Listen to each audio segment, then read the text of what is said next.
No way! You're watching a Fox Sports presentation of B.A.S.S. Thousands of college anglers across the country pursued this opportunity. Only 8 anglers remain as we take on the Bassmaster College Series Classic Bracket. 8 individual anglers representing 3 different schools. We're going to have teammates against each other this week in bracketed competition. All of this comes down to just one spot into the Bassmaster Classic and the opportunity to represent the entire college series at the semi-pro level on the Bassmaster Opens. Here's the rules to the game today. We have 5 fish per day. First round has 8 anglers in bracketed competition. We will narrow it down to just 4 for tomorrow, and the championship round featuring head-to-head, one mano-a-mano for the championship round on Monday. Catchway release, 12-inch keepers are all in play this week. Smallmouth will be dominated at Milford Lake. Like we said, the best college anglers from the 2023 season have advanced to this moment, the opportunity to make all of their dreams come true. What's at stake? A berth into the 2024 Bassmaster Classic, the Super Bowl of bass fishing. Everyone wants to make it there. You also get a fully rigged Toyota Tundra and Nitro Z20. Your entry fees paid for next year's Opens as well. The opportunity to make all of your dreams come true. It's all in front of these anglers, like we said this week in bracketed competition. Welcome into the Bassmaster Studio, sponsored by Marathon. I'm Ronnie Moore. That is Elite Series Pro, former Rookie of the Year, Jake Whitaker, also a 2-time Classic Bracket competitor. And then we've got Mike Sukon, as always, joining the desk. Jake, this is a big week in the sport of college fishing for all these anglers hoping to make that next step in the next few years to become a pro. This is one avenue to do so. 8 anglers, 1 spot for the Classic, 1 opportunity to represent all year long next year. Up to this point, this is these guys' biggest college tournament that they've fished in to this date. So I know the juices are flowing for those guys this morning. They are anxious to get these fish caught and try to figure out what's going on and, you know, to beat that guy that they're up against today. A lot of pressure. I know for myself, back when I was in the Classic bracket, you want to move on. You want that shot to make the Classic. So big day today for these guys. A lot of pressure, Such. We talked about it. All these thousands of college anglers, so many schools showing up, supporting college fishing. Now we're down to just 8 anglers, 3 different schools represented in Montevallo, Auburn, and Bethel University. We know we have a stacked bracket today. Yeah, we got the team of the year, the one who was points-wise the best all season long. Then we got the top 3 teams from the national championship. And we didn't have a seeding day yesterday. Wind knocked them off the water. So we seeded them by team of the year and then their finish in the national championship. That's the big deal. Is it doesn't necessarily matter, Jake Whitaker, on who or how much weight you catch, because it depends on who you're facing against. That's one aspect of the bracket. You could catch the 2nd biggest weight of the day, but you happen to face the wrong guy who catches the most and you're out. You've had to deal with that in the bracket before. Tell me your thoughts when it comes to catching the most weight possible or trying to save some fish midday, maybe start practicing for the next future days. Yeah, different setup for this tournament. Obviously, in a normal tournament situation, you can kind of, you know, judge based on, you know, your previous day's weight or whatever it may be. In this tournament, you have to beat that guy that you're paired up against. So you're going to have to catch as much as you can today. Thank you for checking in with us this morning on Fox Sports 1. We're going to have a great day showing you some of the biggest names in the college series as they try to make their step to the professional level very soon. Our Unlock the Lake today, Minn Kota Unlock the Lake.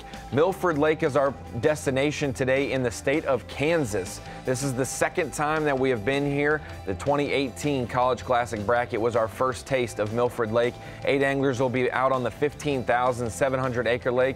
This lake was impounded in the 60s. This is the largest man-made lake in Kansas. Such, I believe London B. Johnson was supposed to be here for the ribbon cutting back in the 60s, but he did not make the trek. But anyways, it is a lake that we're going to be fishing on. It's the fishing capital of Kansas, Ronnie. It has the state smallmouth record of 6.88 smallmouth. Smallmouth are going to be a big factor this week. A 12-inch limit for the anglers, so they don't have to be the biggest fish to classify as a keeper, but smallmouth will be the focus when it comes to trying to catch numbers and also big ones. We've got an array of anglers, and we'll get back with all of their backstories and more. But one team we got to talk to this morning, Team of the Year, Easton Fothergill, Nick Dumpke. They are our highest 2 seeds in the bracket. We got to speak with them this morning at the takeoff, along with the other competitors as well. bud? I'm feeling good. It's day one here at Milford Lake, classic bracket. It's been a really interesting practice. You know, not many bites, but you know it'll be tough on everyone today. So we just got to grind it out and hope for 5 decent ones. But facing off against my teammate today, which is unfortunate, but you know it'll be a good competition day, and I'm looking forward to it. Do you have a strategy of, you know, how are you going to approach this lake? Day one, most of the water was really clear, and I had a lot of areas, and I noticed yesterday I was kind of checking out my areas, and a lot of them had muddied up. So I guess today I'm just going to make sure I keep myself in clean water all day, and you know, if I can do that, it should get enough bites. Yeah, it was a long road. It was a fun season, definitely the funnest season that we've ever had. Me and Easton have been fishing together for quite a while now, and it was a blast. It was something I will never forget. I'm excited for this tournament. I'm ready to get things going. I think it's going to be a little bit of a tough one. Practice has been kind of on the tough side of things. It's hard to get a big one right now. The lakes definitely seems to be fishing tough. Seems to be that way for everyone. But yeah, they're in here. You know, this place has kicked out some good weights in the past, and like I said, they're in here. There's green ones, there's brown ones. Hopefully we can get into a little bit of both and make something happen and try and make it to tomorrow. What would it be like? They are now on their own, but that duo right there of Easton Fothergill and Nick Dumke, they were the team of the year. This is their 8th year of tournament fishing together. They fished all of high school together in the state of Minnesota, and now they went to college together and competed, won team of the year, the best team of the season, the MVP, the angler of the year, if you can say. And Easton Fothergill, a really dramatic summer for him. He ended up having to go to the hospital for brain surgery. He was recovered and rested up through the rest of the summer, August and September, and was cleared medically last week to jump into the college classic bracket and compete this week. Like they talked about, they have to face off against their schoolmates, not their necessarily teammate that got him here. But as we look at the bracket, Easton Fothergill on the left against Montevallo's Jack Alexander. And then you've got Hayden Marbett, Levi Mullins from Auburn University and Bethel University, respectively. That's the 1-8 and 4-5 matchups. Then on the right side of the bracket, we have Nick Dumke, Brody Robinson. Those two also fish at the University of Montevallo. And then they'll face off today. Tucker Smith and Matthew Cummings from Auburn and Bethel will face off as well. Those are the 2 and 7 and 3 and 6 matchups that we will see for round 1. Jake Whitaker, when you look at that, obviously you think about team of the year, you think about the national champions, and then second and third, you really want to, you know, catch everything you can catch each day, because there's no slouches in here, starting with the first bracket, Easton versus Jack, the 1 versus 8 matchup. Yeah, for sure. I am looking at the guys that can get started quickly to get those nerves under control. Those guys that can get a few fish caught early, those guys I think are the ones that are going to, you know, be a little more successful today. That's not always true. Obviously, you know, different bites materialize throughout the day, but it being the first day, getting a few fish early is going to be key. So we head out live with Easton Fothergill, a #1 seed from the University of Montevallo.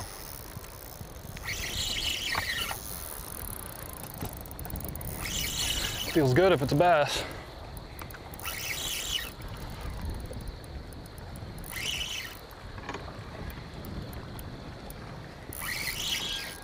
Oh yeah, good one.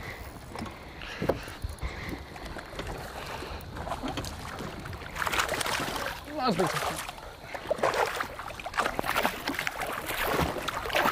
Come here.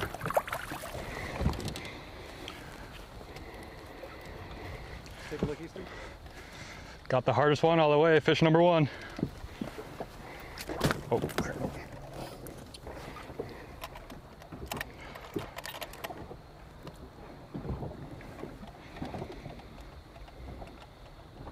$2.8.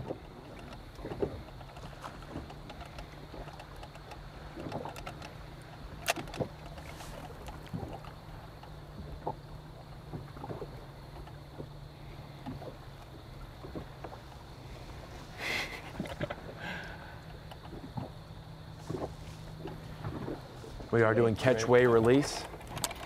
2.8. 2 pounds, 8 ounces. Judges on each boat who will enter these into the bass track, which will be official, but they don't, your competitor does not know your weight till we got to reveal midday. Like you said, Jake, that's a great start for Easton, a 2.5 pounder roughly for smallmouth. That is going to be Your kicker fish most likely today is a smallmouth. Also, the opportunity to catch numbers of those definitely happens here at Milford. Perfect. As Easton said, the first one is always the hardest to get, and he is 100% true in that. I've always struggled for whatever reason to get that first one in the boat. When you do, it's a good feeling. That was your 1-8 matchup. Number 1 seed strikes fast. We go over to the 4-5 matchup. Whoever advances from here will face off against the 1-8 duo tomorrow for Sunday's semifinal competition. Hayden Marbett and Levi Mullins from 2 powerhouses in the sport of bass fishing, Auburn University and Bethel University. Auburn and Bethel are the 2 most represented schools, not only for champions of the bracket, but also participants. They got here by way of a national championship for Auburn and a 2nd place finish for Bethel University as Hayden Marbett's hooked up.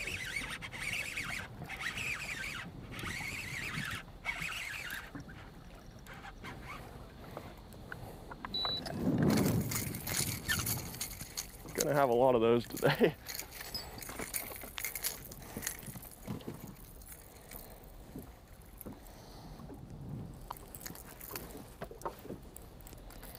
Place is full of white bass. Oh yeah.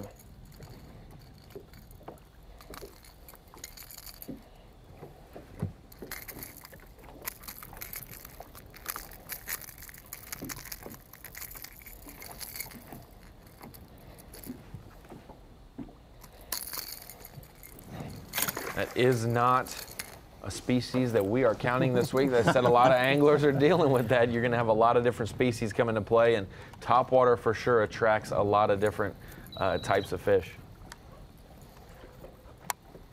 But with that fish catch right there, that just shows me that there's a lot of bait in the area. There's when you're catching multiple different species, that's obviously a good place. So there's probably bait present there. And it would be surprising for me if he doesn't catch a bass right here soon.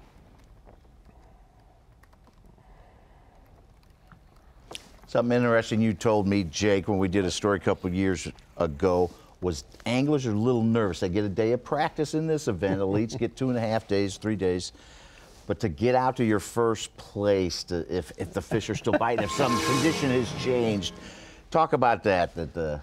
If a guy says he's not nervous, I'm pretty sure he's probably telling a little fib. But, you know, these guys, for the most part, are fishing for their first time going to the Classic. And with Easton hooked up here, he's having a good start this morning. Already have 1 keeper in the boat. And it's just getting those fish, getting to your spot, seeing if those fish are still there and if they're still biting, and, you know, capitalizing. So, good start for Easton here. I don't even know if they're cute.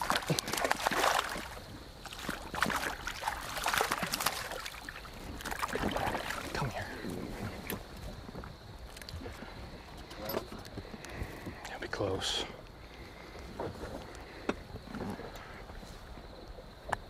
Have to be 12 inches. Mouth closed and fan the tail. You cannot pinch the tail.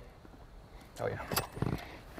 Like you said, Such, we have Bass tournament officials in each boat. This is GL Compton right here. He is the Bass Nation tournament director, also helps with college and high school with Glenn Kale, who is the main tournament director out there this week.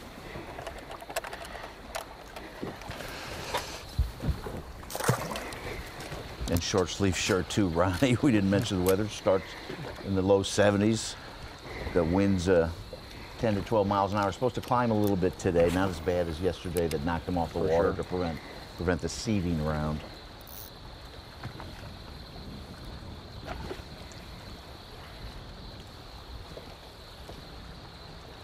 Easton Fothergill with 2 keepers to his credit today. 2 out of 5. Jake, he's well on his way to a good start, like you said, and a lot of people. He may be the #1 seed from being a part of Team of the Year, but he was also one of the favorites because he is from Minnesota. He is a great smallmouth angler. Check out the marching band that woke up early this morning over in Milford, Kansas, to send our college teams off, just like we would a college football team that'll happen later today. Great to see that at the takeoff this morning. 8 individuals, a special week, the most special week in the sport of college bass fishing. 8 anglers, one shot at the Bassmaster Classic, and representing. One of these guys will take it home by Monday. Live coverage of the 2023 Bassmaster College Classic bracket is presented by Lews and by Humminbird, Mercury, Nitro Boats, and by Bass Pro Shops.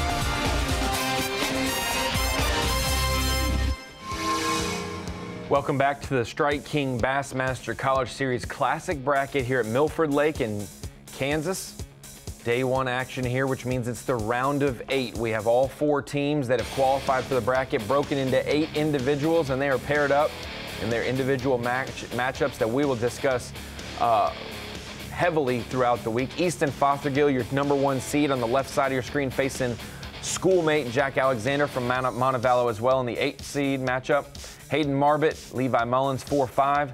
If we go over to the 3-6 matchup, Tucker Smith and Matthew Cummings. Tucker, the lead captain of the championship winning team at Auburn University.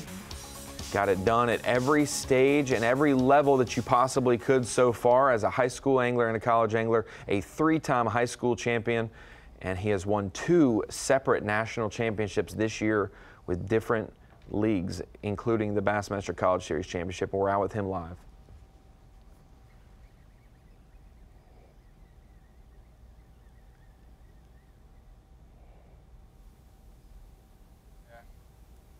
Yep.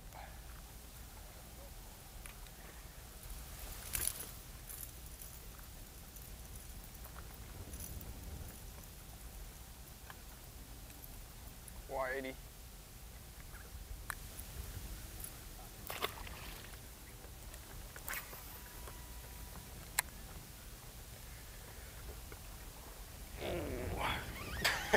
That was quick. I don't know. That's always fun when you can just, even if it is, if it's not what you're looking for, it's always fun to get your string stretched.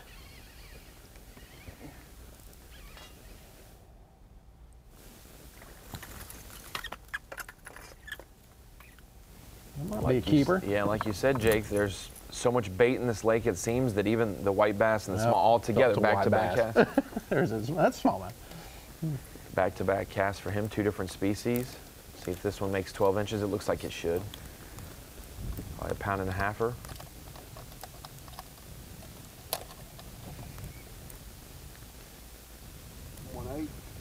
Yes, sir.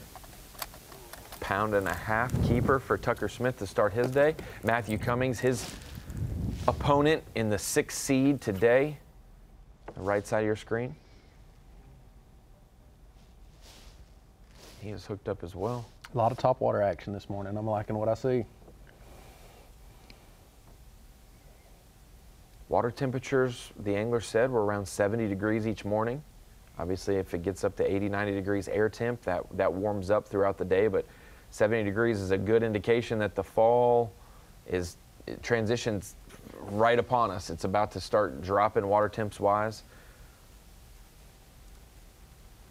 You mentioned it just being fall time of the year now.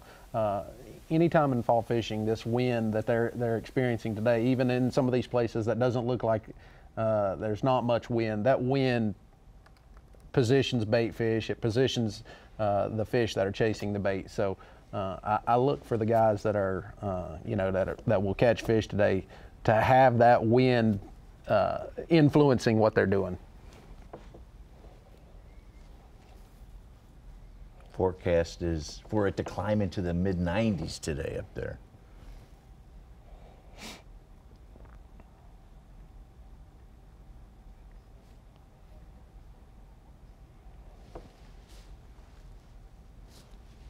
As we get the 3-6 matchup underway, both with keepers now in the boat.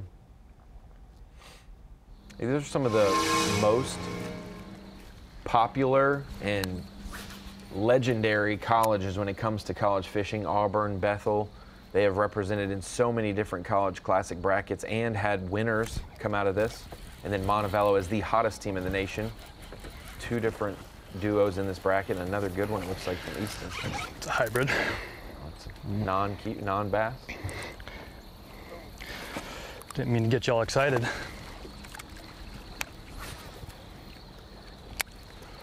We're fine with that, Easton. Do it. Yeah, at the national championship, Easton had headaches. He even passed out on his boat. Started going to doctors, get a little treatment, medicine. Went back again, excruciating pain. He went into the hospital, got like an MRI, had a brain abscess, had to go into emergency surgery in Alabama, in Birmingham. And then he's been recovering for the last several weeks, and he just got cleared to fish this last couple days ago. So it's a pretty impressive story that this young man has been through. Yeah, rough summer. Good for him for coming through that and taking the time to rest and heal up, and to see him back out there under those circumstances is really cool. And it's not easy. This is like a band of brothers when it comes to Nick being his tournament partner for the last 8 years. He becomes like a brother to you. Even Jack and Brody were talking last night about what the team's efforts. They had a fish fry on campus at Montevallo yesterday. They sold fish for $10 a plate, some other sides as well, to raise money to help with those bills. William, the coach of the team, said it was over $1,000 raised by the boys yesterday for their teammate.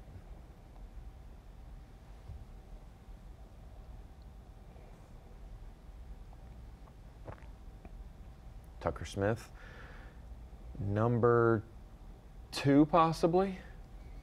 Be close, but I think it'll make it. Coming from a guy that's caught plenty of 12 inches in his life, it does not take much to make 12 inches. He's going to measure it. You'll have to give yourself credit. I think you've caught plenty of 14 inches in your life as well. We're weighing it.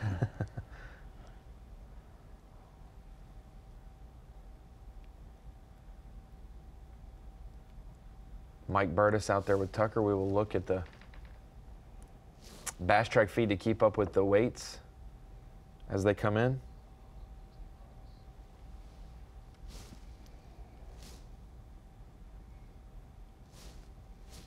Again, Tucker Smith is our 3 seed. He's going against number 6 seed Matthew Cummings of Bethel.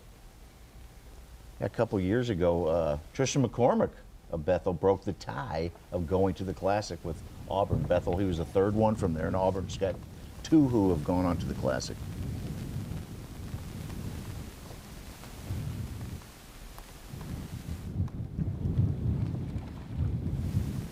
Better fish for Matthew.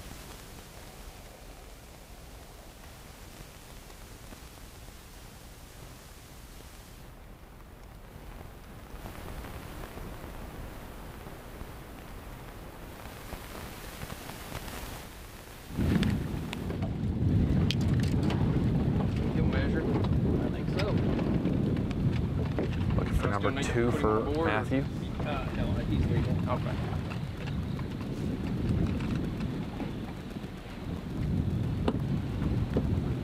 $1.5. Good.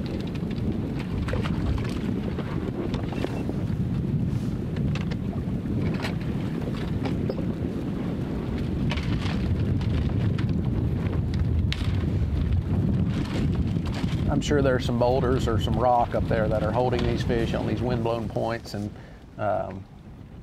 just a perfect looking spot.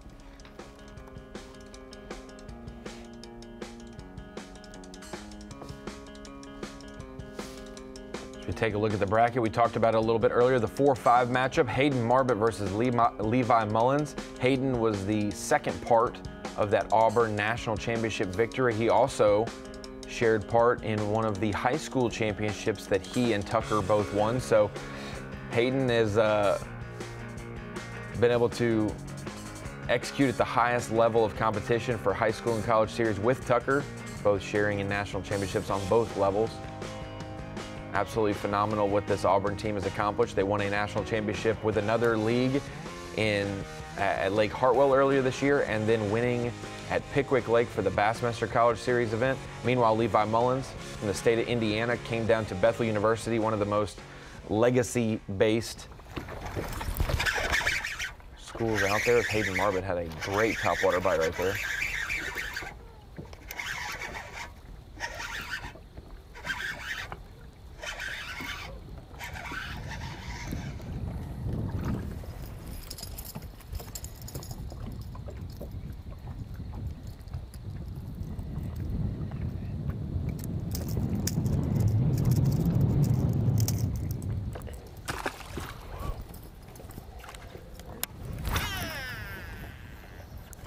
What's that? Hayden Marvin still trying to get his day started. Good sign that fish are biting. Beautiful Milford Lake. They're having great morning conditions. A little bit windy. It will get windier throughout the day, but for the most part, it's going to be a great day of weather. For the round of 8 anglers head-to-head. Bracketed competition, round 1. Yes! No way! You're watching live coverage of the 2023 Bassmaster College Classic Bracket presented by Lews at Milford Lake. Milford Lake here for the College Classic Bracket. If you're unfamiliar with that, we have taken thousands of anglers and hundreds of teams across the country throughout the entire season. 4 regionals, a wild card. They all advance to the national championship, and from there, we decide the top 4 teams in the nation, which are now put on this lake in this competition into individual bracketed format, head-to-head. 8 anglers in 4 different matchups, and each day we will cut the field in half until we get to just 1 champion on the final day. So we head out live with Levi Mullins, Bethel University.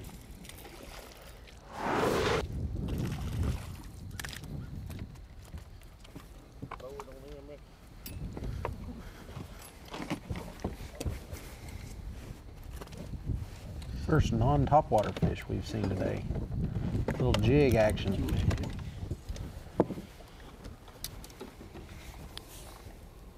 Oh yeah. They really did a few.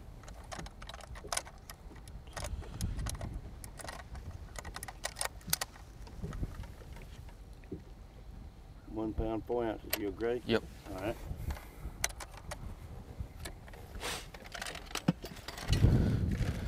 Four for Levi Mullins, getting the day started for him.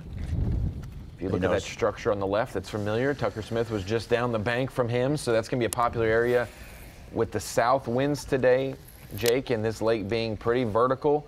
A lot of people are going to go to the south end of the lake to get away from the wind and at least stay in clearer water. Yeah, for sure. And like I said, even, you know, you want to try to find where, you know, the most fishable water, but at the same time, I personally would like to be in that moving water area where that wind is moving and making things happen. Those fish that are feeding on bait, anytime you've got wind, that just kind of increases your possibilities of catching fish. But here we've got Levi. He's dragging a jig out on this point. And that just shows that these fish, again, are feeding on bait, and they're also feeding on crawfish stuff too. So, how much would teammates confer on where to fish and what they found on their scouting? I don't know about these guys. I mean, I don't, you know, with a chance to go to the Classic, I don't know that, you know, I don't know that I would be talking that much. I mean, I'm sure these guys may have, but especially the guys that you're fishing against, you know, you want to make that Classic. Feels good. Hooked up again. I was just gonna say I should start eating this once the sun gets up.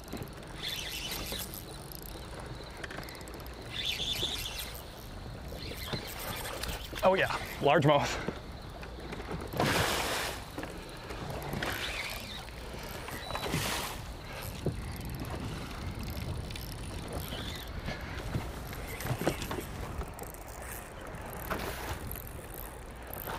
Oh, just felt my line rub against a rock.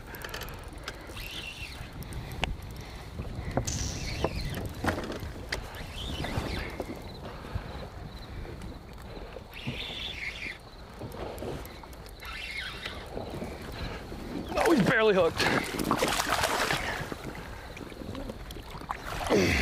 Wow. Beautiful fish. Let's go. Largemouth. Now we're getting somewhere. Could beat his That's gonna be 2 the pound, 8 biggest, ounce no fish, his first one of the doubt. day. 210. Agree. 210. This one's we need right there. It's a good one. Got the 2 best fish of the day so far. Just looking at the background there, a lot of chunk rock, but it's probably a transition bank. As you can see, it's probably a little bit steeper right there, and it goes from chunk rock to pea gravel. And both of those good fish that Easton has been right on that transition. So we'll see if he can't pull a couple more off of this spot.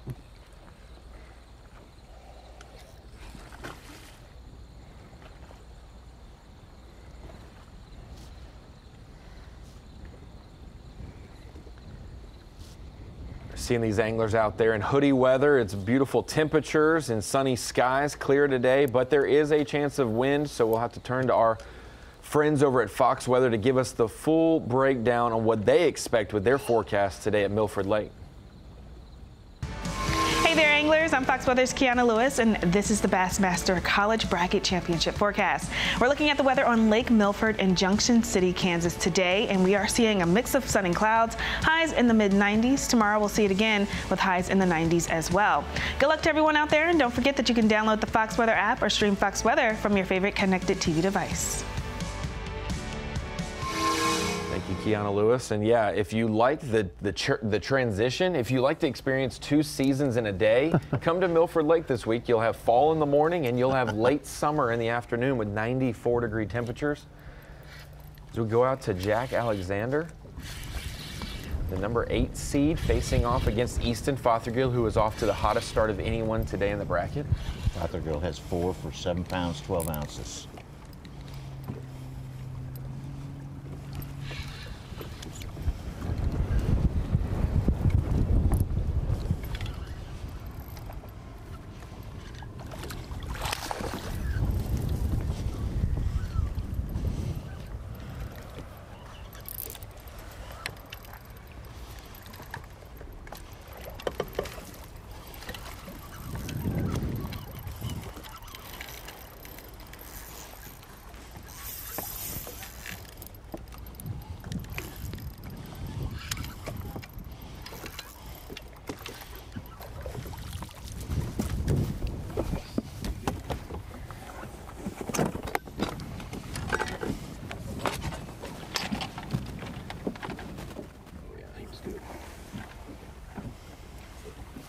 We are doing the catch-weigh release format for the bracket. Anglers do not know each other's weights until the midday break, though. They will reveal that. No, they don't have to. They don't have to accept that, yeah. It's going to be close to 2, 1 pound, 13 ounces for Jack Alexander. A little dent in his deficit. We've got 3 of the biggest fish caught today in the same matchup, Easton versus Jack. It's the 3rd biggest fish we've seen today. It's a good start for Jack's day as well.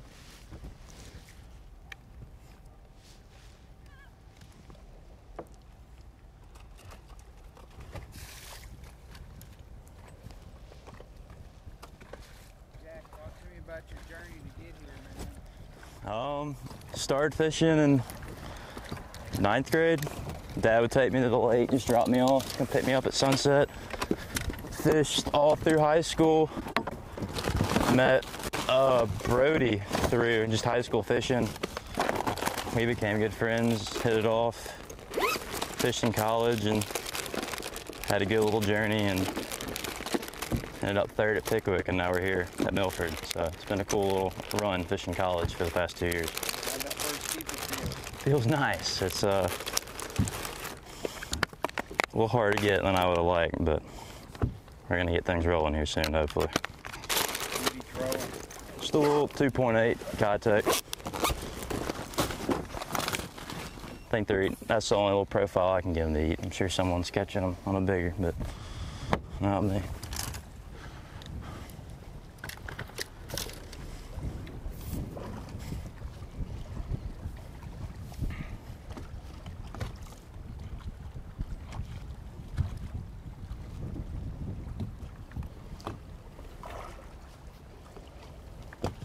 Hey, that was like a keeper, wasn't it?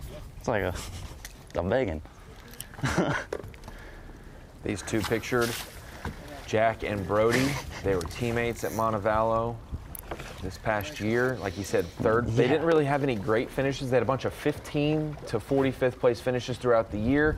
Obviously, one of those high finishes got them in the championship, and then getting to the championship is the first step. Getting in the top 3 gets you a spot, and they joined their teammates who won Team of the Year for the points race, who automatically punched their ticket as well before the national championship got there.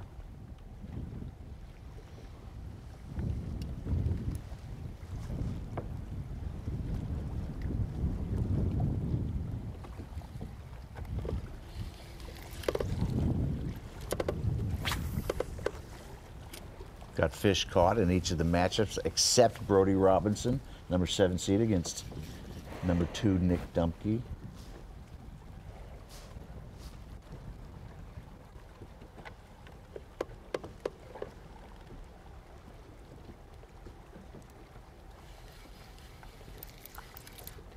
Got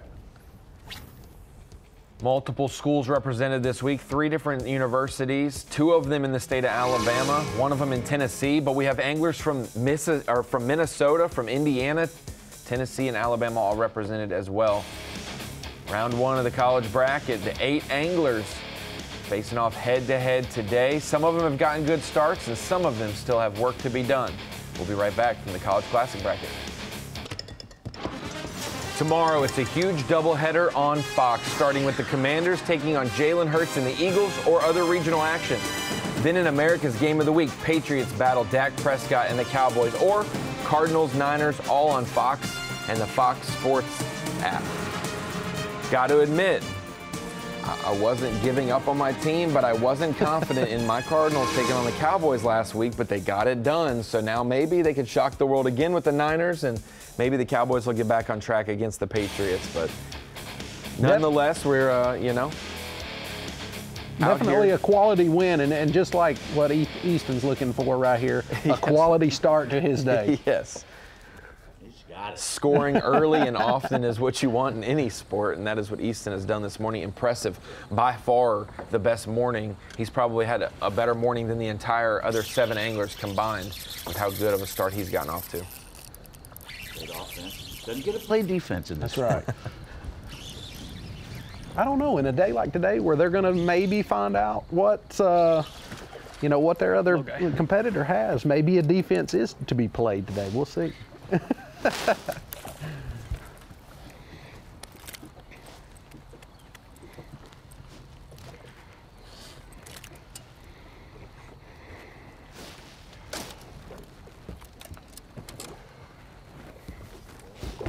He should be.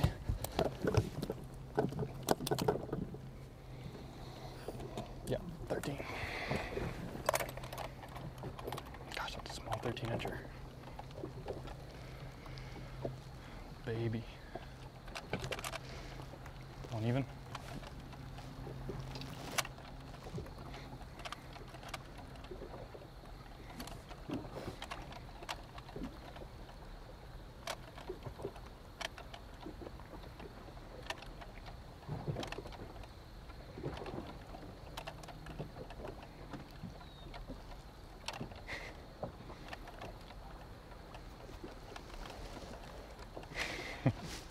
Stop moving. 1 pound. 1 pound.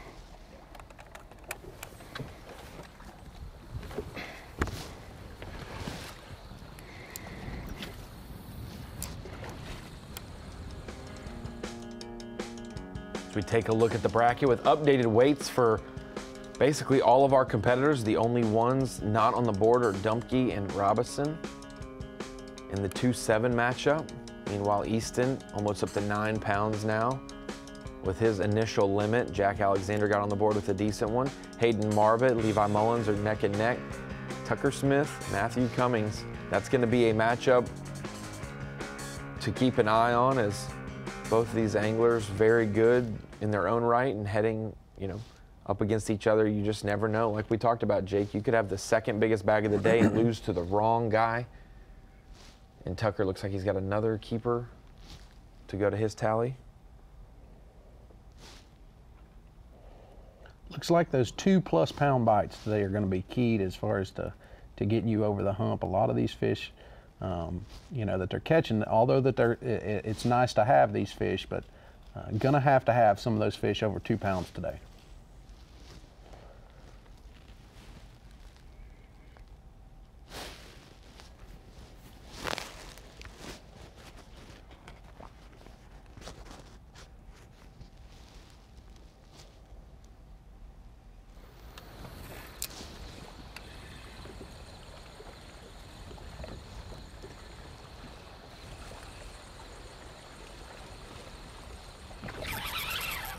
That's a good one.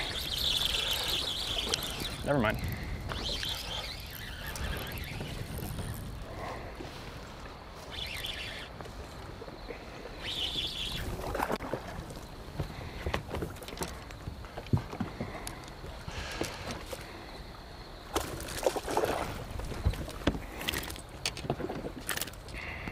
Took me for a ride at first.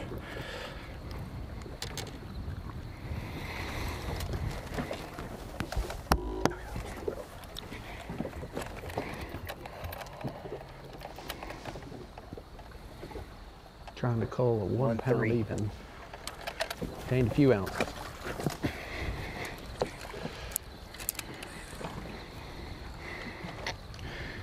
Are you able to tell me my total throughout the day? Easton has definitely found the best spot on the lake this morning and gotten off to a hot start. Now you kind of wonder, he's probably thinking, everyone else is catching them just like I am. I need to keep catching them until that midday and you realize I've got a good weight or I've got a good lead. Then I can slow down how much I beat up an area, maybe save this for another day as well. This could help him later in the bracket for sure. So there's a lot of small fish in there, and we've also seen some major comebacks in these competitions running. So I don't know if they've looked at that and. But they never think it's going to happen to me. Okay. I'm never going to give up a big lead, you know. As we go over to the 7th seed, Brody Robinson.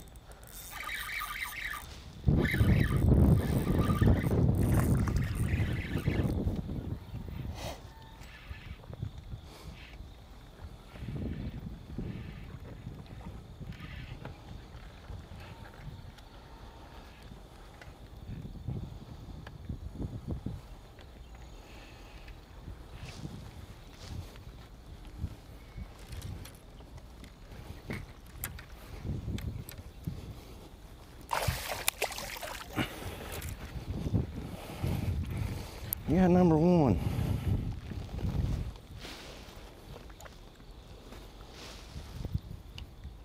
Choked it.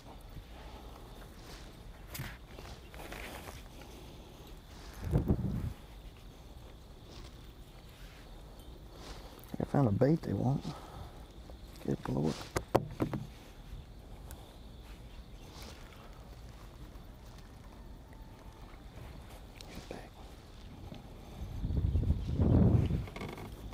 Brody Robinson with his first keeper of the day. A lot of these anglers talked about how many rods they'd have on the boat going through these different bait cycles. If they do get a topwater bite early, maybe a reaction bite that's positive, but then finesse tactics for sure in the afternoon.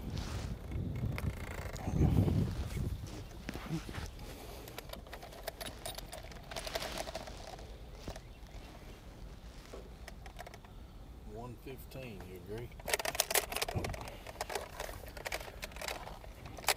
Quit, fish. Come on, man, quit.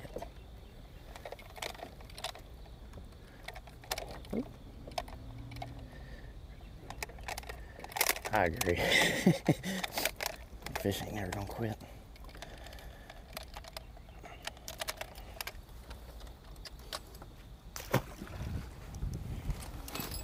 I can't catch one without forward-facing sonar. How about that? That means we have 7 represented anglers out of our 8 with fish on the board. Nick Dumke, the only one still waiting to catch his first fish. We hope to get out and see him in just a few minutes. Hayden Marbett, Levi Mullins, we talked about this matchup. The national championship, half of the national championship team with Hayden Marbett, and then second place came up just short, Levi Mullins. Second place in the national championship, still a great finish for a vaunted school like Bethel University.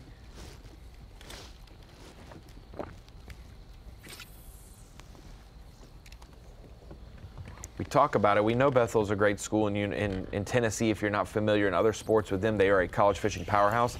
They have had representatives in the 2016 College Classic bracket win it with John Garrett. Cody Huff won it in 2019, Tristan McCormick in 2021, and Levi and Matthew are trying to add their name to it this year. No.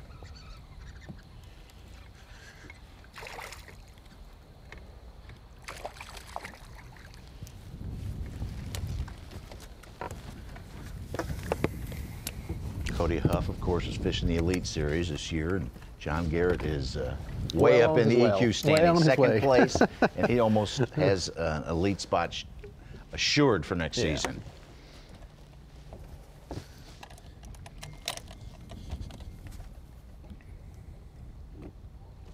One pound, 2 ounces. Yep. Number 2. All these schools represented today have rich history in the college series. Doing well. A lot of great guys have come through those schools. You took a different route. You weren't necessarily a part of the college fishing era. You were right there when or the high school fishing era. You were right there when the college era really started getting hot and heavy nationally. As Hayden's hooked up in this matchup between Marbot and Mullins. Yeah, the high school and college have grown so fast that it's really amazing. You got to start somewhere.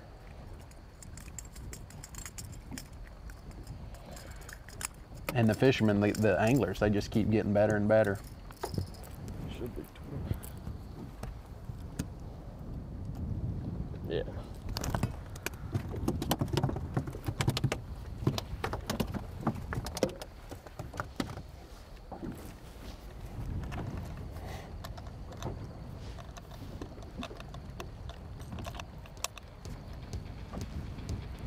Hayden Marbert getting another one on the board. 1-1. Agree. 1-1 for him. Hey, at this point, every single pound fish gets you closer to your goal. Hayden, 1-1. It's a start for him. Levi Mullins with the advantage in that matchup. If you look at our overall bracket, East and Fothergill upgrading just slightly over the last couple of minutes. Everyone on the board except for Nick Dumke, maybe in the next segment when we come back, Nick will get on the board. But otherwise, matchups are getting started. Anglers feeling their way out on Milford Lake in Kansas. Yes! No way! You're watching live coverage of the 2023 Bassmaster College Classic bracket presented by Lews at Milford Lake.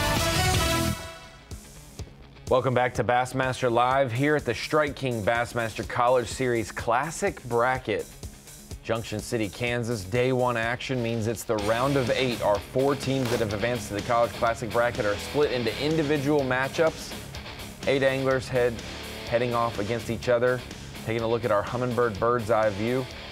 Live drone out there and a beautiful morning. A good start for most of these anglers at Milford Lake.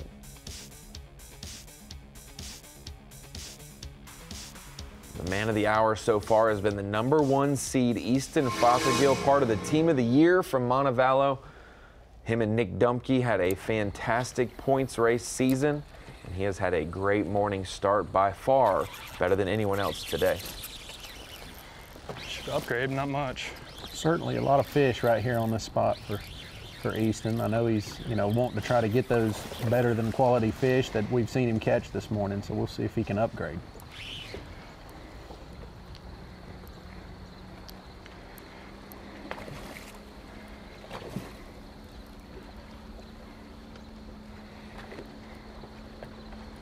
Looks like a small swim bait doing the damage this morning.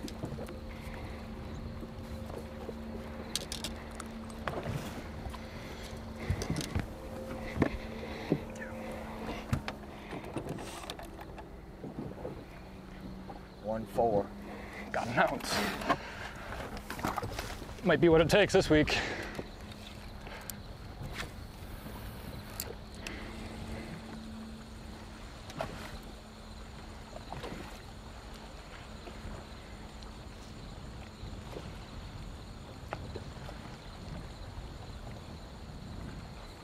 He's at 9 pounds, the only one with a limit so far.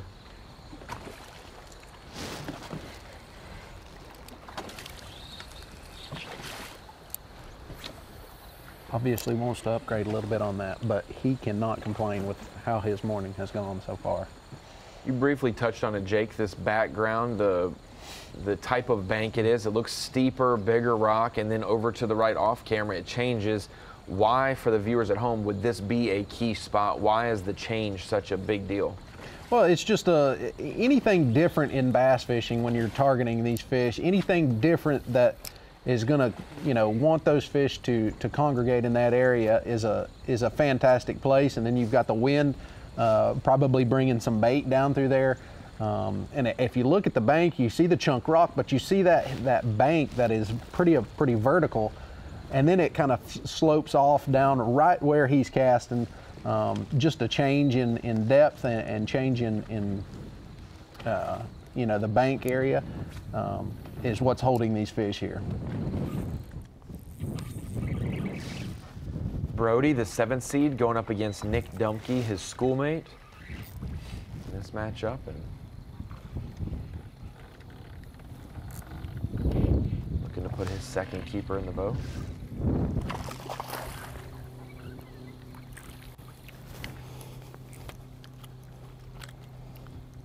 Leave that and I'll keep.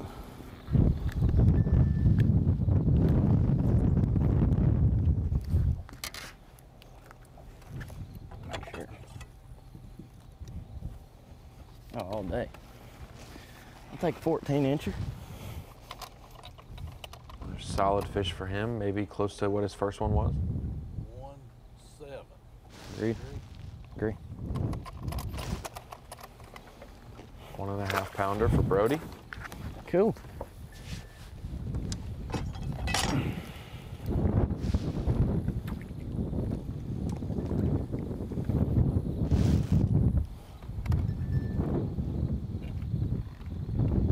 Looks like Brody's dragging a tube around. Anytime there's smallmouth present, a tube is a fantastic option. Imitating crawfish.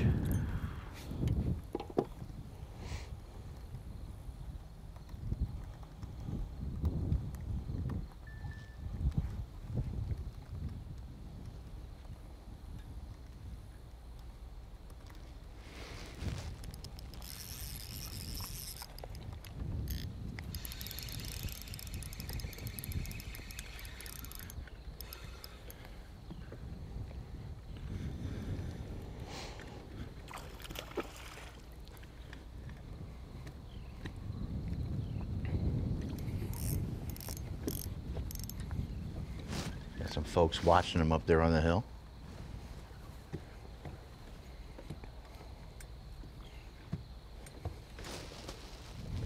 It's always nice to have a spectator area whenever you're fishing out on the water. I got to be your spectator one time because you won the national championship out of my fishing hole. No, I'm just kidding. We had to share water. I got to watch the whole thing go down. You were just such a kind guy back then, Ronnie. You know what? Well, I've changed for the worse. Not as big as I thought he was. Another keeper for Levi Mullins.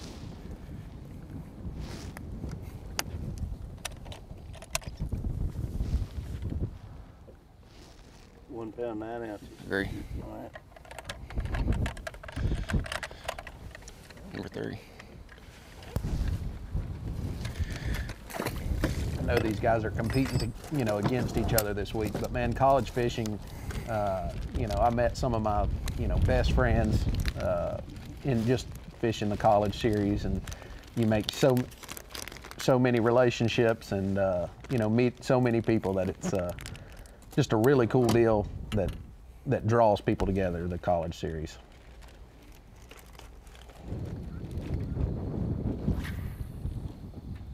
It's now making up, it's been the last 2 or 3 years, over 25% of the Elite Series field, and the Elite Series is the place that all of these anglers would like to go. It's the top level of the sport of bass fishing. It's what you compete on, Jake.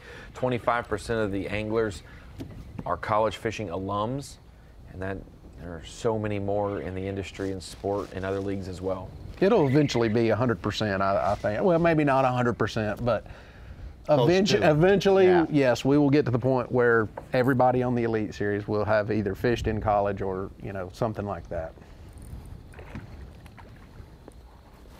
Leave that and I'll keep.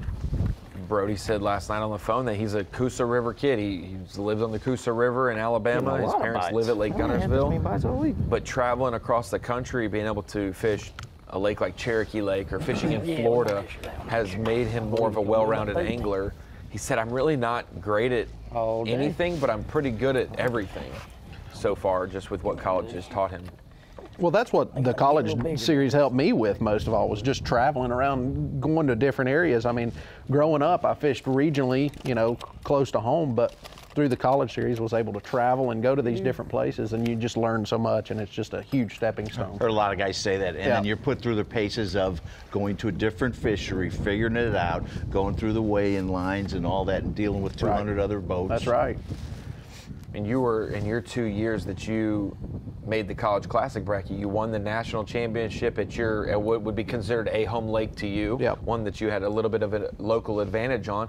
But you saw so many people from California and Alabama that are neck and neck with you, bringing their techniques. And then you, in the next year, went back to back, and you went to Minnesota or Wisconsin, Lake Dubay, and was able to make the top 4 as well for the bracket in a totally different type of fishing.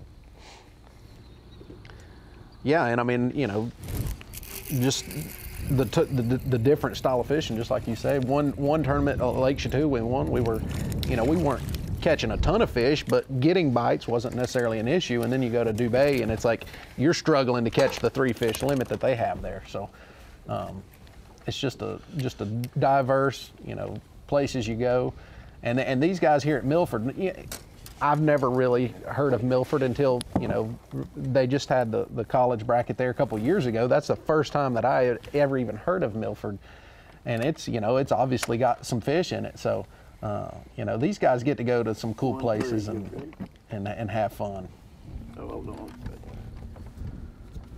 And one big thing about this is these anglers have only had roughly a day and a half of practice, maybe 2 days tops, but they have been windy conditions. They had a Thursday practice day. Yesterday was supposed to be a seeding day where they all fished, and they were arranged 1 through 8 based on their weights, but with the high winds, we did not do official competition day. We made it a practice day if they wanted to, and all these anglers went out for a little bit yesterday to get some more intel. Day 1 here at the bracket, round of 8, Levi Mullins. When that updates, he will add to his lead over Hayden Marbot. Meanwhile, the rest of the matchups, Fothergill with the advantage over Alexander, Robinson over Dumpke, and Tucker Smith over Matthew Cummings at the moment. Still a lot of time today to decide who will advance to the semifinals, the round of 4 tomorrow. They've got a lot more work to be done today. Tonight on Fox, Corey Seager leads the Rangers against the Mariners in a final showdown before the postseason, or the newly crowned AL East champion Orioles take on the Red Sox. It all begins at 7 Eastern, 4 Pacific, tonight on Fox. Got a couple friends and family excited about the Orioles taking the AL East crown, and they're also worried about the Rangers and their playoff series. I know our guy with Bassmaster, Kyle Jesse's watching intently all of these final few games of the season. It's a good thing, Jake, when your teams are in it, you know, for the playoff hunt, but also nerve-wracking when it's coming down to the wire. That's right. Yeah, you always want your team to be in it, but at the same time, just as you mentioned, if they do not perform, it can be so frustrating. But just like this college bracket, you want to be in it, but boy, is it each day it's agonizing if you're going to get it done or not. As we go out to Tucker Smith. Tucker, one of the most highly decorated anglers that we have in our field, and we have in all of youth fishing, a 3-time high school champion. He is a college national champion with Bassmaster this year, team of the year in past years, and also regional winners. Tucker Smith has proved it on both levels so far at this point in his career, and he's trying to right a wrong. In 2021, he came up 3 ounces short of winning the college bracket and would love to have some redemption this week. Looks like a nice one. Yeah, that's a chunky one.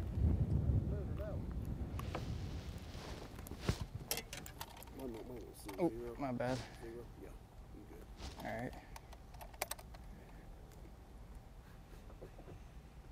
112. 112. Oh. Almost a 2-pounder. Whoa, almost broke my rod.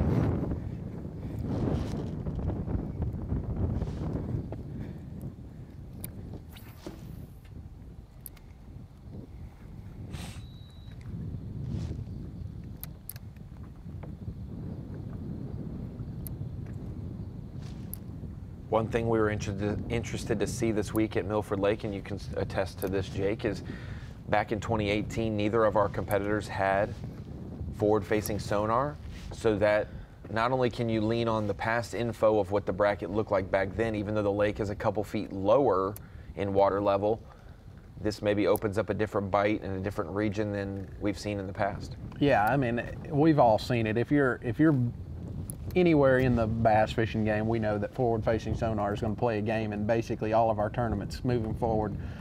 So, I mean, I look for Tucker and these guys to find those fish out there and to be able to look at them and see them and capitalize on them. So, it'll be fun to see. Obviously, we've seen some guys already catching fish without it. Obviously, it's still bass fishing. You do not have to have that to catch fish, but having it just makes it so much easier.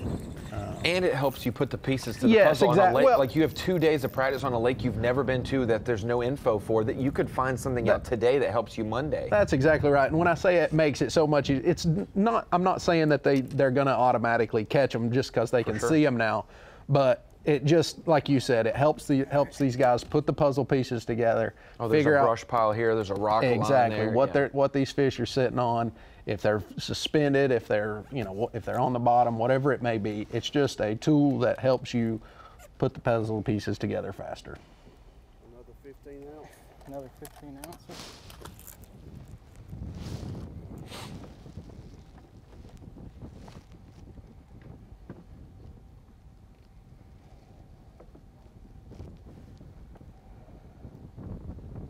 Another keeper there for Tucker Smith, and obviously they made the College Classic bracket, the final 8 anglers, the top 4 teams, based on their win this summer at Pickwick Lake for the national championship.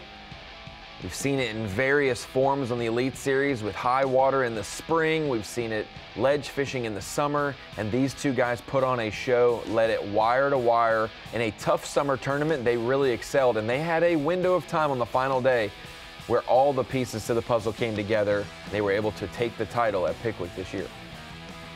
They started day one with 20 and a half pounds to really pull away and put the pressure on everybody else. Jake, you've won a national championship. To do what they did, win it, and lead all 3 days of it, it is not an easy feat at all. They had a lot of pressure, and they did hold off a great field. Yeah, I mean, to lead it 3 days in a row and to do it on a tournament where it takes some weight to win is really cool. But these guys, they knew what it was going to take, and were able to capitalize on all those fish and to make it happen. But these guys are such good anglers. To see them do that's not surprising. It is absolutely incredible. And this duo, Tucker Smith, Hayden Marbett, they win the national championship this year with Bassmaster. And in high school, Tucker had won 3 national championships, and his final one before graduating was with Hayden. So both of these guys have won national championships in high school and college together, and now are in the bracket as individuals. Both trying. If they end up fishing against each other this week, it's a good thing. That means they're both in the finals. And they would love nothing more than to have that chance and see either themselves or their teammate advance.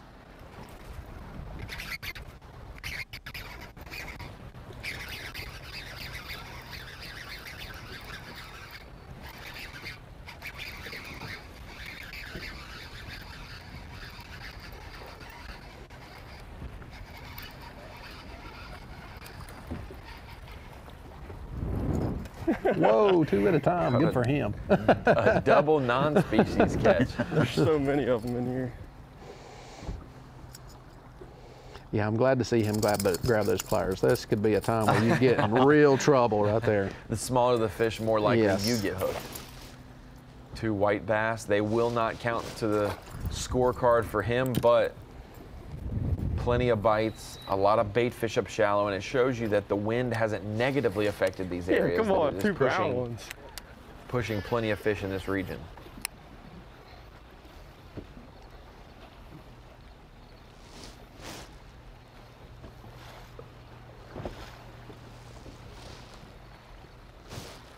This year will be the 13th season we've sent a college angler to the Bassmaster Classic, and it's such we've had anglers fish for years even on the Elite Series, and never make a classic. That's a big goal for a lot of people. And if you get a 20, 22-year-old kid in there, that's got to be just a real special deal. And we know it is. For these guys, I mean, especially to be one of 8 to have a chance to go to the Classic, to be able to experience that. I've been able to experience it 3 times. The last couple of years I've missed it.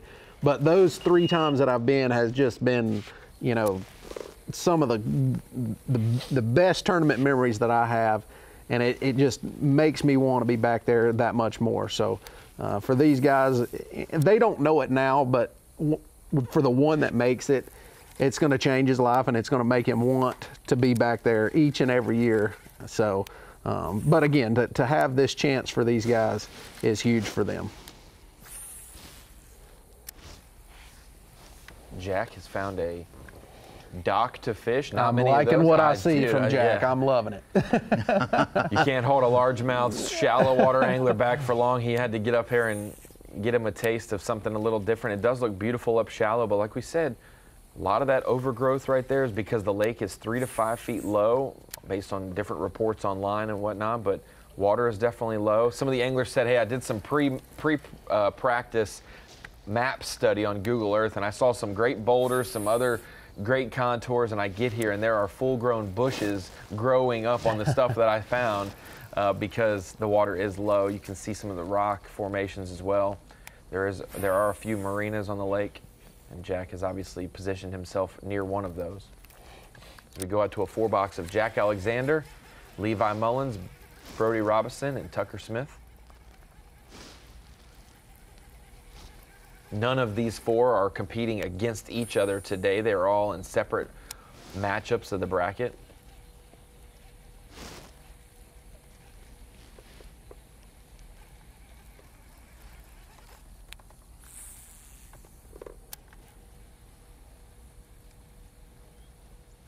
Levi hooked up.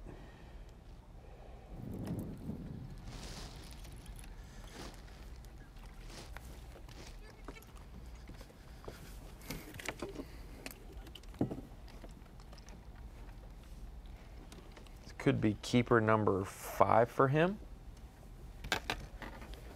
He'll be the second one to a limit, I believe, Such. Yeah. If it measures here. Guess so.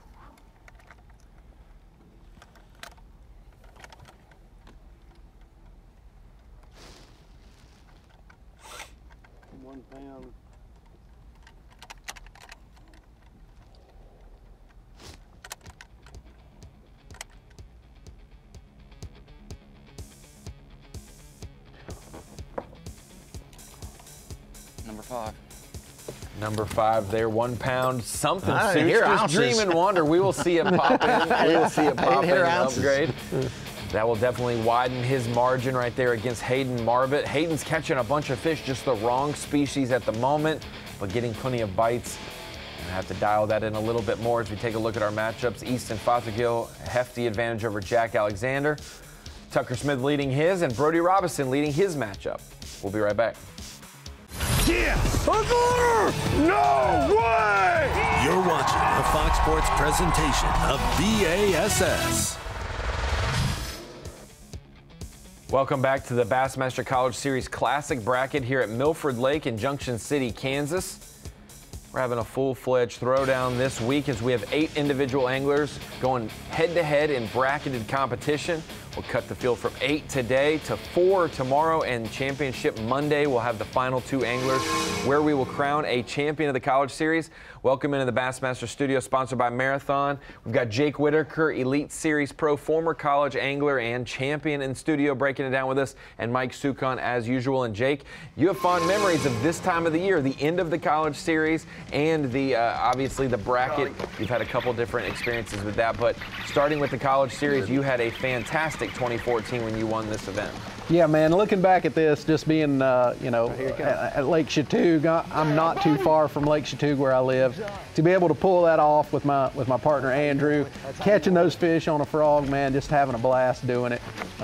Gosh, and it's almost 10 years ago. This is 9 years ago from what we're seeing. It's hard to believe. It feels like it was just yesterday, but you know, the College Series has done so much for me, got me started in the fishing industry, and you know, this is just some great memories. Absolutely iconic fish catches on top water, something, a blast from the past for sure. And looking back at 2014, Jake, what would 2023 Jake give advice to a college angler that's maybe has really good skill and good opportunities, but wants to make that next step to where you currently are in the Elite Series? Yeah, man, just keep doing your thing. Be you. Don't don't let the outside world take influence you or anything. Just do you, fish how you like to fish, and that is still what I try to tell the guys is, find what you're good at and do it, and it's going to take you, take you a little bit further. So I think these guys that are out here today have proven that. They're all got their own little techniques that they're good at, but they are overall good at everything. So and they're proving it this morning. Take a look in with Nick Dumke, half of the team of the year from Montevallo. Him and Easton Fothergill got it done. We haven't got to see him with a fish catch today so far, but this is his first hookup of the day.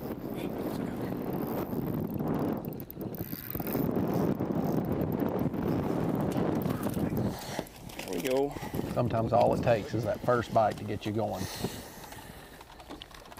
Took us a minute, but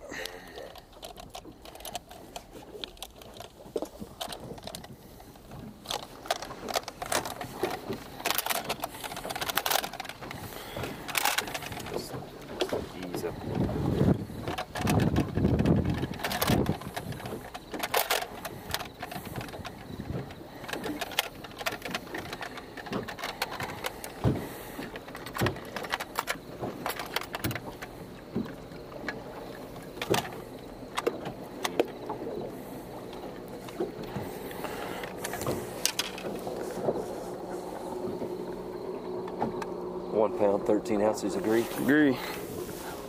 Sorry. 1 pound. Hang. 113. Number one. Good start for Nick. Everybody's on the board. A little bit All there. 8. Slow start to the morning, but See how the judge asks him, you agree with this weight? Yep. You've got to prove it.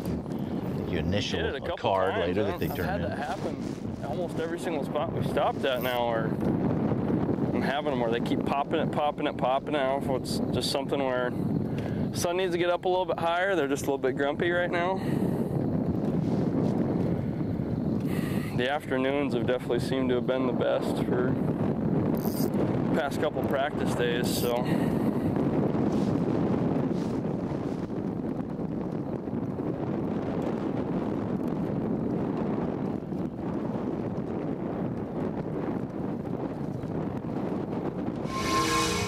Go from Nick Dumke getting a good start there, 113. He may be behind the 8 ball in terms of the rest of the field, but it was a tough practice and he's figuring it out.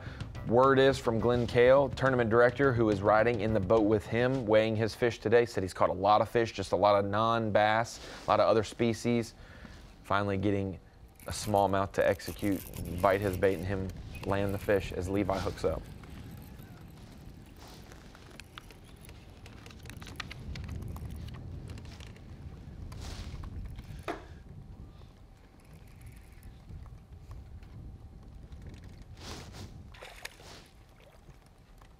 Right there. One of these guys today is going to run into a better than average fish. One of these 3 to 4 pound smallmouth that are in Milford. It'll just be interesting to see which one does it.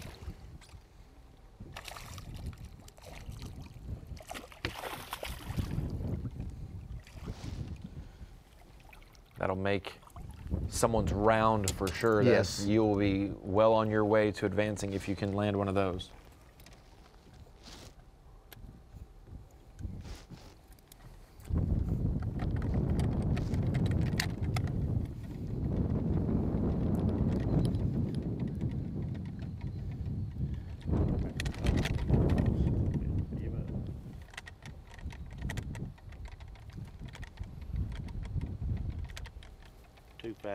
Agree.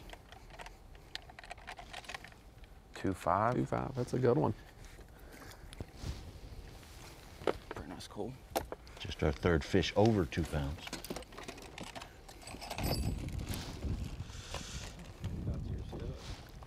I thought I was too. I think I was, and I popped it free and I ate it.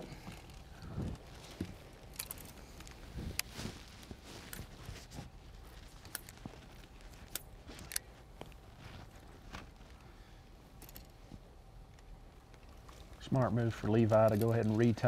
Noticed he was dragging a jig, and anytime you're dragging a bait, and I'm sure there's rocks where they're at right now. So go ahead and retie. You know, with what's at stake here this week, you don't want you know, a rough patch in your line to cost you to be able to move on to the next round. So good for Levi. Let's see if we can't get out there and catch another one. It's always interesting back in the day, and I say back in the day when you fished in college, oftentimes you would have one guy dedicated to the front of the boat and the other guy was a dedicated back of the boat angler, and that's how the team worked. But nowadays, it's both anglers highly capable of running the front of the boat, having their own boats, fishing on their own, so it's hard to tell which is maybe each matchup, who is the more experienced angler. They are all equally experienced, and we're seeing Levi win his matchup right now against Hayden. Meanwhile, Tucker is leading his matchup against Matthew.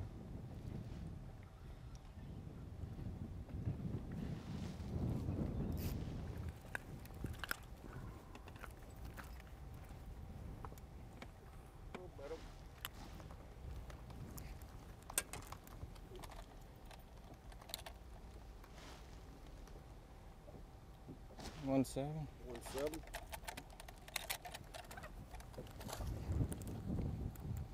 1-7, that'll be the first cull.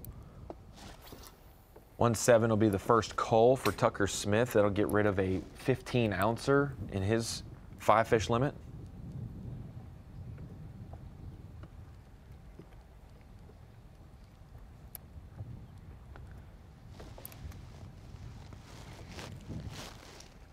Gives him a half a pound upgrade there. He's up to just over 6.5 pounds. Nothing really big, but a couple close to 2 pounds.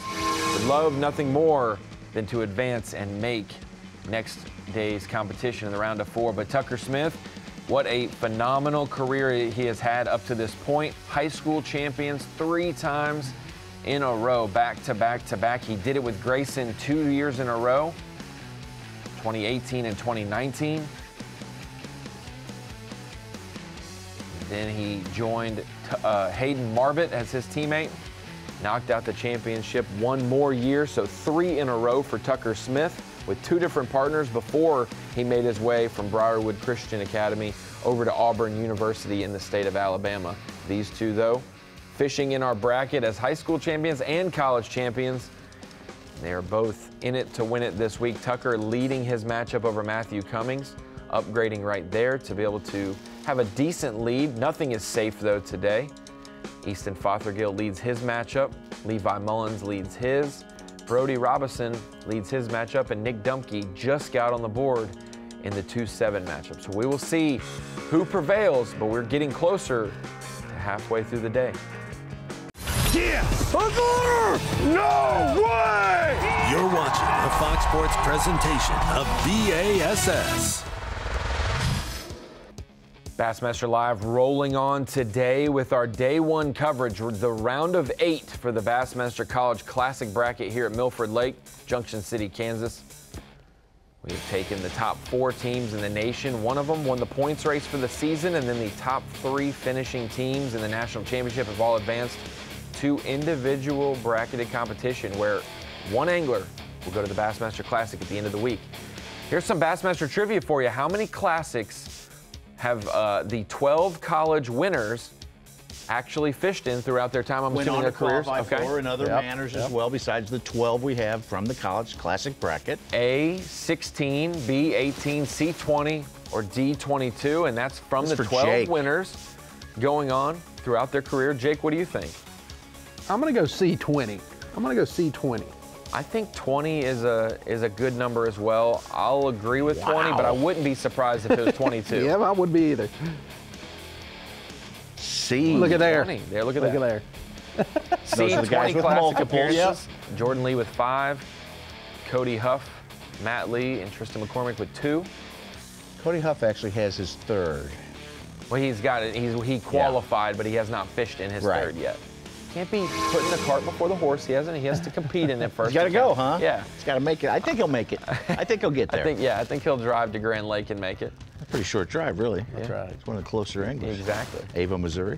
If you take a look at our field of anglers, 7 of them within sight of the dam.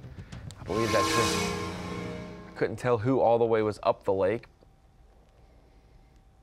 away from the dam, but most of the anglers within sight of the dam, and looks like Easton has made a change in locations to a much steeper bank, and the wind is definitely piling in on that area now.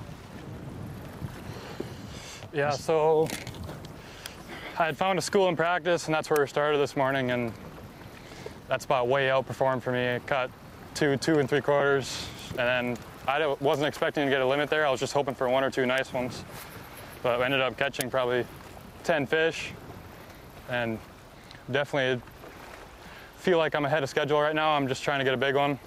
My small is a 1-3, I believe, so still tons of room to grow, and still got pretty much all day, so.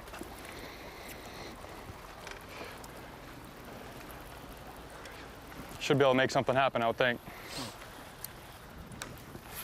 While convalescing for his brain surgery, which happened, in late August, he did a lot of Google searching. He said he knows this lake pretty well just from looking at Google Maps. Well, and just looking at him, he's basically the only one that I've seen that is fishing something different. A lot of these guys are fishing some splatter stuff, a little more off the bank. He's fishing more of those vertical banks, bigger chunk rock. And like you said, he mentioned that he got on that school this morning and it overperformed. But, maybe just that difference in structure that he's fishing has been able to help him get the lead that he has. And we'll see if that structure continues to pay off throughout the day for him. And the thing that will start to come into play as Levi Mullins hooks up all of these anglers fishing against each other in bracketed competition, fishing the same waters here at the base of the dam, each side of the lake. You'll have to probably find something else as the week goes on. I think these guys, from what it looks like, I think they're going to catch fish, but it's just going to be whoever can figure out how to catch that better than average, that 2-pound plus class fish is the ones that's going to be the ones to watch this week. And I think as we see more and more guys catch and get closer to their limits and fill their limits, I think we're going to see those guys start to maybe change up to try to see if they can't upgrade.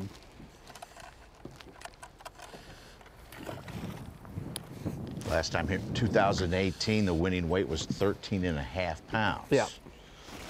And if I remember right, I think it got better every day. Like, I think, Yeah, that was the best 2 weights. Well, yes. Nick Ratliff's and Nolan Miner's 13.4 on the final day were the best 2 weights. Well, in and the it event. just goes to show that those 2 guys were the ones that figured out how to get those better than average quality size bites, and they were able to exploit that. And just like here this week, just like these guys here today, there's going to be a couple guys that figure out how to get that bigger bite, and those are going to be the guys that are going to be the ones to watch throughout the tournament.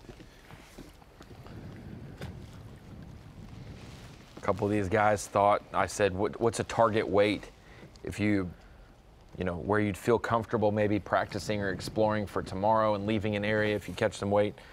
A lot of them said, if I get over 10 pounds today, I'll feel better about it. I won't feel confident about it. I'll feel better that I've probably got enough weight. But we saw it, Such. We've seen it in a couple different brackets. 2018 here at Milford.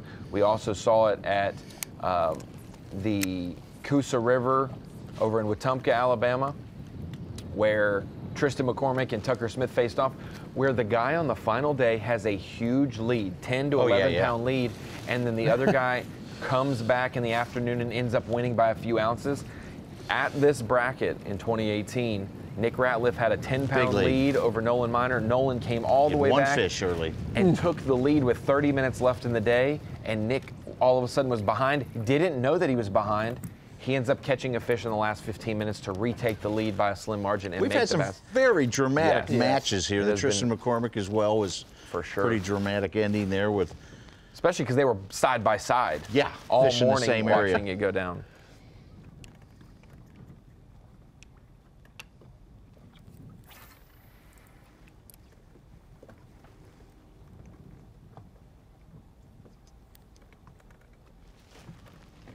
It's early. The sun's not even up, high enough. There's still shadows in certain areas of the lake.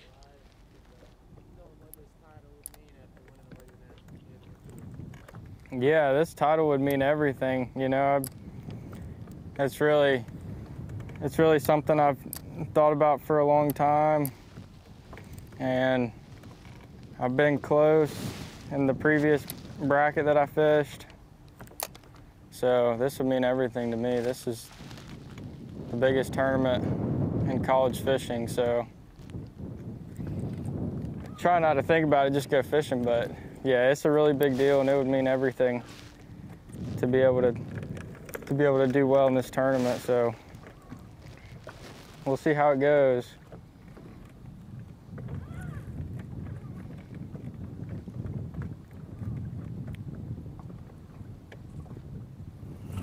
About to bounce.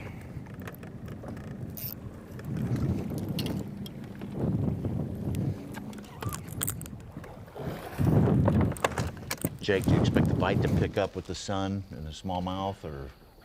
Yeah, I mean, and I think a lot of it comes to these guys just figuring out what's going on. I mean, obviously we did see a morning bite this morning. A lot of guys caught some fish this morning. But as we go on, these guys are going to figure out what these fish are doing, and they're going to catch them. But it's just, again, it's just whoever's going to figure out how to catch those bigger than average quality fish.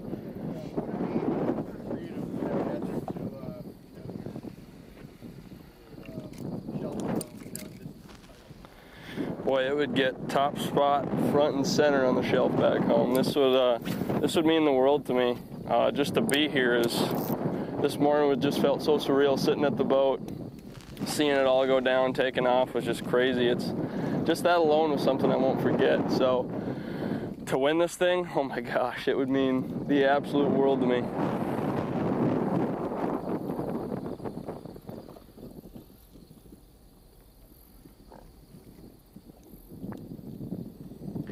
Like you guys said, some of these we've seen in the past bracket matchups where guys have caught 20 bass to their credit for the day, but the competitor they're facing against catches 6.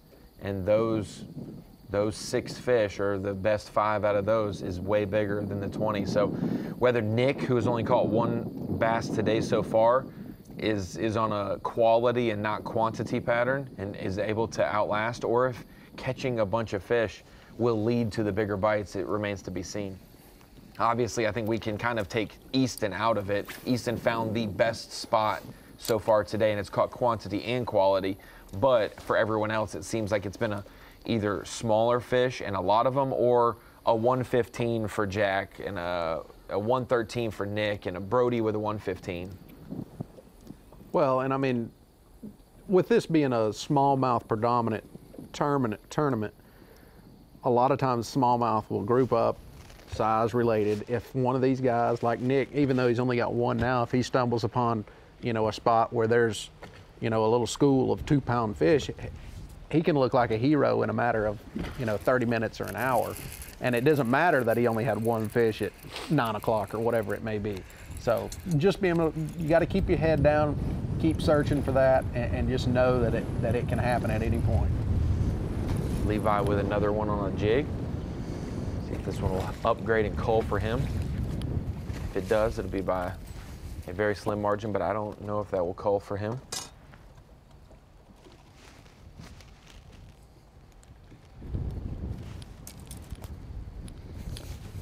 He had a straight run. He had a 1-2 he's already got rid of, then a 1 pound 3 ounce, a couple 1 pound 4 ounces. Yeah. Not sure this will be any help at all. 1-2. Agree. 1-2 just under. Especially with a technique like topwater or like a jig, for some of these competitors, they're bound to get an above average bite today. We will see if Levi can do that. He obviously has built a very good lead over Hayden Marbot, but he has a limit. Hayden has 1 fish. As soon as Hayden gets to a limit, we will really see it settle out. Limits aren't guaranteed today, though, as we see some of our anglers stuck on 1 bass for Marbot, Cummings, Alexander, and Dumke. A lot more work to be done in those matchups if they hope to advance and beat out their opponent. We'll be right back. Live coverage of the 2023 Bassmaster College Classic Bracket is presented by Lews and by Ranger Boats, Yamaha, Toyota. And by Dakota Lithium.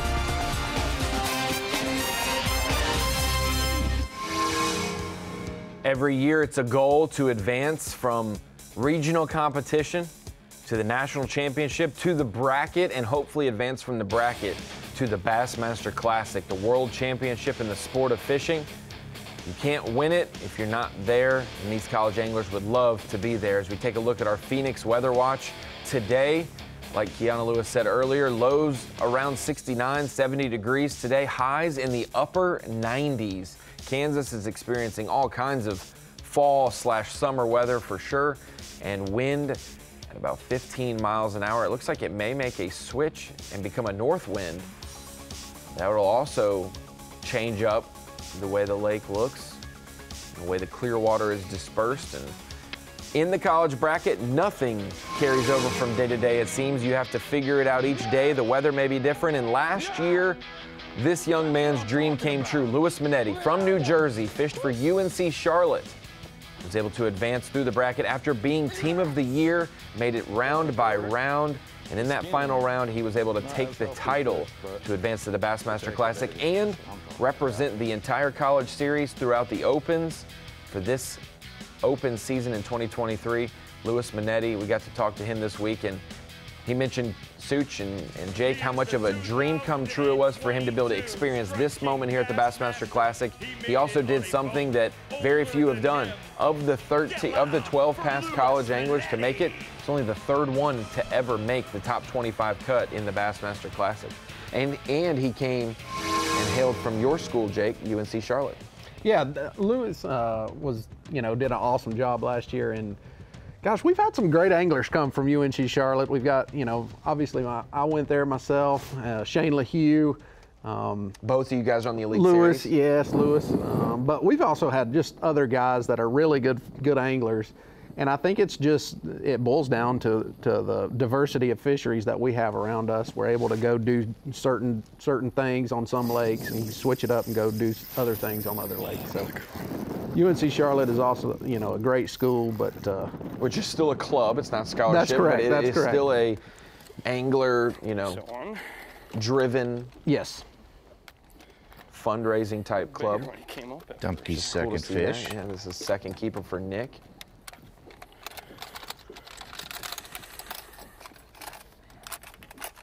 He had a 113 for his first keeper.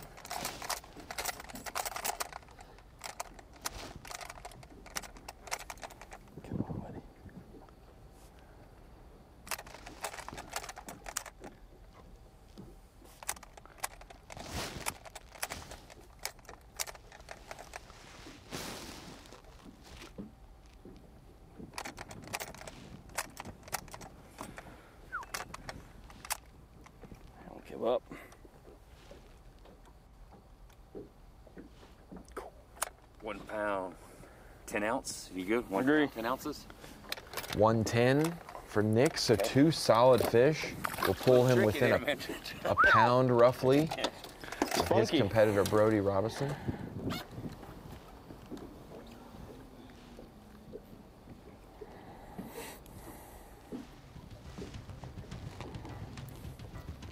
Guy who got a late start, the last one to boat a keeper, now put 2 in the boat and on the scorecard, drawing nearer in his matchup. Meanwhile, we go over to Tucker Smith, Jack Alexander there. Along the dam at Milford, a lot of rock, a little bit of brush that these anglers may be focused on, but a lot of rock and a lot of different rock. Same thing with dock lakes, Jake, same thing with grass lakes. They're not all made the same. Not every rock is the same, not every stretch of bank is the same. It looks similar, but there will be some key differences we see. Yeah, it's just like, again, what we're seeing on the bank here, some chunk rock, maybe a little steeper bank, but there is something under the water that is different, that is, that these guys are focusing on, whether it's one bigger rock, one bigger boulder, or just a transition from boulder rock to smaller rock to like pea gravel or sand. So there's a reason why these guys are in each spot they are, and just that difference is what these fish are hanging on.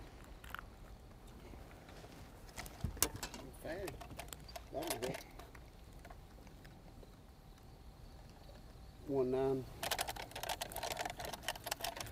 1-9. Get him over 8 pounds. 8 pounds and change, 2 ounces. Now seeing two or three anglers. I think Levi Mullins is in that range as well. Excuse me. Easton, Fothergill, Tucker Smith, Levi Mullins, all with the 3 best weights of the day so far in their respective matchups. Which we talked about the seeding day getting eliminated from competition yesterday with the wind. They just said, just go, if you want to go practice, you go practice. 30 mile an hour. For sure, but that one thing the seeding day would do is it would pit, you know, the best 4 anglers against the worst 4 anglers in terms of weight yesterday. I know. And you kind of get to see what a baseline weight is. Ooh. Would 10 pounds be 4th place? Would 8 pounds be 4th place? You don't quite know what that mark is. So all these anglers might press their fish a little more today. Oh, yeah. Trying to get that baseline. Stay on. It looks better.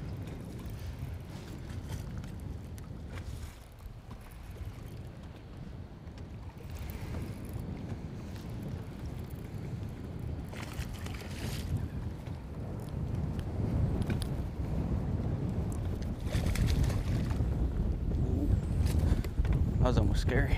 Scared me. All right, scale 0. 2 pluser. Yeah. Hold him there a minute, see if he starts flapping.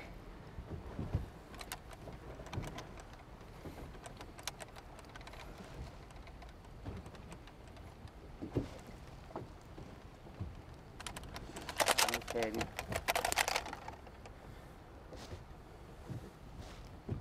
2-5. Agree. 2-5 for Levi. Second consecutive 2-5. You're not even looking.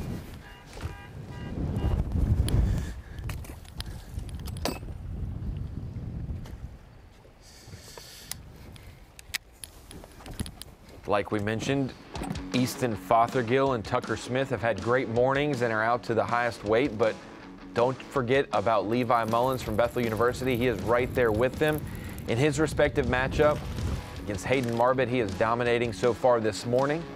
Got off to a good start, and he's using something different than everyone else, Jake. Yeah, he's gone with the jig and the tube, you know, just going more towards that bottom approach. Yeah, we noticed some of those guys this morning, you know, throwing bait fish, imitating bait. And it looks like for the most part all day this morning he has been, you know, dragging that jig and a tube around. So paying off here recently, so we'll see. You know, maybe he's the guy that can figure out what bait to use to get that bigger than average style fish. One thing that's good to see is those fish catches we just saw in the highlight reel a little bit earlier this morning in a different area than where he's at now. He's obviously more in the wind. It's been a pretty good morning. Yep. Been catching a lot of fish. Missed a couple, but we're just looking to catch some more 2-pounders and above. Try to get over that 10-pound mark. Just been dragging points with big rocks on it with a Picasso little spotty jig and a Picasso rhino head Ned rig.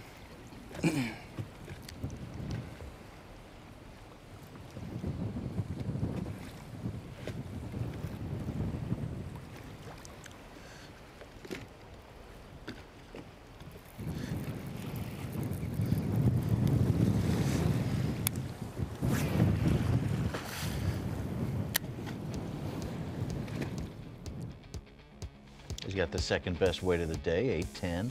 Fothergill has 9 pounds even. And in that matchup, we talked about it, those two, Easton and Levi, the 2 highest weights, could face off tomorrow because they are on the left side of the bracket. Easton in the 1-8 matchup, and we're looking at the 4-5 there with Hayden and Levi. Levi with a big advantage there. Right now, Fothergill, Mullins, Robinson, and Smith are leading their respective matchups to try to advance to the semifinals, the round of 4 on Sunday. We'll be right back with more from Milford Lake. Yeah! No way! You're watching live coverage of the 2023 Bassmaster College Classic Bracket presented by Lews at Milford Lake. Welcome back to Bassmaster Live here at the Strike King Bassmaster College Series Classic Bracket at Milford Lake. So we take a look at the way the map lays out. You've got 7 of the 8 anglers within sight of each other near the dam, and the one guy who has mastered this lake in the first hour and a half of competition all by himself. This could really play well for Easton Fothergill, that he has found an area all to his own. Caught a good bag of fish early this morning. Meanwhile, all of these anglers are having to kind of spread out and fish each other's water throughout the day probably. A little bit more pressure on these areas as we go out to Jack Alexander. He is matched up against Easton in the 1-8 bracket. If he'd catch 4 more like his first one, a 113, he'd be right there. He'd be there. He'd be leading, actually.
Wait just a second, hold on, it's clearing. My bad.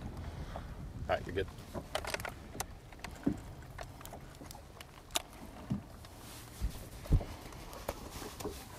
One, 4.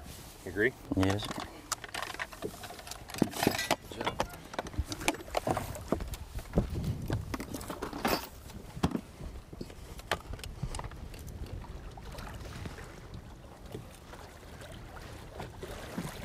Every keeper will count for Jack until he gets to his 5 fish limit. And again, I know for a fact that he's happy to have that one. So, oh yeah. You know, everything counts until they get to their limit. So, a welcome fish for Jack.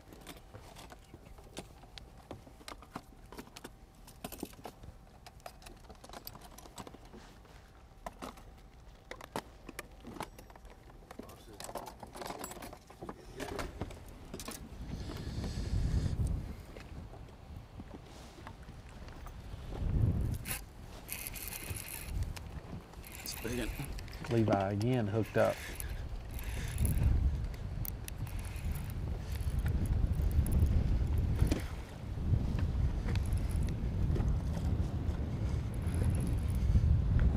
Just as you mentioned earlier, Such, it may be an afternoon deal where those bigger fish start to bite a little bit later in the day.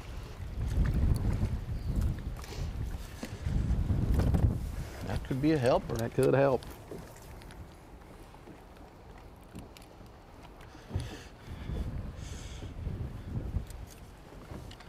You know what the smallest one is?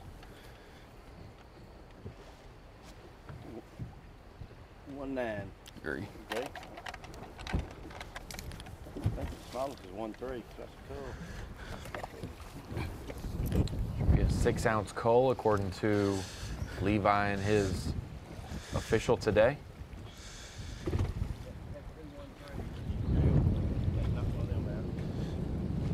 That 2.5 knocked that other 1.3 out, didn't it? No, we got to knock 1.2 out. Oh.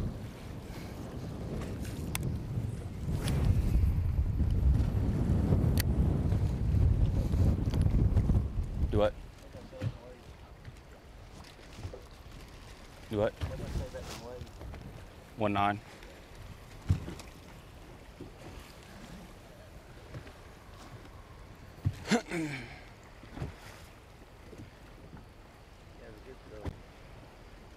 I mean, What's Jake, my you smallest got one the now?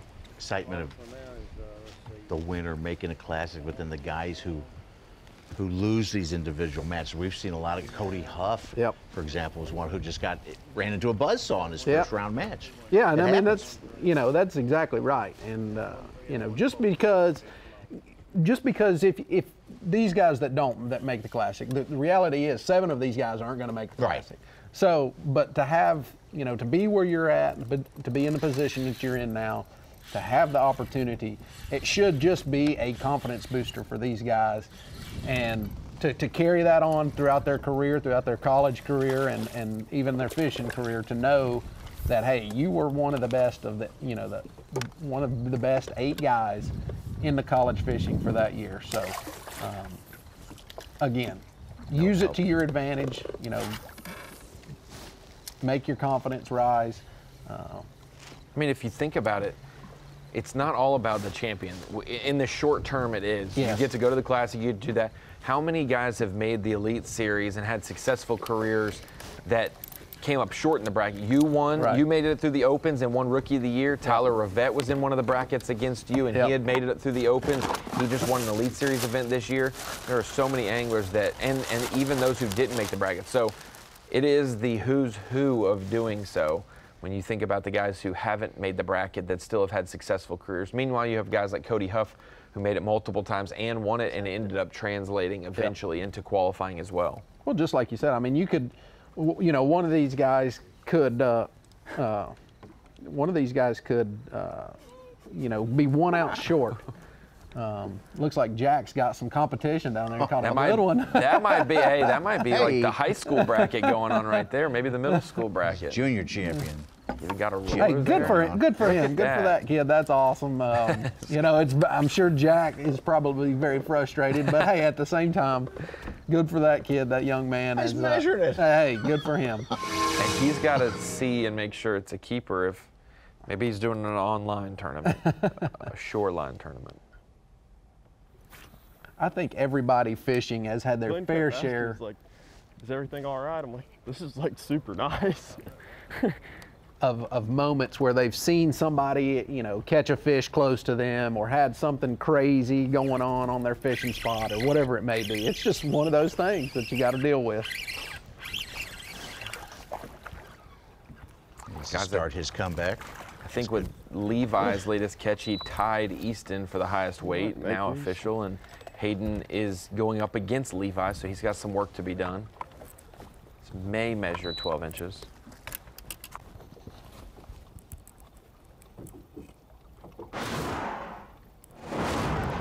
Yeah. 1/10 of an ounce, maybe. 11 ounces, maybe. Oh. You agree? Agree. All right. Hey, 11 ounces more than he just exactly had. Right. I mean, he could closer. He could go catch a couple 3-pounders, and that 11 ouncer looks really good in that bag. Really?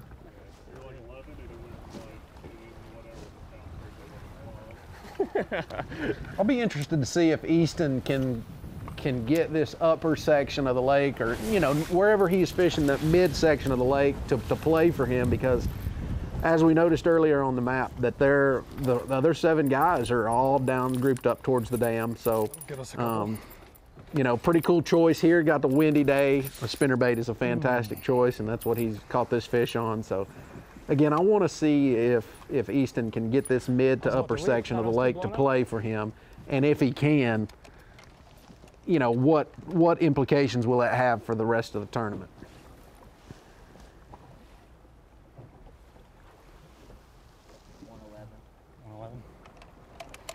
Half pound call. I think that's his 3rd best fish. Yep.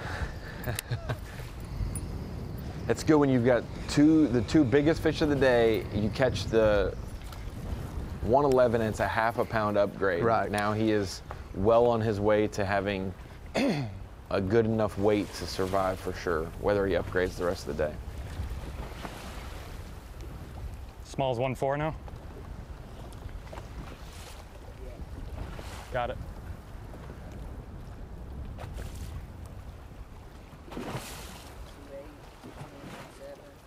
Easton Fothergill, along with the other 7 anglers of the bracket, would love to add their name to the list of anglers to win the College Classic bracket and advance to the Classic, the Bassmaster Classic. Look at the list of names of anglers over the 12 years we have done this, from Andrew Upshaw in the first year where we didn't even have a bracket. We had the champion, the two anglers of the championship team competed against each other. Look at those names, Jake Whitaker. When you look at Matt Lee, Jordan Lee, Brett Pruitt, Jacob Fouts, Cody Huff, all of those anglers have made the Bassmaster Elite Series, and John Garrett about to add his name to the list this year. Every one of these anglers has been relevant at some point, and if still relevant. So, you know, just the list of anglers, and it's going to continue to grow, and all these guys that continue to win these tournaments are going to be, you know, relevant in the fishing world. Whether they have made the Elite Series from the College Series or the Opens or not, or won big events, what a list of college bracket champs. Yeah! No way! You're watching live coverage of the 2023 Bassmaster College Classic bracket presented by Lews at Milford Lake. Welcome into the 2023 Strike King Bassmaster College Series Classic bracket at Milford Lake. We've taken thousands of anglers across the country, hundreds of teams showing up to regional action. They had to qualify for the national championship, and then from there they had to advance to the bracketed competition. We have our team of the year represented, the top two there, Easton Fothergill on your left, Nick Dumke on your right. They were your team of the year based on the points race. And then we had our national champions, Tucker Smith, Hayden Marbett, second and third in the championship as well. As we take a look at each matchup, Easton Fothergill out to a hot start this morning. 9 pounds, 8 ounces is his unofficial weight, or his official weight right now.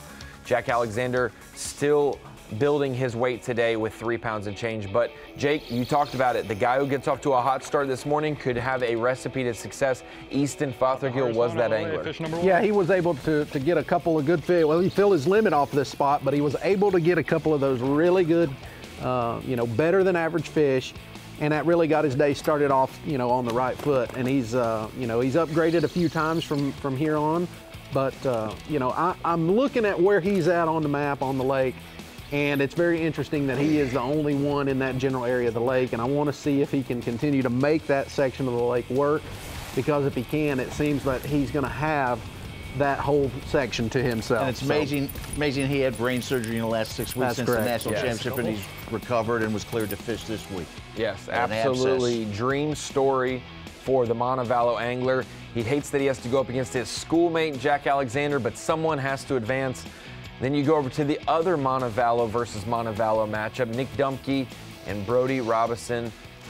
Dumke was a part of the Team of the Year duo with him and Fothergill. What a fantastic season. But Robinson and Alexander, they finished third in the national championship to get to the college bracket. And Robinson with the advantage right now. Slower start in this matchup. It's still wide open. Of the 4 matchups, this is the closest still to be hashed out. Yeah, Robinson has 3 fish. His biggest is just an ounce under 2 pounds, and Dumke has 2 fish, and he's got a couple close to 1 3/4 pounders. These guys will get it figured out. They're, you know, a slow start. It's only 9:30, so you know, these guys have plenty of time left throughout the day to make it happen. And I really think that one of these guys is going to figure it out and make it happen. Then we go from the 2-7 matchup to the 3-6 on the same side of the bracket. Tucker Smith, part of the national championship winning team of Auburn University, going up against Matthew Cummings of Bethel University. Tucker Smith with the advantage there after about an hour, and then he started to put some fish in the boat. He had some non-bass as well. Morning down by the dam, fishing with a topwater, and then making that change. When he made the change from topwater to his other tactics and his other regions on this lake, this is when he really started to take command in his matchup, Jake. Yeah, and, you know, just as we mentioned, that early bite this morning, they was able to, you know, some of these guys were able to capitalize. Now we're starting to see these other techniques come to play, and we're going to start to see where these, you know, these guys are fishing, whose spot or whose, you know, technique is going to be better than the other guys. So it'll be fun to see. No fish over 2 pounds for Tucker Smith so far, but he has 4 of his 5 keepers are 1.5 pounds or bigger, so he is still one small fish that he can definitely upgrade in a large way, but he's got some decent size when it comes to the average overall. Now we go over to the 4-5 matchup. The winner here will advance against the 1-8 matchup. Hayden Marbett, half of the winning team for the national championship, and Levi Mullins, half of the second place team from the championship. And Mullins, over the last hour and a half, he has been the hot hand as he has built his weight up with different approaches, different baits than we've seen from other anglers. He is winning the close to the dam tournament for sure. So, you know, we'll see. I like what he's doing is dragging that jig and Ned rig around. He's caught a few quality fish. Can he continue, you know, to expand on that area down towards the dam to make that jig and Ned rig work? Again, there is some quality fish in this lake, and we're going to figure out which guys are going to run across those fish today. He's got half of the 4 fish over 2 pounds that have been caught today. I just wonder if the Bethel coaches and Auburn coaches that are taking it like the Ryder Cup, that their guys going through. Montevello's going to have 2 people in the next round. They have 50% shot for the round, and I bet they're at breakfast, you know, trading jabs for sure. Like, there have been 38 keepers caught between the 8 anglers so far. Matthew Cummings only with one of those, maybe adding a second one right here. Thank you, Keith.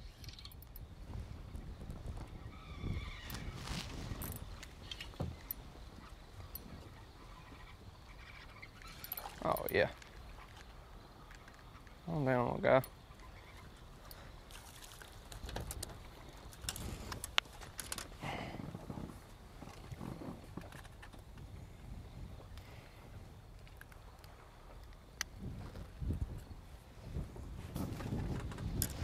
Keeper number 2 for Matthew Cummings. If it reaches 12 inches, should. Oh, yeah. Easy.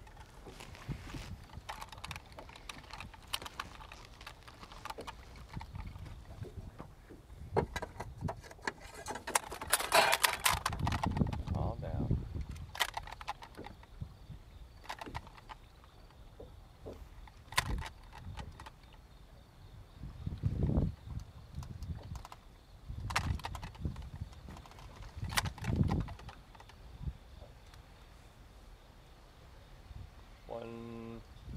One six. Settles in at 1-6. Got a 1-5 and a 1-6 for Matthew Cummings. He is going up against Tucker Smith in the 3-6 matchup. So we see Tucker on the right side of your screen now. Tucker's got 5, but, you know, Matthew, it looks like a big deficit right now, but Matthew, you know, if he feels his limit, he's going to be right close to Tucker. So Tucker needs to upgrade. Obviously, Matthew's got to get his limit, but Tucker's got to upgrade, and maybe he can do that right here with this fish.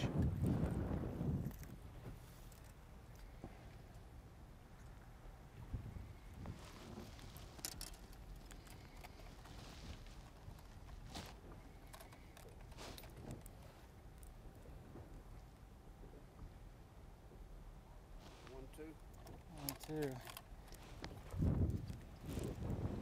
I think that may give him a 2-ounce upgrade, get rid of a 1-0 in his count. But like you said, Jake, yeah, if Matthew averages 3 more 1-6s, he'll be right there at 7 pounds, close to it, if not at it. And that's just a few ounces short of where Tucker's at currently. So it can get right in a hurry. And like you said, a 2.5 pounder, that's a game changer. That's one that he can make up big weight real quick, like we've seen with Easton and Levi.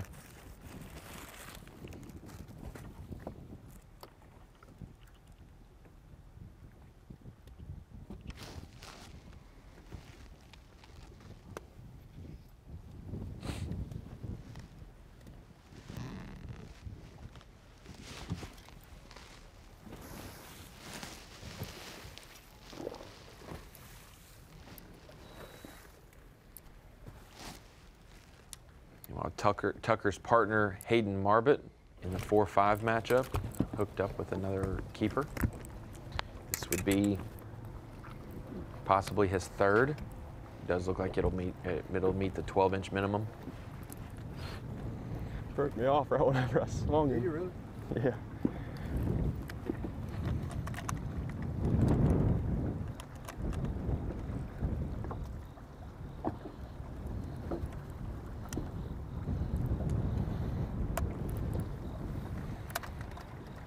Good one. Oh, yeah, that's a little better.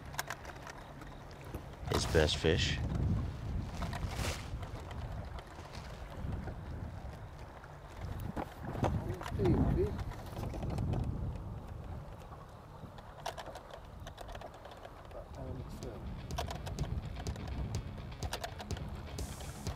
We will wait to see an official, but I'm going to call it at 114. It stayed at 114 for a while. We will see what it officially becomes as they take their time there. Much needed for Hayden Marbit, his third keeper there, his best of the day, like Such said. He's got a lot of ground to make up, though, with Levi Mullins having 2 over 2 pounds in his limit. Hayden with 3 fish, though, working his way to 5 fish. Most of these matchups have a big deficit, but still room to grow for their anglers in pursuit of the leaders. We'll be back with more action from Milford Lake in Kansas.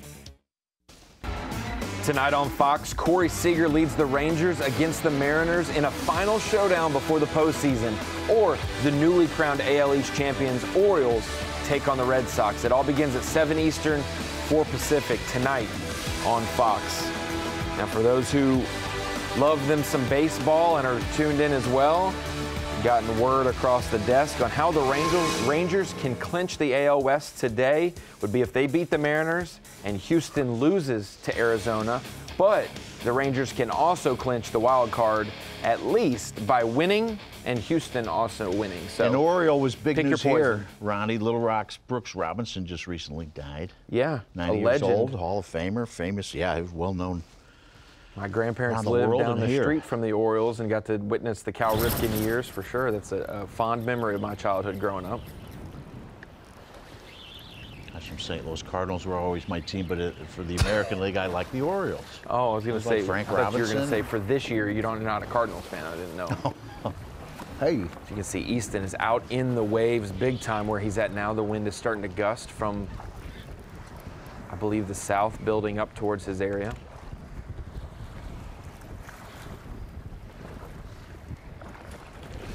Not big.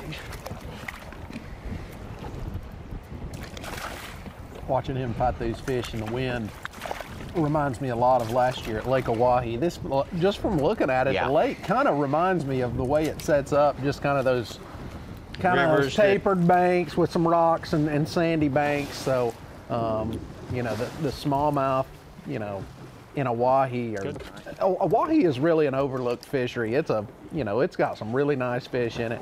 And I'm sure this, you know, the Millwood has some nice fish in it as well, and I'm hoping that we see these guys catch them today. So, but I remember, you know, just being last year that the wind at Oahe trying to fight these smallmouth looks very similar. They're not that far away. Same They're region, not. some Yeah. Buffalo Plains area. Yeah.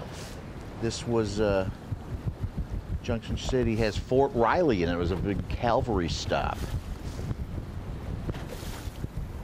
General Custer was stationed here. Okay.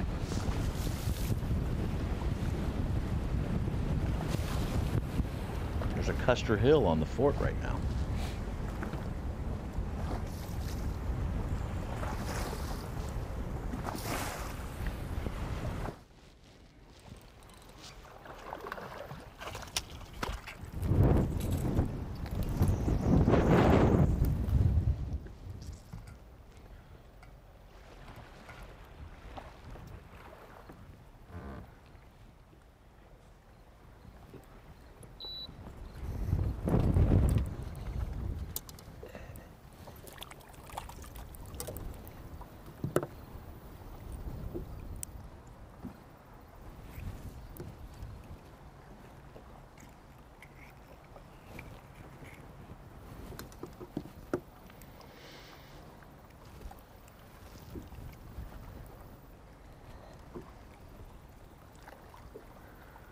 Marbit, part of the national championship team from Auburn University.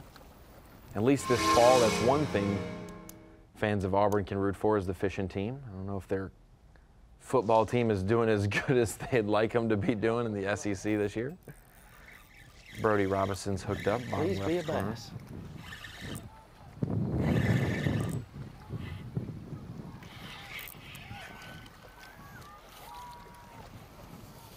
Oh, the old drum. Those are always fun to catch because they fight and they, you know, look so much like they look so much like a smallmouth that it's just like you get them and you look down there, it's like, oh yeah, that's a good one, and it's not, but that's okay. Watching all 4 of our Montevallo anglers in this 4-box here. Easton Fothergill having to compete against Jack Alexander to the right of his screen. Brody Robinson against Nick Dumpke on the bottom of the screen. To have 2, this is multiple times we've had this. We've had a couple Auburn teams in the bracket against each other. We've had a couple Bethel teams against each other in the bracket. Now Montevallo adding their name in the hat for that. Easton is right in the teeth of that wind, and I'm, he's throwing some reaction style baits, switching it up now. But again, if he can get something to work for him to where he can have this whole section of the lake to himself, it will pay big dividends. And I don't know, maybe he practiced this yesterday, or I'm not sure if he's just running new water today, but. With the start that he's had, he's put himself in a position to be able to see if he can't figure this section of the lake out. And I love that approach to it. Maybe he didn't. Maybe in the practice period he saw these guys down towards the dam region, right. And knew that there would get a lot of focus, so he went away from it against the grain possibly. But as a competitor and like my style of fishing and probably yours as well, Jake, I don't want to be close to a lot of people. I'd rather run a bunch of water I have to myself than fish a better area, but maybe 3 or 4 other guys near it, and that's what the situation. I wonder while he was convalescent from his brain surgery if he picked out several spots to try in practice that were away from the usual suspects. Just to see, just to know. Well, it is definitely dirtier water up there. And just something that I've learned just over the past few years is if you're fishing in a crowd of people, that's not necessarily a bad thing. If there's a crowd of people there, there's obviously a population of fish that live in this area. But at the same time, we're gonna move. If you're trying to win a tournament, you usually have to have something outside of that main school or where everybody's fishing. So whether that's tomorrow in the round of 4 or exactly. Yes. So he may know that the bottom of the lake is good and has fish, but with him, having that good morning that he had, he's able to, okay, I don't need to go down there. I know what's down there. I can go over here, try to see if I can upgrade or see if there's another spot that I can go and catch some fish tomorrow or the next day. So if you were heading to an area and you saw Brandon Polnick or Jason Christie, what is your thought on that? That's probably a good spot, but hey guys, at the same time, you mind? But just in the past couple years, I've been fishing in some crowds, and it's not necessarily a bad thing because again, that there's a population of fish there. If all these guys have found this, there's fish there. But with that being said, it's nice to have something away and not as pressured. That's what Bobby Lane, he's trying to get into back to the elites from the EQ. He was telling me it's really hard with 225 boat fields to find something to yourself. It's all those guys are so good. That's right. They're going to find the good stuff. And most of the stuff that is obvious on all these lakes, obviously it's a good spot, but yet everybody else has found it. So you're unlikely to get that spot to yourself. You've got to find something that's out of the way, that's not as obvious to try to do well in these tournaments. Well, after Alexander checks this fish out. We're kind of seeing a little bit of a lull right now. We have seen Alexander catch one and Easton within the last 15 minutes, but for the most part, we were going camera to camera. Like these guys were catching them.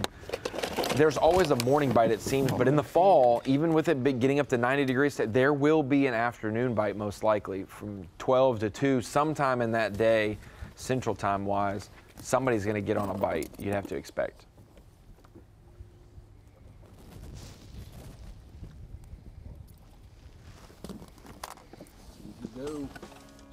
We see Jack Alexander trying to put keeper number 3 on the board.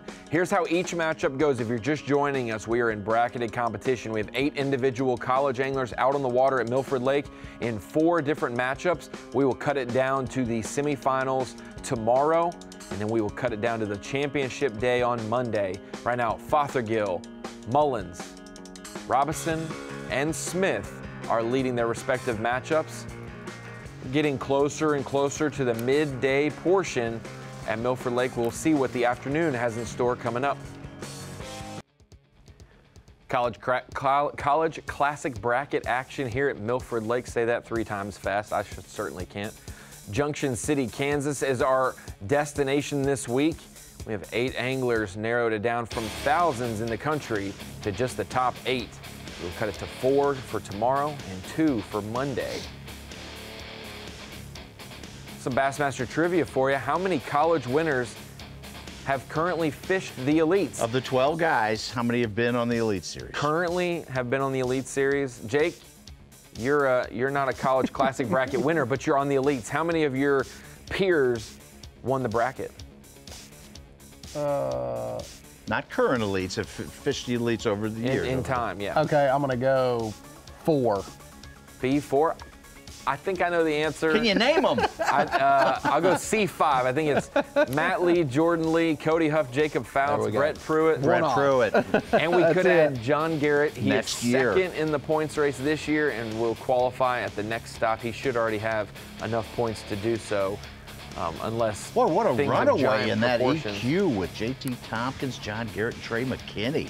The only places they can't run away is from each other because they all keep getting top 10, so no one can gain points on each other. And let me tell you something, that is something to be very proud of, because that opens, you know, with it being 9 tournaments this year, to be that far ahead and, you know, to have, you know, to be able to do what they've done is something to be very proud of. Does it give the Elite Series anglers always have urgency? You want to stay at the top of the sport in the best, you know, league that there is, but a little bit more now that you know I got to go back and fish against that competition for that format to make it. And this last year was probably even stiffer when Jason Christie and Greg Hackney guess last. They said it was the most stressful fall of their lives. One bad day and it ruins your effort for the whole year. That's right. And I mean, a lot of those guys that are at the top of the leaderboard have, you know, they're in the top 10 in, you know, in a lot of these. In the events. That's right. That's exactly right. So, and that's just a feat in itself. So 4 top 10s each, I think. That's right. Those top 2 guys. And you know, they probably haven't had a really bad tournament yet. So, you know, what they've done is phenomenal. I think the difference is from JT to John in the Opens, about 15 or 20 points is the difference in their worst finish. I think JT's worst finish is 48th and John's is 60th. And John said that was the one event he played it safe. It was the St. Lawrence River. You can run 110 miles. He decided not to run so he could make sure he at least got 5 fish every day and came back to weigh in successfully, and that was his worst finish. Which I'll take a 60th all day in the Opens out of 220 boats is your worst. Yeah, you say 60th, and that's not that bad. I mean, it's not bad. If you're at 60th in the Elite Series out of 100, you still have a shot to win AOY if that's your worst finish. So.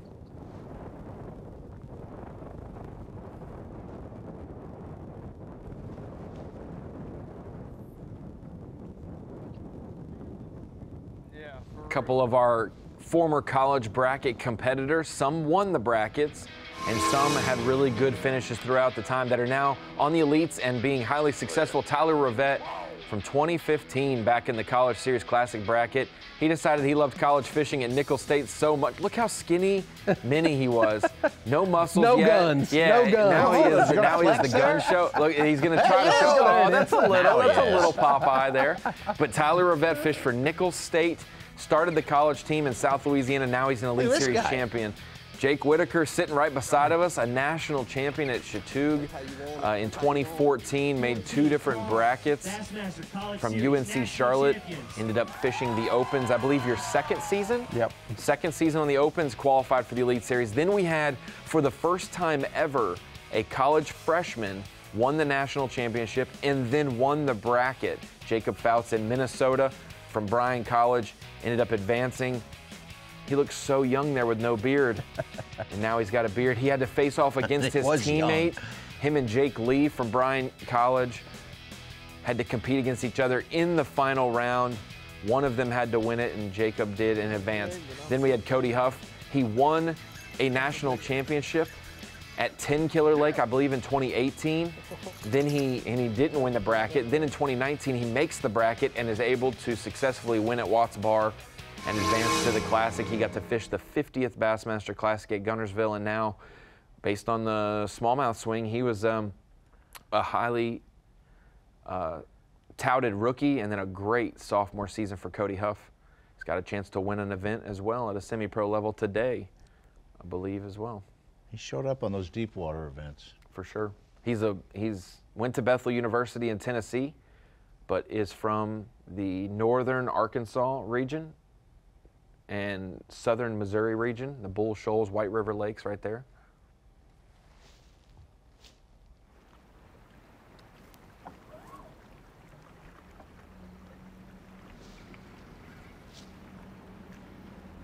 Marbut has a limit of a little more than 5.5 pounds, but he's still behind Levi Mullins, 9 pounds.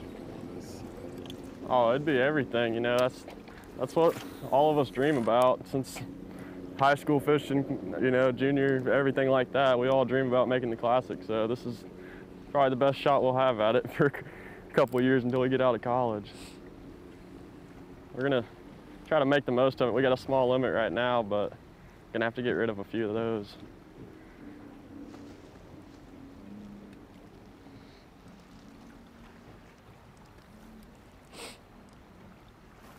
Marbut is correct. He's got a 114. That was his good one for the day so far. And then he has a 1-1, a 13, 14, and 15 ouncer as well. So like you said in the commercial break, Jake, plenty of room to upgrade. If he does catch another 114 or a 2-pounder, that'll be well over a pound added to his total.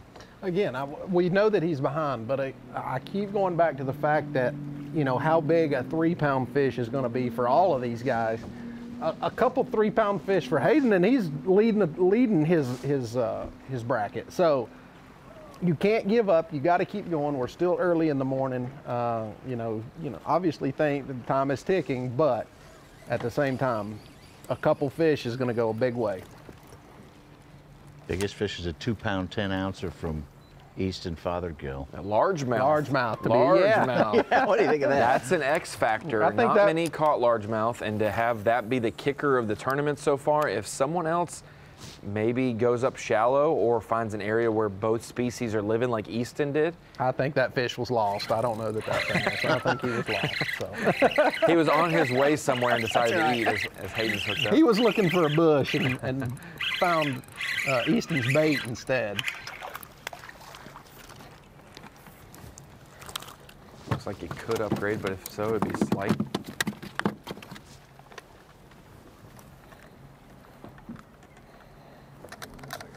All right.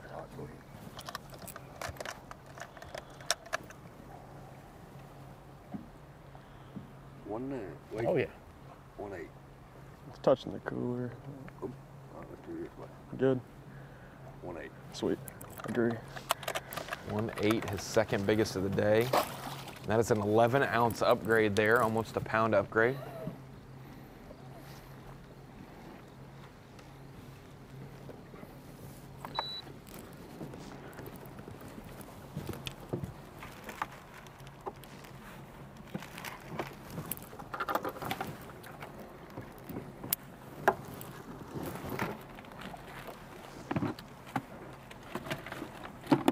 Tell us a little bit about this spot. Coming across it in practice, something you grew up on? Yeah, I came across it yesterday, you know, scanned over it the first day, and, you know, with the seeding day getting canceled, got to kind of fish a little bit more of this stuff. And just like an irregularity in this channel swing, it's a little shelf that it's about 15 foot. I just saw that one sitting right on the shelf and ate it on the fall. Caught one good one here yesterday and left, so hopefully there's some more down there. Take a look at our Humminbird bird's eye view as Hayden Marbut talks about this area you found in practice. Oftentimes day one is a lean on what you found in practice, and once you get a limit or once you feel like you fished it enough, you kind of start exploring, Jake. You kind of, maybe I'll go try this in the afternoon, or the midday break when you get the weight revealed and you know you're behind or ahead, you start to make those drastic adjustments.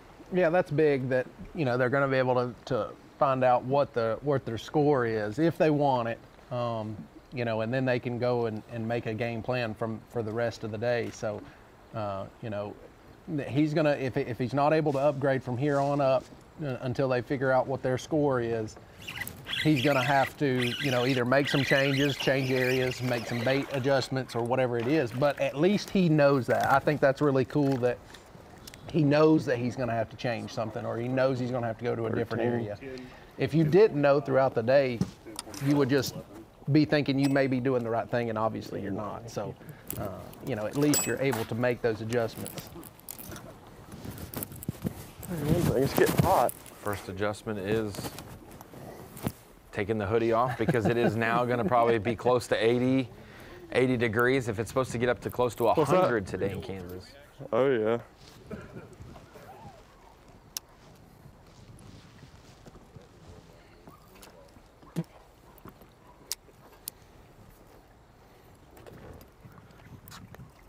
Got three powerhouse schools in the bracket: Auburn University, Bethel University, and Montevallo.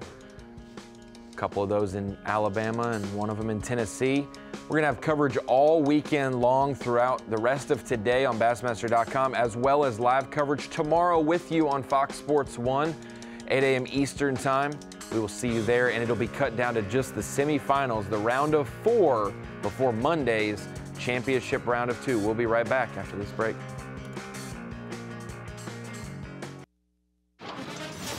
Tomorrow, it's a huge doubleheader on Fox, starting with the Commanders taking on Jalen Hurts and the Eagles, or other regional action. Then in America's Game of the Week, the Patriots battle Dak Prescott and the Cowboys, or Cardinals Niners, all on Fox and the Fox Sports app.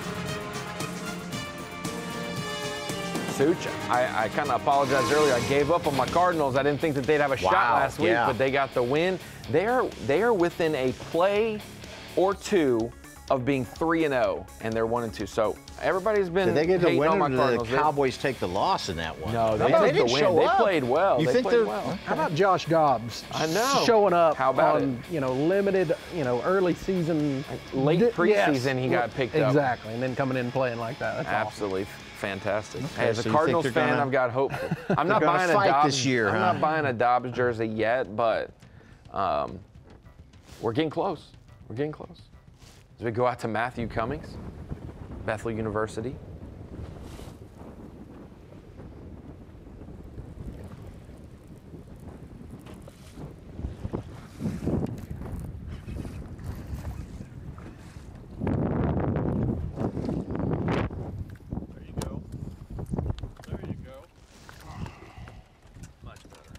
Yeah, for sure.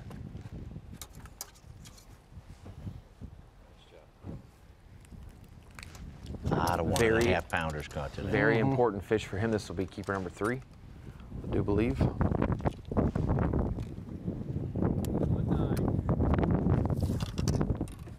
And it's his biggest of the day. Keeper number 4, my apologies.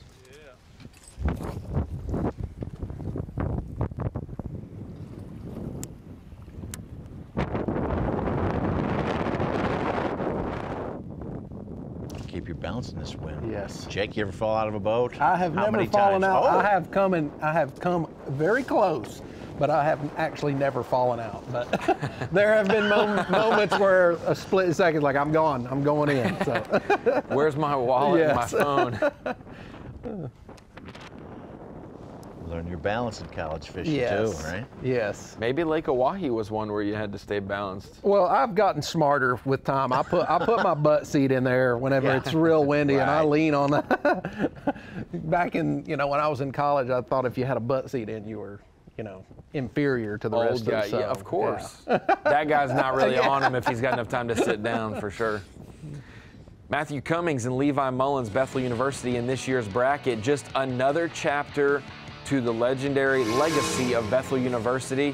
When you think about some of the anglers, even predating John Garrett, the first generation of anglers like Will Davis and Dewey Swims, all of those guys, fantastic school. John Garrett won the college bracket on his home body of water, Kentucky Lake, absolutely dominated, the most runaway bracket we've ever had. Then you come down to Garrett Enders and Cody Huff winning the 2018 national championship at 10 Killer Lake. Dominated that one for the most part as well. Found a key dock and was able to use a jigging spoon to get it done there. They didn't win the bracket then. He won it the next year after Cole Floyd and Carter McNeil won the national championship in 2019. We had 2 Bethel University teams in that bracket as well. Cody Huff advanced to the bracket after that, but creating future pros as we speak at Bethel University. And Tristan McCormick also advanced. We mentioned it, Cody Huff, the bracket just a month after that Chickamauga National Championship. Cody Huff wins at Watts Bar and advances to the Bassmaster Classic. We can add another legacy there with Tristan McCormick representing the College Series from Bethel. He won a Bassmaster Open as well. Following year, yeah. Maybe on the Bassmaster Opens again next year. I don't know. I mean, I got a text. He might be back. I don't know. Coach Gary Mason's really got a good thing going. One of the about 20 schools that offer bass fishing scholarships. That's what I was just getting ready to say about Bethel. It just shows, that goes to show that whenever you have a program and you build on it and you support it, you have a coach like Gary that can, that helps these young anglers and they're able to go out and fish on their local lakes. And it's just like a garden. If you don't water it, it's not going to grow. If you water it, you're going to get, you're going to have success with it. So Bethel is obviously one of the top schools, but there are a lot of schools out there that have great programs. Yes. And you mentioned that some of them, have scholarships now, but there is also great opportunity at some schools that are not yet offering scholarships. So we were both, yes. we both did that. And you think about a Patrick Walters from South Carolina, Yes. Drew Cook from Florida State, bigger schools that don't offer scholarships, but offer the opportunity for funding. If you fundraise yourself, they'll support you for the most part. And I think some of the school, McKendree has risen up the last few years. Yeah. Bryan College has had representatives. You think about Emmanuel College, has been a name lately. One of the best schools that didn't have scholarships, North Alabama, UNA. They were a fantastic school. La Monroe, Louisiana Monroe. Plenty of great places. We had a couple college alums on the Opens Live last Saturday with FS1. Andrew Hargrove from Tarleton State.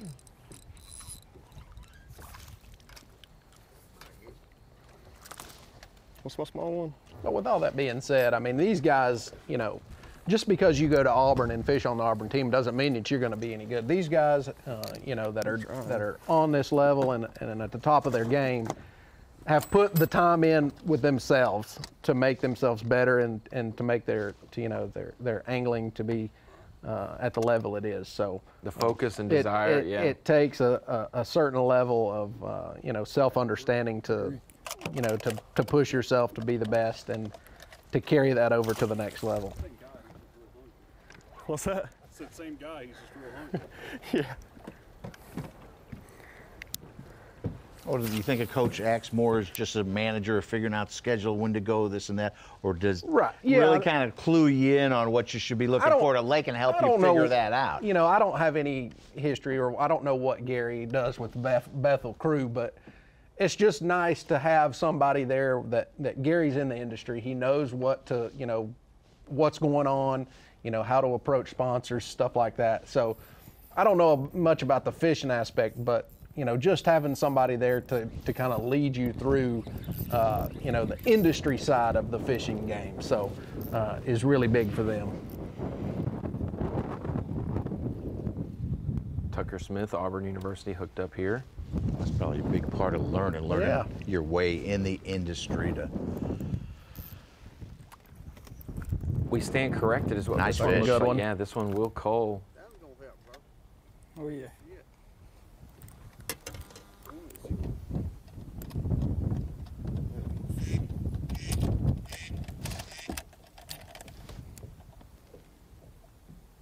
Two, three. 2-3. 2-3 fish. Thank you. Should be over a pound upgrade for Tucker. I stand corrected. There is a scholarship at Auburn University now. Okay. So, Suit, you mentioned it during the commercial break. Tucker not only has won championships, but he also won a $1 million tournament with his partner Logan Parks from, I believe, last year. They won $1 million, $500,000 apiece. And with that, Logan Parks graduated from Auburn. He's in the Opens. He was one spot out of qualifying last year. He is inside the top 10 to qualify this year. He created a scholarship at Auburn if you want to be a part of the fishing team. I remember hearing that, yes. I'm waiting for my full ride if Logan can extend one to me. You still got eligibility? I do at least have 1 or 2 more years of eligibility. I don't know if I want to do my class load or not, but I mean, you know, we could get a master's degree in something.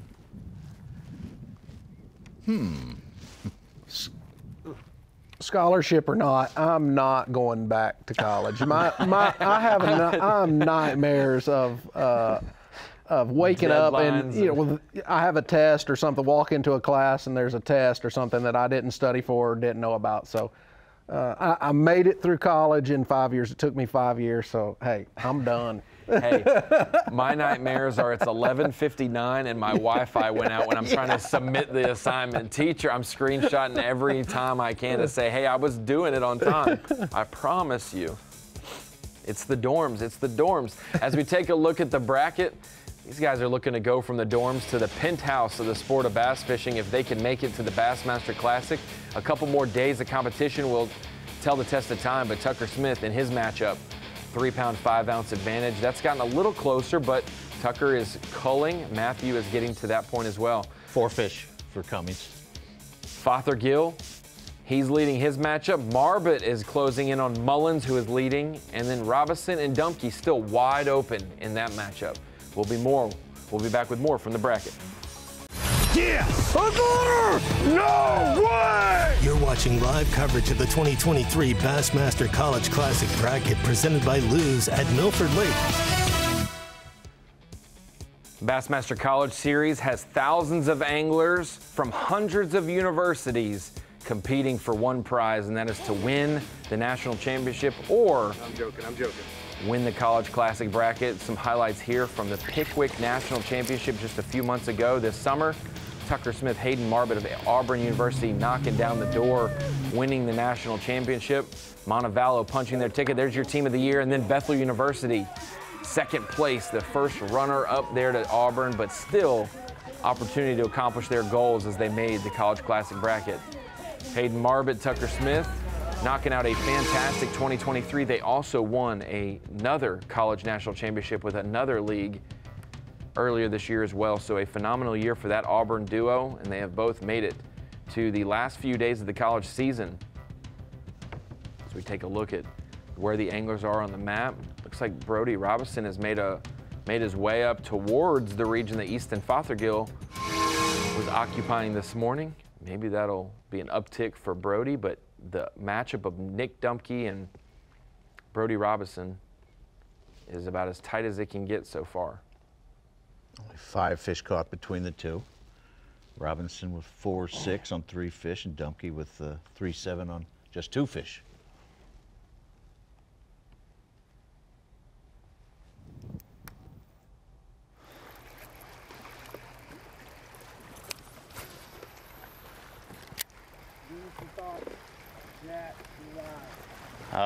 Got 3 for what? 310? 313. It's been tough. Thought I'd have 5 by now, but I don't. Try to fill out a limit before the break, and then probably go and head hunting, try to figure out how to get back in this thing. But right now, we're just looking for smallmouth. Not doing very good at it, but plugging away.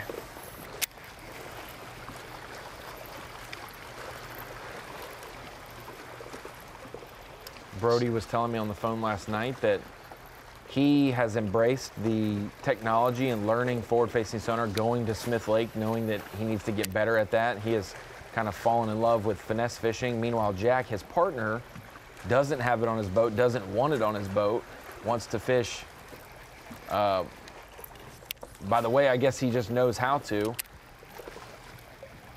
Well, that's okay. That's good. I mean, you can do that. You can absolutely do that. When you have teammates in the boat like that, would you rather have your teammate being better at something that's your weakness, or would you want to lean in, you both are really good at one thing, let's dominate in that aspect? How was it for you? I mean, I can see it paying off both ways. I mean, it would be nice that either one of you have, your differences that way. If you go to a certain area or a certain lake that, it's a shallow water fishery where the forward-facing sonar is not going to play, to have a guy that is really good at, either shallow water or whatever it may be. But at the same time, I mean, again, we all know that forward-facing sonar is, you know, a big player in our sport now and will always be. But at the same time, just like Jack, you don't have to have it to catch bass. We've caught bass all kind, you know, caught plenty of bass before a forward-facing sonar. Yeah, it's pretty so crazy. It is not a necessity. I mean, the 4 of us here is cool, but I mean, we have, you know, I guess definitely a 65 tool guys back home right now watching that are all. That helps. I mean, any one of them could take our spot here. And he's hooked up. We got a drum. Oh, is it a drum? What the hell is that? Oh, is that a big old Walter? Cool.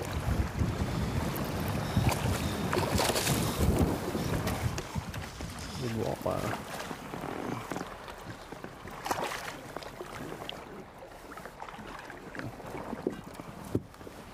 There you go. Some dinner. Oh. That's my PB walleye.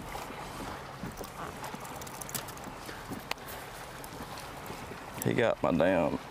Are you allowed to hand me a bite? I would think so. Where they at? Oh, I guess. Yeah, if I can just unhook him and get rid of him. Some dinner. They would eat good. Nice one. They would eat good. Hey, we can get up to 10 pounds real quick. Just turn the camera off.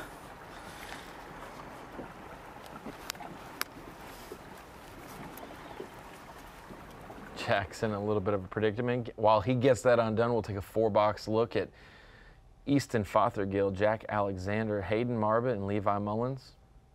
Hayden and Levi at the bottom of your screen are paired against each other. Meanwhile, Easton and Jack are going head-to-head as well.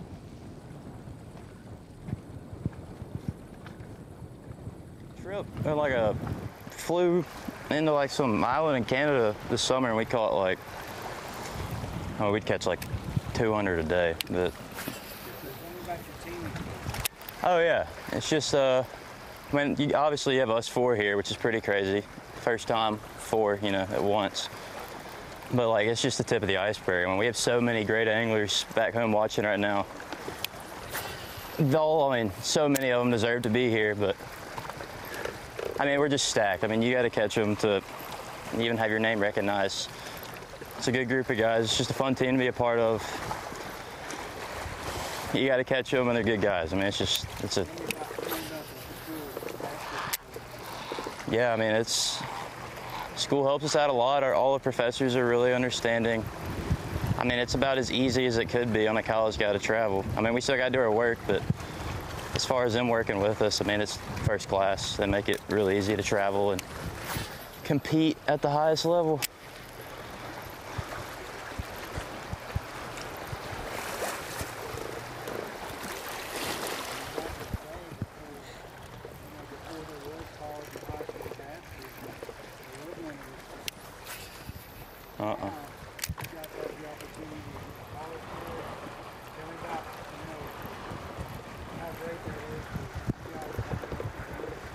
Yeah, I mean, that's kind of the whole reason.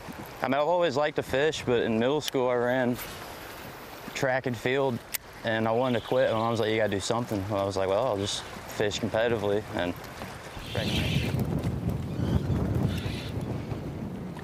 Easton Fothergill. Hybrid.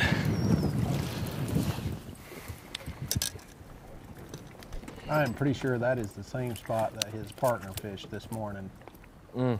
Catching the white bass too. Yeah. And look at that. White bass. Just loaded. Yeah. Not going to help you in this tournament.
Jake, you talked about Easton Fothergill getting off to a good start this morning.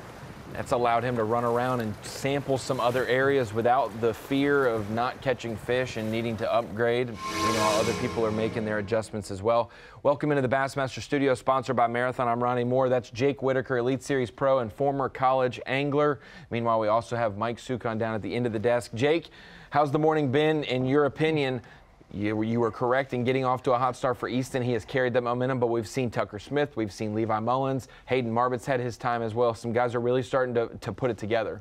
Yeah, and if we take a look at each one of those guys that are leading in their respective competition, they have a couple of those 2-pound plus bites. So, going forward, I'm looking to see if those guys can continue to find those better than average bites, whether it's down towards the dam where most everybody's fishing, or whether they're, at a different section of the lake. So we'll see how that goes in the afternoon for them. Such, meanwhile, what you got for us? We haven't seen a fish bigger than 2 pounds, 10 ounces. In the event here in 2018, we had 13.5-pound bags to win it, but on the earlier days, they only had like 7, 15, 10 pounds to win. So it was like you mentioned, Jake, the guys who figured the fishery out and got better as it went on. You may get more and more confident throughout the week as you start to build your bags, but Jake Whitaker, these anglers will get more and more nervous because each day you get one step closer, and that starts to loom in your mind as you're idling out as, man, if I catch him today, I'm one step closer to the Bassmaster Classic. Yeah, and if we take a look at what, where the guys are at now, they're starting to spread out. I think they realize that,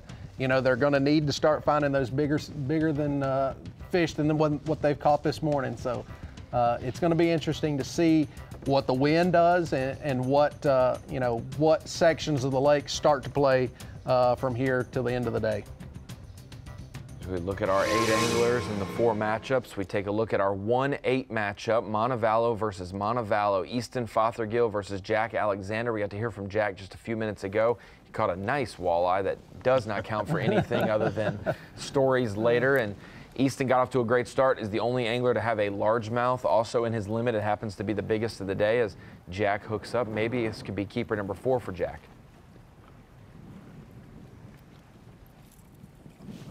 May not be a bass. Looks like it's a white bass. Oh. Back in the lake it goes, and you like what Easton's doing now? Everybody's moving around a little bit, but Easton's allowed to target these areas in a different fashion, knowing he's just going to try to cull and upgrade. Yeah, and I'm sure where he's at now is he's either had some bites there or he knows it's just a good-looking area. So he's able to move around and do his thing. See if Jack... This looks like a little bit bigger of a rod bend. No, drum. Yeah, it's because it was doing circles down there under the water. He is on the non-species bag right now.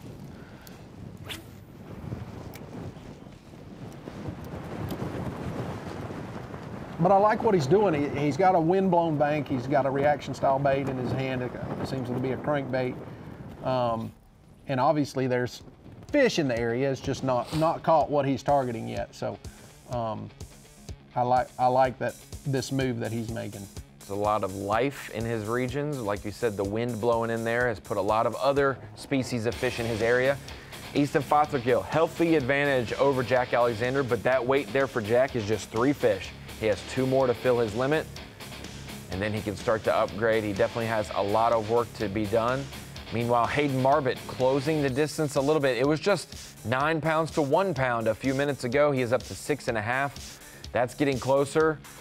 The other matchups are getting just as close as well. Live coverage of the 2023 Bassmaster College Classic Bracket is presented by Lews and by Minn Kota. Power Pole. Skeeter Boats. Progressive Insurance. And by Rapala. Welcome back to Bassmaster Live here for the Bassmaster College Series Classic Bracket at Milford Lake. Thank you for joining us today. We got a little bit more time in our show, and we will drop you off at the doorstep of NASCAR Race Day coming up. And after that show, we'll jump right into the Truck Series at Talladega. I know Jake Whitaker's a big fan of that, but we're gonna hold you. You're not gonna be able to watch that race. You're gonna have to hang Bassmaster Live for the afternoon for us. You'll catch the nightcap later on today, and obviously for Sunday's race as well. So we head out to the lake.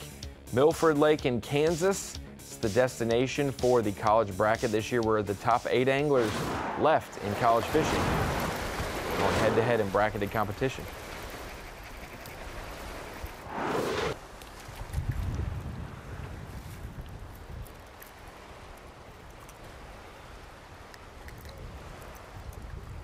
Milford's known as the fishing capital of Kansas, has the state smallmouth record, 6.88 pounder. That would do wonders for one of these anglers. Oh my. Maybe a 6.88 or a 6.89 4 on, or 5 would do wonders. Man, we haven't seen anything over Monday. 3 pounds today. How about we see the state record on Monday? Championship day, Oh someone my, going to the Classic, that would be awesome. something.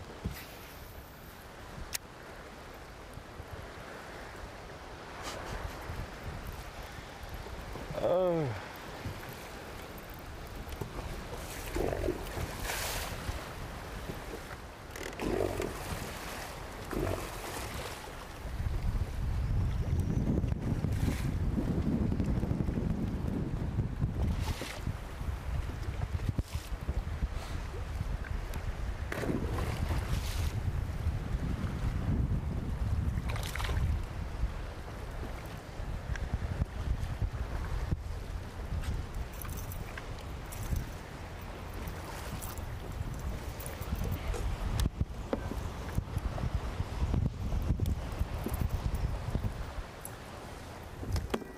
Measure.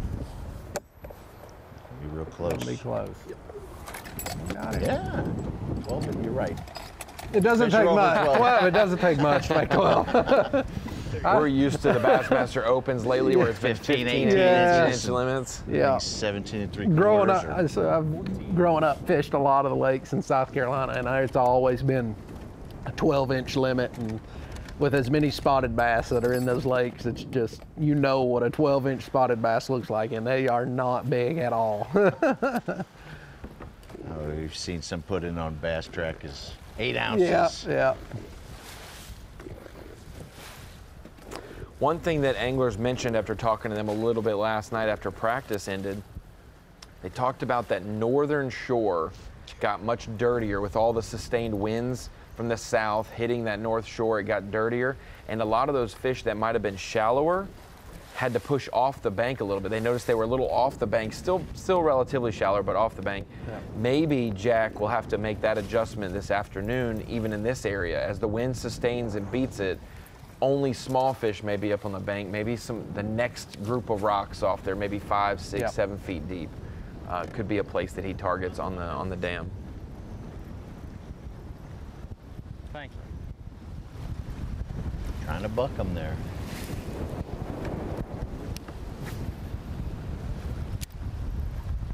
It's the last few minutes. If you see some urgency in these anglers, it's their last few minutes before they take a midday break. They'll take a midday break and be able to do a weight reveal, 15 minutes, kind of sit there. They can't run, they can't do anything, but just relax for a couple minutes, get the weight. They can figure out what their game plan wants to be for the next couple hours. If they're leading, do I keep doing what I'm doing? If I'm behind, how do I go do donuts around the other? But no, they would never do that. But what adjustments do I need to make to improve my odds? But Jack is catching quite a few species and a lot of numbers in this region.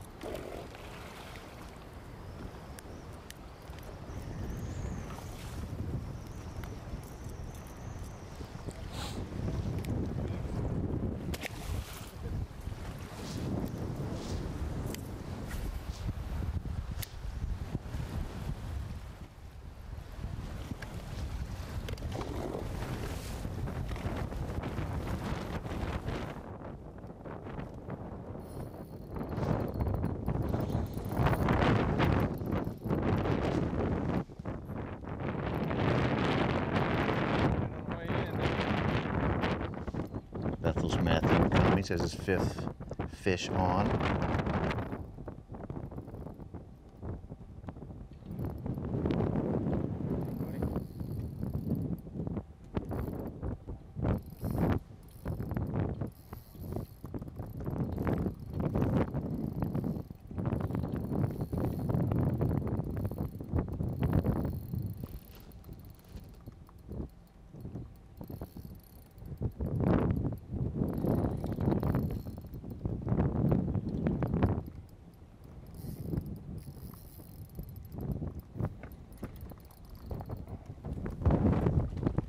better fish for Matthew. Yes, sir.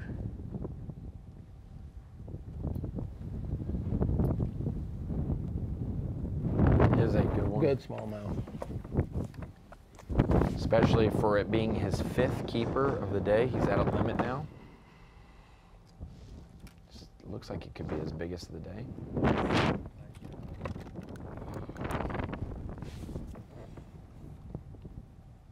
Chunky dude, ain't he? 114. 114, it is his biggest of the day. Some 7 pounds even. He's 1-7 back of Tucker Smith. And he still has one under a pound in his 5-fish limit. 14 ouncer. Kind of looks like a wahey a little bit. I mean, that's what I was saying. I mean, just looking at it, it really does. The shoreline, Yep. and the banks, and the bluff. A few more trees in Kansas than there is on Oahe. When we went up there the first time, I guess, in 18, my rookie year, that's a whole new world for me. I'd never been up in that area of the, of the United States. Like where are the houses at? Yeah, and it's just like, it's like you go from Minnesota, it's trees, I mean, farmland, obviously, and then it's like you get to a point, and it's just like, where'd all the trees go? Yeah, It's what like, happened? What happened? They don't grow out there. But it's just really a beautiful area. I mean, people, it doesn't get, obviously the notoriety because there's really nothing up there, but beautiful, beautiful land up around Lake Oahe. It's a rolling, long, giant sweeping hills, big skies. Yeah. Then before you get to the Badlands. And that's correct. Looking at Matthew Cummings, Tucker Smith, they're facing off against each other in opposite corners of the screen. Nick Dumke, Levi Mullins. They're not facing off against each other, but both of them looking like they're going to sit down for the midday break. It's been a lot slower than I was hoping. Bunch of little fish. We need them to grow quite a bit. I don't even really know what I've got right now, weight-wise. It's not much. All these guys out here they're going to be tough to beat, and I don't know. I'm going to have to do a little better than what I've done so far. So. What did you expect to have at this point? I really didn't know. I was hoping for at least 10, 12 pounds by now and just be able to coil through the rest of the day. I think 12 a day will have you, doing pretty good. I may be wrong. I may be way small, but, I'd be surprised if it was much more than 12 a day to advance you. Or at least to tomorrow. But so what do you got to do for the rest of the day now? Tell us about your morning so far and how you feel about going into the afternoon. Had a pretty good morning. Caught a lot of fish this morning, and the bite has really slowed down. So I think we have to make a few changes, see if I can start getting bit again. Might run back to our starting spot, see if we can get some more bites or try some new areas. Try to start getting some bites because it's really slowed down. I think it's been maybe an hour or two since I had a bite, so gonna have to switch some things up. How do you feel about where you're sitting with your weight? Levi. But I'll probably stay 5. Just a fish? Yes, sir.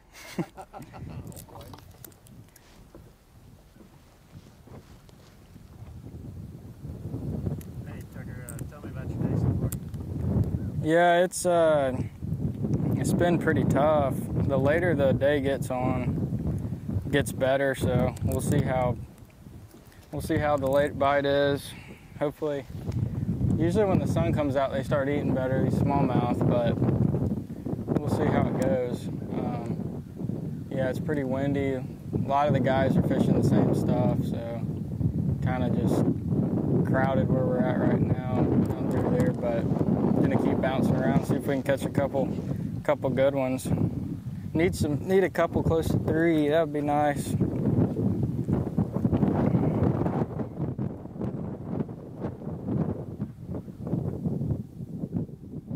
Tucker Smith giving his midday break. They're at their midday portion. Everyone sits down 15 minutes. You get your weight revealed once it's all solidified. All of the observers and officials are texting each other to make sure it's correct before they tell the other angler. But this is the way the bracket looks at this point. Easton Fothergill in his matchup against schoolmate Jack Alexander. He's got the advantage, 9 pounds 8 ounces to 3 pounds 13 ounces. We've seen Jack catch quite a few fish, just not the right species. Then we go over to the 2-7 matchup, Nick Dumke versus his schoolmate, Brody Robinson. Brody with the advantage there, 5-12 to 3-7. I believe that is 4 fish for Brody, and 2 fish for, or 3 fish for, no, I was right, 2 fish for Nick Dumke. Then down in the bottom bracket, this has gotten much closer. Matthew very down on himself, but he's actually still right there in it. Tucker Smith, 8 pounds 7 ounces, leading Matthew Cummings with 7 pounds even in the 3-6 matchup. And then the 4-5 matchup, Hayden Marbett has drawn much closer to Levi Mullins. Mullins with 9 pounds even. Hayden Marbett, maybe an hour and a half ago, had 1 pound, now up to 6 pounds 9 ounces within sight. That's your bracket leaders right now: Fothergill, Robinson, Smith, and Mullins. We'll be right back. Last segment coming up of Bassmaster Live. Yeah! No way! You're watching a Fox Sports presentation of B.A.S.S. Welcome back to Bassmaster Live, here for the Strike King Bassmaster College Series Classic Bracket. We've narrowed it down from thousands of anglers, hundreds of teams represented across the country at different schools, colleges, and universities. Now we just have 4 teams left, 8 individual anglers. You can watch the rest of the day go down. We'll take a short break at the top of the hour, and we'll continue on until 3 p.m. Eastern time after that short break on Bassmaster.com. If not, we will see you in the morning on FS1 as well for day 2 coverage of the bracket, which is the semi-final Sunday. Final 4 anglers. We will meet you tomorrow morning to see who advances from today's rounds. But halfway through the day, this is the way the brackets look, the way the matchups are dispersed. Fothergill, Mullins, Smith, and Robinson are all leading their respective matchups. Jake Whitaker, thank you for joining us today. You talked about, he made an early prediction. Someone who got off to a quick start, catch a fish or two, have good confidence. Obviously, we were in the boat with Easton Fothergill when he found the best spot on the lake for this morning. Yeah, and he's got, you know, he's made it count with a couple good fish, couple fish over the 2 pound, 2.5 pounders actually. So, and actually the lone largemouth that we've seen caught today. So, he got out to a quick start this morning, and we have seen him carry it through the day.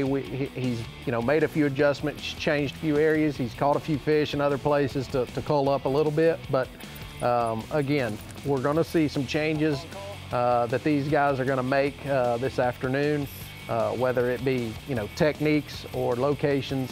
And I'm interested to see who is going to land on these fish. There are some quality fish in this lake, so it's going to be interesting to see who's going to run across them. That's the 1-8 matchup. Then we go over to the 2-7 matchup. By far been the closest matchup of all of them. Nick Dumke, 3 pounds 7 ounces, just trailing Brody Robinson.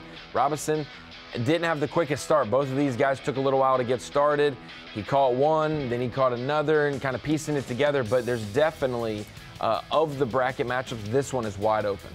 Yeah, and, you know, again, it's anybody's game in this one. Whoever you know, can fill their limit out and get a, you know, you may not even have to have a couple of them. Whoever can get, you know, one of those fish over 2 pounds in this matchup may take home the win in their bracket. So keep after it. They've still got a lot of day left, and keep doing their thing and just trust their gut and finish it up the rest of the day. Both of them had good fish, first fish, almost 2 pounds each of them, but Dumke's still only on 2 and Robinson's got 4. And as these anglers move away from the dam, they'll start to figure it out a little bit more and find water to themselves. But Tucker Smith leading a now close matchup against Matthew Cummings. Tucker out to the early advantage between the two of them. Matthew, over the last hour and a half, started I think he put 3 more keepers in the boat and was able to catch up by filling his limit. But Tucker Smith one of the most vaunted, celebrated, decorated anglers in high school and college fishing, a 3-time high school national champion. He just won the Bassmaster College Series National Championship, along with another league's championship as well. He is a winner, and he has came up just short, finishing second in a past college bracket. Will this be the year that he turns it around? He's definitely going to be one to watch. I mean, he knows what he's doing. He knows how to fish, and he knows one of the most important things. He knows how to adjust. Adjusting is a big thing in fishing. So, interested to see what goes on in that matchup. Meanwhile, in the other matchup, the 4-5, Levi Mullins has had the lead all morning over Hayden Marbett, but Hayden has drawn closer. Levi with the second biggest weight of the day behind Easton Fothergill. They may match up tomorrow on the same side of the bracket. We will see. It remains to be seen, but Mullins doing something a little bit different, throwing a jig and a tube. And Jake, that's something if you're gonna fish around other people, you gotta at least be a little different. Yeah, and like I mentioned earlier that he's winning the Close to the Dam tournament. So he's got that one spot where he was able to do most of his damage this morning. And again, as you mentioned, catching them on a jig and a Ned rig and a tube. So I think he mentioned that he was going to, go back to that starting spot to try to see if he could, catch a few more fish off of it. And, if so, great. But he's also going to, try to expand his water as well. As we're bringing into the Bassmaster Studio, sponsored by Marathon, I'm Ronnie Moore. That's Jake Whitaker and Mike Sukon. Appreciate you guys joining us today. The takeaways this morning, we've seen a couple different techniques, couple different areas of this place, but it's anyone's ball game still. You have to survive and advance each day of the bracket. We have 4 matchups today amongst the 8 anglers. It has been a fun-filled morning. We will continue that action as well, and I like Levi's strategy of going back to what worked in the morning, because there will be an afternoon bite. Maybe with the sun angle, with the wind level, you will find more fish. But guys like Matthew Cummings start to figure things out midday when they get to the halftime break. He may start strong right after we resume. Yeah, and we have yet to see those 3-pound class fish that we know live here. So will those fish come into play this afternoon, and who is going to be the one to land on them? Levi Mullins, like we talked about, one who has built the second best bag of the day. Keep an eye on him. We have coverage throughout the weekend. Today, throughout the rest of today, we'll have coverage for you tomorrow on FS1, 8 a.m. Eastern time. We'll be with you leading into all of the sports action Sunday morning. And then we will have Monday coverage of the final 2 on Bassmaster.com all day long. We hope to see you there, but for our show on FS1 today, we will say goodbye, and we'll lead you right into NASCAR Race Day, which will lead into the truck race at Talladega. We hope you enjoyed Bassmaster Live today. We will see you early in the morning, 8 a.m. Eastern time, the Bassmaster College Series Classic Bracket, presented by Bass Pro Shops.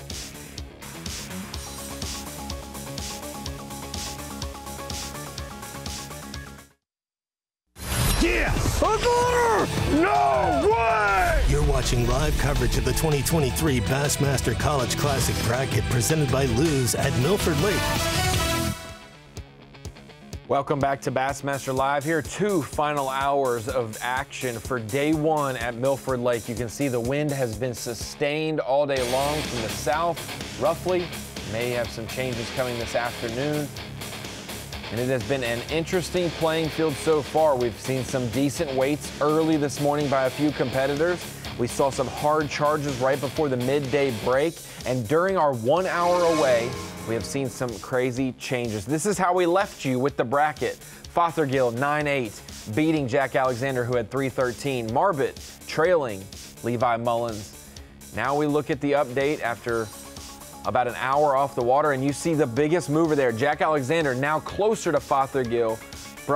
Brody Robinson now hefty lead, and the biggest bag of the day thanks to a giant on Milford Lake. Excited to see that fish catch as well, but it is getting tight. You start to see that most people will have 8 to 9 pounds within the next hour.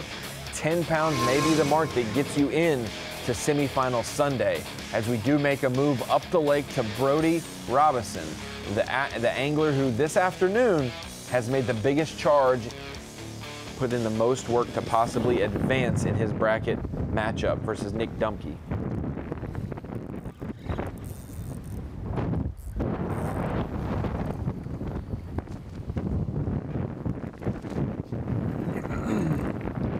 Starting to feel like catfish.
Not done.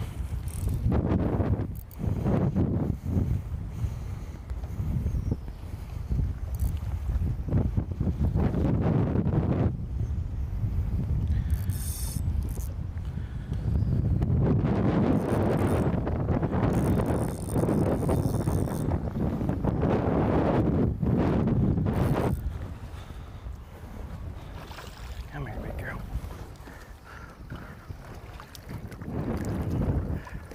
Yeah. Woo!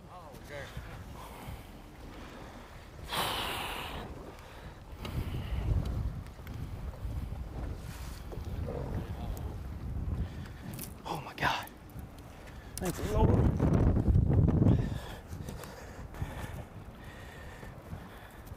God, it's been so long since I felt a good tug. I was convinced it wasn't no bass.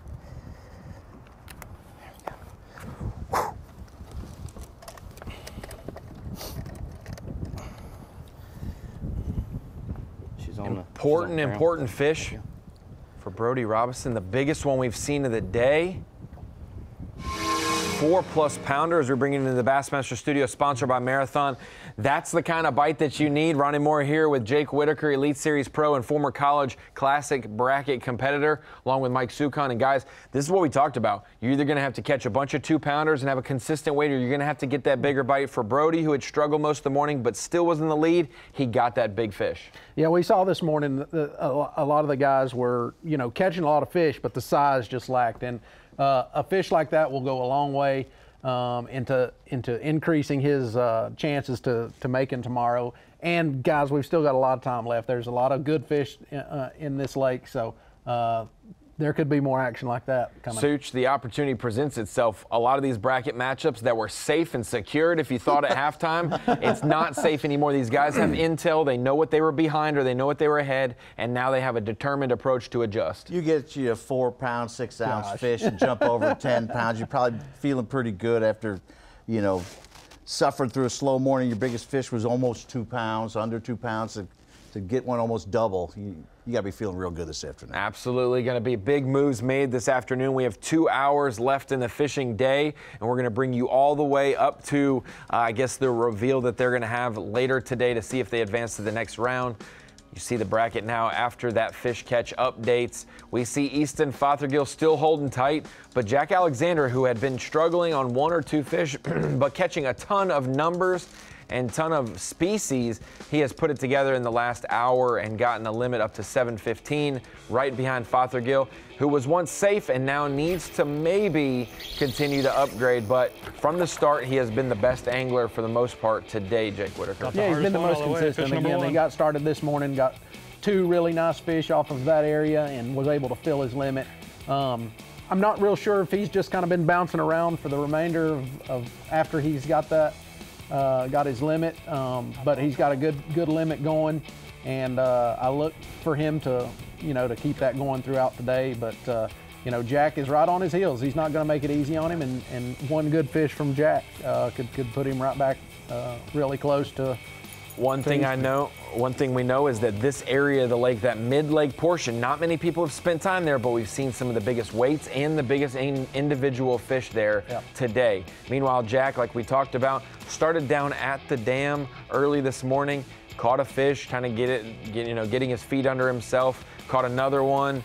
Really was behind the 8-ball. Wasn't being too productive. He's made a little bit of an adjustment, throwing a crankbait, and this has been, I mean, he's getting a bite every cast, it seems.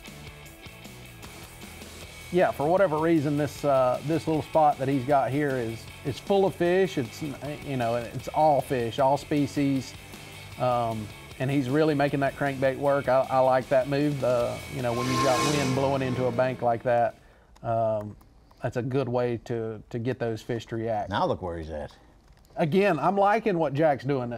There's got to be some fish around this dock. We've seen him, fish this dock earlier this morning, so he's either had, some bites there in practice, or, he's just, or he's a dock fisherman. So, but I like what he's doing. He's kind of mixing it up, keep everything honest, and we'll see if he can't, find one of those, another quality fish to get him even closer. Yeah, during the break he caught a 215 to cull up a little more than 2 pounds. Yeah, that's a great fish. 715. That's a great fish. So we think about this morning, Easton got off to a hot start with a 2.5 pounder, and then he caught a 210 largemouth.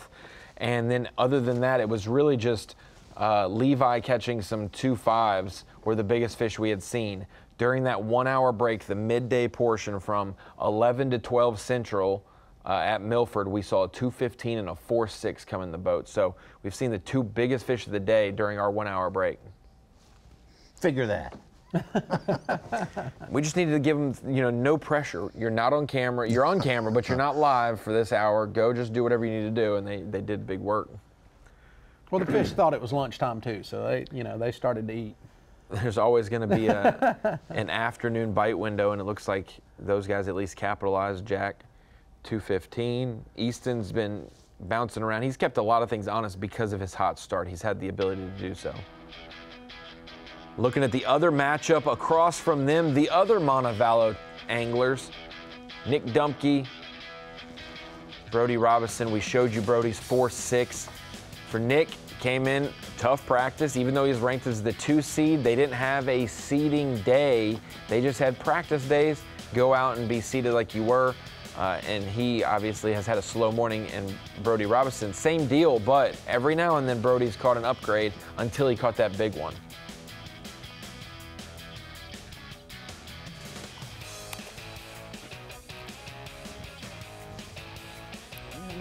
He started in the morning with a 115, had another 1.5, 1 pounder, couple 1 and change till the afternoon hit. Man, that one bite, he bited his Well, and time. that's what we talked about it this morning. Like in years past, we've seen that, that 13-pound range to be, kind of what these guys catch here.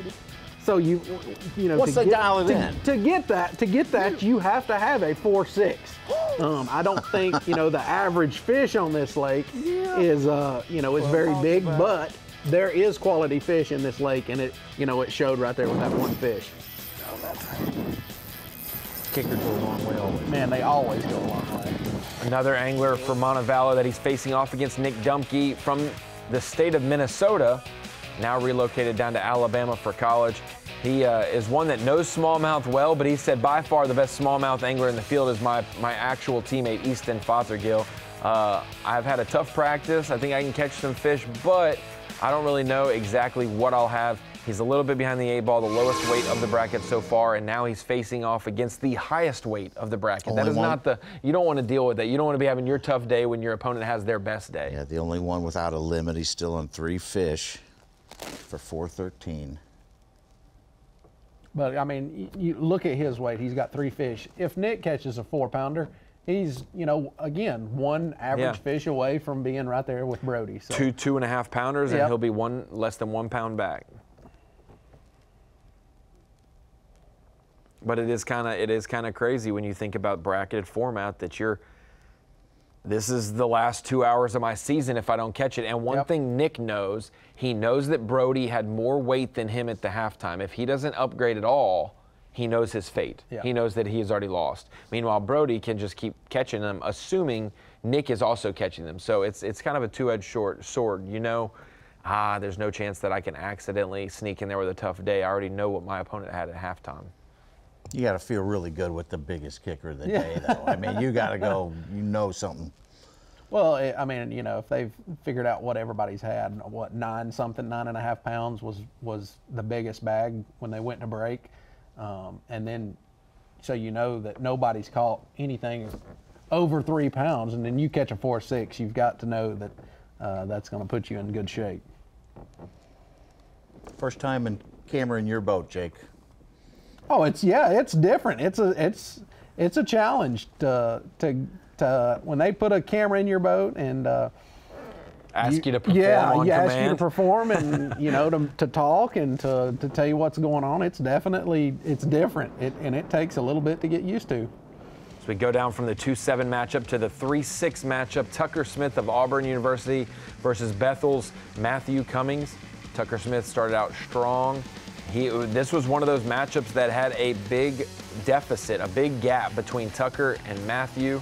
Early this morning, he's kind of settled out at that heavy 8-pound range while Matthew has built his weight. But what else do we expect from Tucker? Most definitely the favorite in the bracket coming into it. He has experienced the only one in the bracket previously in this format, and being the national champ and on the roll that he's been on, you had to keep him on your short list. Yeah, he's been here, he's done this. And like I mentioned before we went to break, Tucker knows how to adjust. He knows how to, you know, to go after that next group class of fish to get to upgrade. So I look for Tucker to, you know, to continue to improve his weight for the day. It's our tightest match today, and he's used to tight match. He lost the classic bracket two years ago by, what was it, 4 ounces? Very, very close margin after having a big lead, so you know Tucker's going to be fishing up to the final buzzer, not relaxing at all. Matthew, a little bit of a move midday. The first 3 hours of his day weren't that great. The last hour before midday break, he started to catch numbers and better quality fish, getting that limit right at halftime. He felt very disappointed in his performance, but he was yet only just a pound or so behind Tucker. Now for the last 2 hours of the afternoon, what is Matthew going to do adjustment-wise? Knowing he's got to hit a certain mark, but knowing he also had the most momentum going into halftime. He's 1 pound, 7 ounces back. He's got a 14-ouncer, I believe. 2-pounder gets him pretty close. So 2 and change? Yep. You're right there.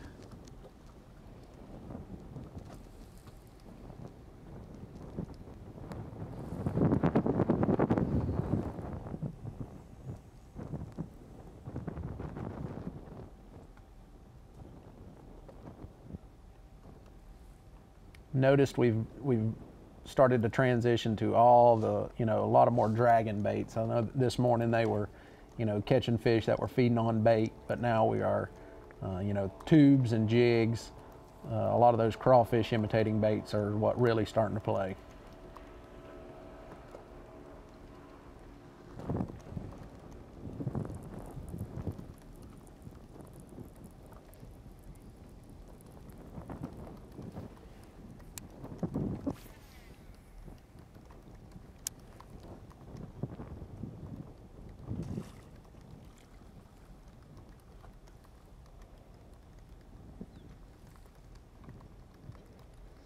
We know we're going to have 2 Montevallo guys in the semifinals. Yeah. Just depending on, we're going to have 2 Bethel. That's right. 2 Auburn, or one of each. Yeah, that's it. Yeah, that is the wild thing. We could have all 3 schools that are in this bracket still represented next round. And the opportunity for Montevallo to send 1 or 2 remains to the championship round. So we take a look at our 4-5 matchup. Whoever the winner of this matchup is will have to take on Fothergill versus Alexander. Hayden Marbett farther behind this morning. Levi had a quick limit as well, his second fastest limit of the day. Marbett's been catching up the last few hours of the day, but Mullins came out strong, did it a little bit different. He was fishing similar areas as everyone else, but did it with a different bait approach. Yeah, while everybody else was, you know, targeting those fish feeding on bait, he went ahead and started with a jig, and it paid off. I think he caught a couple of those, you know, 2+ pound fish, and that really got his day started good this morning.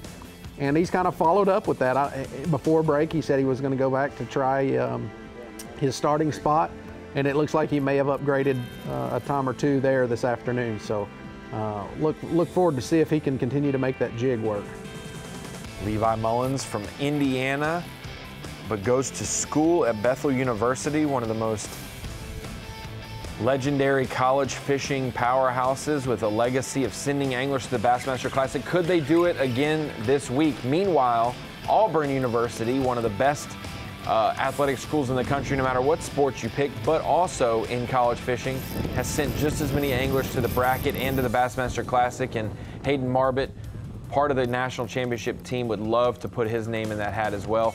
Really started with a topwater all morning, caught a lot of species, caught some small bass, but then when he started to make a switch and fish slower baits, drop shots, some finesse presentations, he really started to catch a lot of numbers and really did so in short order. He's worked his way up to 9 pounds, and he's only a pound behind. So a couple more fish for him, and he again, a lot of these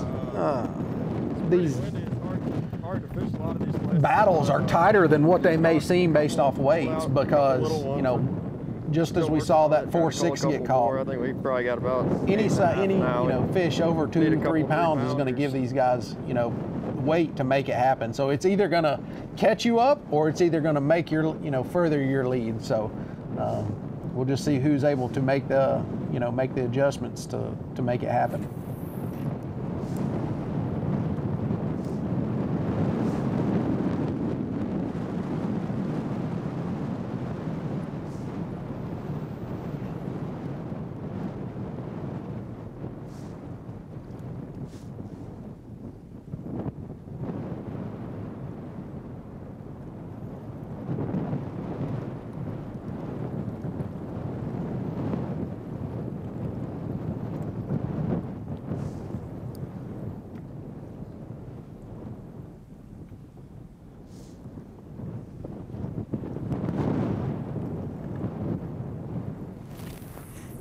For those just joining us on Bassmaster Live this afternoon, we've been live on Fox Sports 1 all morning, and we got to see guys like Levi Mullins, Tucker Smith, Easton Fothergill get off to good starts, but guys like Hayden Marbett at the end of our FS1 show started to put it together.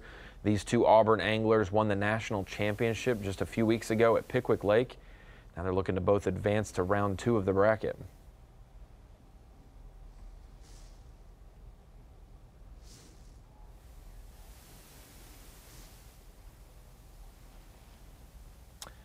For Tucker to upgrade in Cole, I believe he needs to surpass a 1.7. He doesn't have anything giant, but he does have everything from 1.7 to 2.3, so it's going to be close.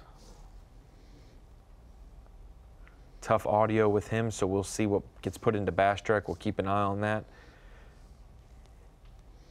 His total is 8.7. His opponent, Matthew Cummins of Bethel, has 7.0. Which is still, Jake, wouldn't you agree, or what do you feel about if you're in bracketed competition, I want to be within a 3-pound bite. If I can catch a 3-pounder and catch up at any time, I feel comfortable, and definitely with Matthew having a 14-ouncer in there, and he's just less than 2 pounds back, the fact that he could catch a 2.5-pounder and be right there. Yeah, especially, I mean, we know, and again, we've talked about this all morning, we know that there are quality fish in this lake. Again, the average size fish that we've seen caught today is not, that big, but you catch a 3, a 2.5, 3.5 pounder, you're going to make up a lot of ground, especially when you have a 14-ounce fish as your smallest fish.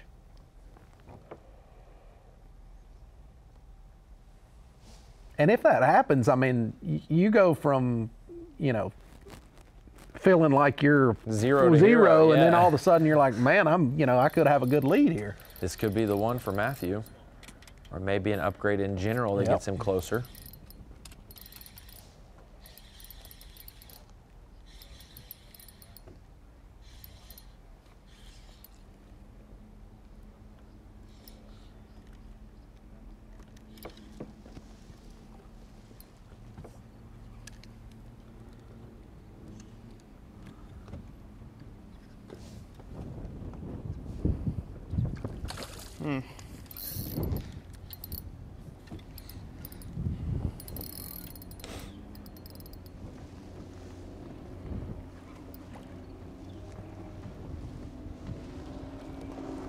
Goes from, I think I'm going to boat flip this fish to, it's definitely bigger grab than it. It is a little 14 ounces. better.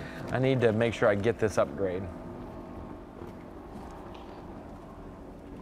You saw Brody Robeson with a 4.6. He really had to play it a while. Smallmouth are known for their fighting.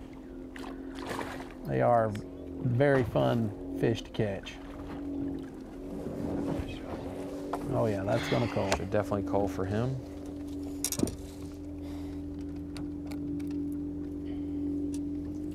Nice fish. Up a little bit, at least. 14 ounces is his smallest. 2 pounds even. I'll take it. Oh. Pound and an ounce. Pound and 2 You ounces. need my butt to move. You tell me to get out the way. Was I hitting you with the rod? No, you're fine. Okay. You're good. That is the kind that he needs. That's his biggest fish of the bracket so far. Two No, even. you're good. That calls out a 14 ouncer, 1 pound, 2 ounces. He's now above 7. He'll be up to 8 pounds, 2 ounces, I believe, when that upgrades. And he'll be just within a few ounces of Tucker Smith. That bracket still to be determined. Meanwhile, Jack Alexander within 2 pounds of Fothergill. Your math checks there, Ronnie. Your math checks good. 5 ounce difference. Thank you. Thank you. Alexander within 2 pounds of Fothergill. Marvitt within a pound or so of Mullins. Dumke falling behind his schoolmate Robinson. He's got to get it together this afternoon if he wants a shot, but Brody has put the biggest fish of the day on the scales. We will see who advances from these matchups, but we'll be back in just a few minutes with more Bassmaster Live. Live coverage of the 2023 Bassmaster College Classic bracket is presented by Lews and by Humminbird, Mercury, Nitro Boats, and by Bass Pro Shops.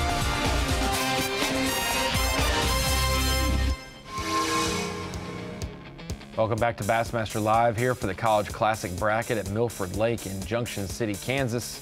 Day 1 coverage here, round of 8. 4 teams separated into 8 individuals. They are in bracketed competition, and at the end of today, we will narrow it down in half. Cut it from 8 anglers to 4 anglers for semifinal Sunday, and then we'll narrow it down to the final 2 for Monday. As you see on the map how they're kind of spread out, got a couple still lingering around the dam portion of Milford Lake. You've got 3 just below takeoff and 2 right across from takeoff. A lot of these areas are protected areas. I've noticed that the wind is still, sustained at a pretty high clip. So, these guys are trying to get to where their water is fishable. And, but again, they're trying to stay in that wind to where it's moving the water. So I think that's a big deal, especially for Jack throwing crankbait, stuff like that. You want that moving water.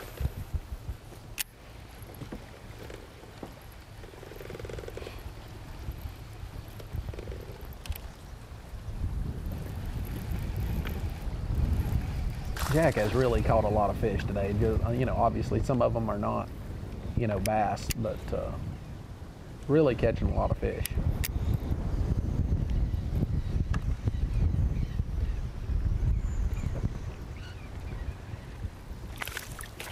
That's a good one. That one should help. Been really impressed with Jack today. His ability to adjust a little bit, do something different than everybody else, fish to his strengths. That's exactly right. He is fishing 100% to his strengths and making it work. Come on, Reek. All right, go for it.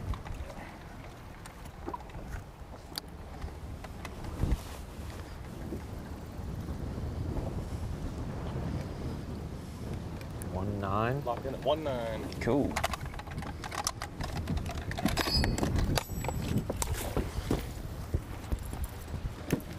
1.9 will get rid of a 14 ouncer, so that's a 11 ounce upgrade. Get him even closer. He'll be within just over a pound back.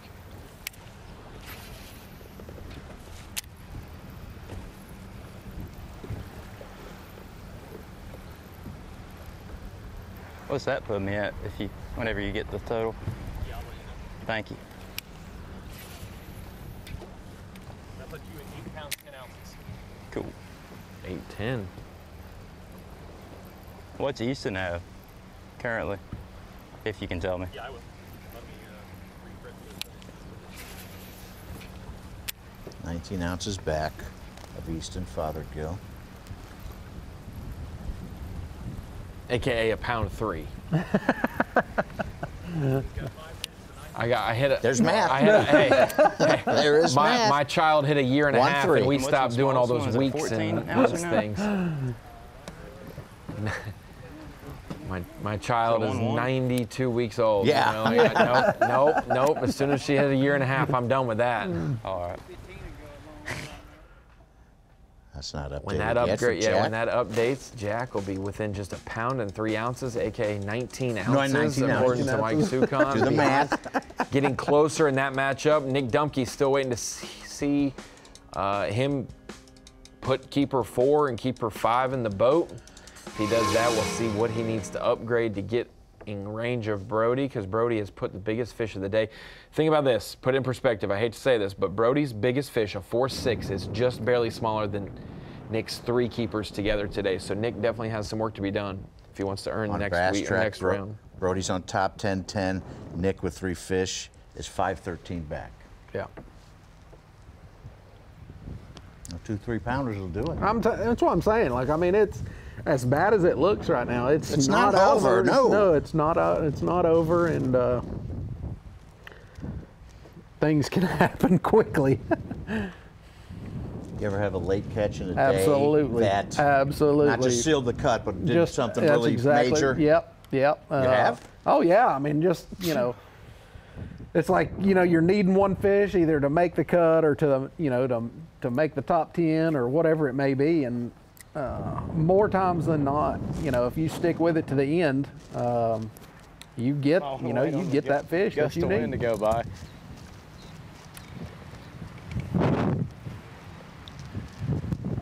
It's been a grind. The wind definitely isn't helping, but we're getting a couple bites. Got one good one. Like to get one more good one to feel a little bit safe, but right now it's all out in the open. But I had a couple missed opportunities, didn't capitalize on them. That's part of it. But had to change things up a good bit today. My live scope went out as soon as we got to the first hole this morning, so just kind of had to fish with instinct and just basically break down the lake in a different form. Change completely from practice, in a sense. But we're getting a couple bites, so we're just gonna keep running with it.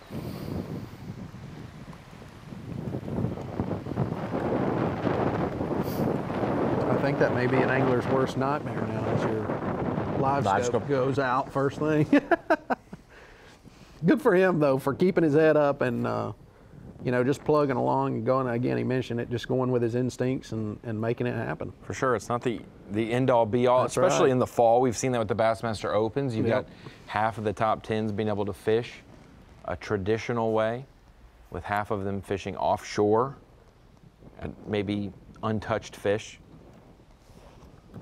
I can remember just, going back as a college angler, like something as simple as that happening to you can just totally either spin you out, or you can just do what he's doing and just continue to carry on and just, make the change that you have to. And well, you think there's that temperament of somebody who can go with the punches, go with the flow, and who excels on the Opens and Elite Series. Like I say that, at one point in my career, I could easily tell you that if that happened to me, it would just be totally spin me out. But like if your frog box blew out. Yeah, exactly. What? So. That happened? No, that would be Jake's. Not live scope. It would be or forward facing center. It would be my frog box was on the back deck and we took off and I lost it. Yeah. Sounds a little specific. This is our 2-7 matchup between Dumpke and Robison. Now remember, those rankings aren't from performance on this body of water. This was their stature carried into this event based on how they qualified to get here. When we come to the 3-6 matchup, Tucker Smith versus Matthew Cummings, Auburn versus Bethel. Tucker Smith had a pretty significant lead. Matthew Cummings, though, over the last 2.5 hours or so, has really gone head and shoulders above most other competitors to catch up, and he is just within half a pound of Tucker Smith. Definitely one of the, if not the closest matchup we've had today.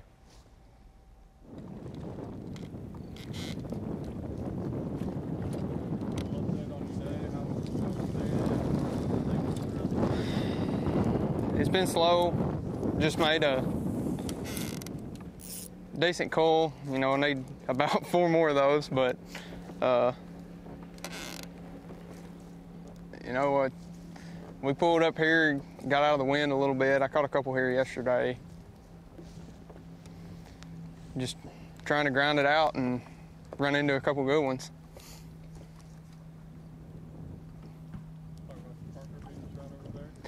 Yeah, he's sitting over there. Which during practice, I mean, we agreed to kind of help each other a little bit. He helped me quite a bit, and I just threw that off. That sucks, but anyway, he helped me a little bit. You know, we found some of the same stuff. The spot where I wanted to start this morning, we had actually both found it, and you know, we didn't tell each other about it. We just kind of realized we were talking about where we might have caught one, and it was pretty obvious we were talking about the same spot. But yeah, I mean, it's been a great last couple years fishing with him. I'm gonna miss the college fishing and getting to travel around the world with some of my best friends for sure. And Levi's right up there at the top of the list as one of my best friends. So it's pretty cool to be here this week with him. Over the break, you asked for a couple scores, but you didn't want to know what Tucker's was. Mm-hmm. You still holding to that? I'm gonna hold to it. You know what? I'm almost 100% sure that I'm behind right now. But I don't want to know. I don't want to know how close it is. You know, I don't want to know that all I need is a couple ounces, so I go fishing for smaller fish and trying to just coil enough to get in the lead. You know, I think I'm several pounds behind right now, so I'm fishing for several pounds, trying to at least. I mean, just kind of seeing what happens for the rest of the day. If you pull it off and you win this matchup, what's the plan for tomorrow? Well,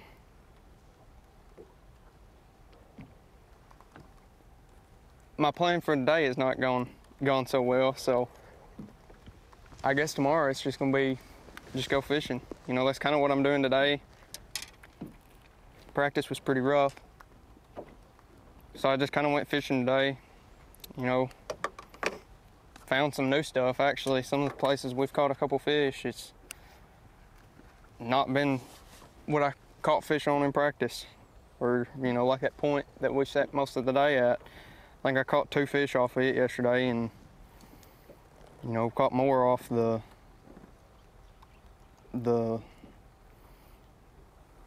actual bank that leads up to that point. Mm-hmm. But we pulled up to that point this morning, caught several. I mean, there's several fish there. I think there's still fish there.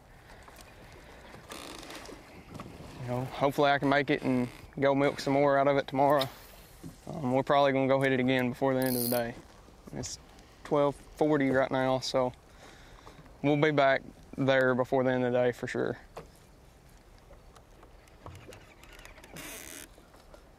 And hopefully run into a big one.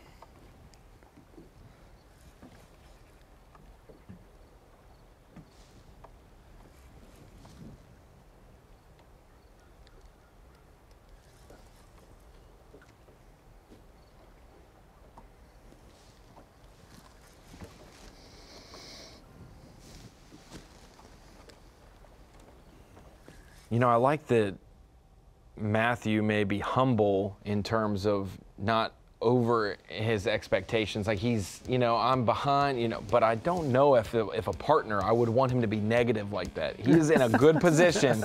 He feels like he's 100 miles away, yet he's nearing the exit that he needs to get off of to win this matchup. Just 6 ounces behind Tucker Smith. We look at Fothergill leading over Alexander, Mullins leading over Marbit, Robinson over Dumke, and Smith over Cummings currently. We still have an hour and 20 minutes or so of coverage, 2 hours or so of fishing competition. A lot can still change, and these guys are pulling within a close margin. We'll be right back. Yeah! No way! You're watching live coverage of the 2023 Bassmaster College Classic Bracket presented by Lews at Milford Lake. Welcome back to the Bassmaster College Series Classic Bracket. Last few hours of round 1 of competition. Each day that you fish towards the end of the season is more and more important. You have a chance at the Bassmaster Classic. The winner Monday evening will eclipse that feat. I'll have a berth in the Classic at Grand Lake. Maybe they'll pre-fish on the way back from Kansas, stop at Oklahoma and get some practice in for the World Championship of Bass Fishing. A little pre-scout, huh? Yeah, a little checking out Grand Lake, because that's where the winner of this event will be headed. We'll also be representing the Opens, or the College Series on the Opens all of next year. Fully racked, a fully rigged Toyota Tundra Nitro Z20 combo. So we're out with Nick Dumke, falling behind to Brody Robinson. $7,500 stipend as well, let alone you go to the Classic next year, you're guaranteed entries paid as well. $10,000. Go in. Possibly You're good. helpful fish for him. He's got to measure that. It's little. Thank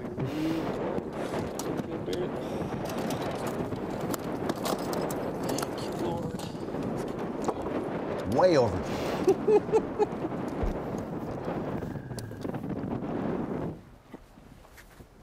To start. 15 ounces, you agree? Agree. 15 ounces. Number 4. Draws 1 pound closer.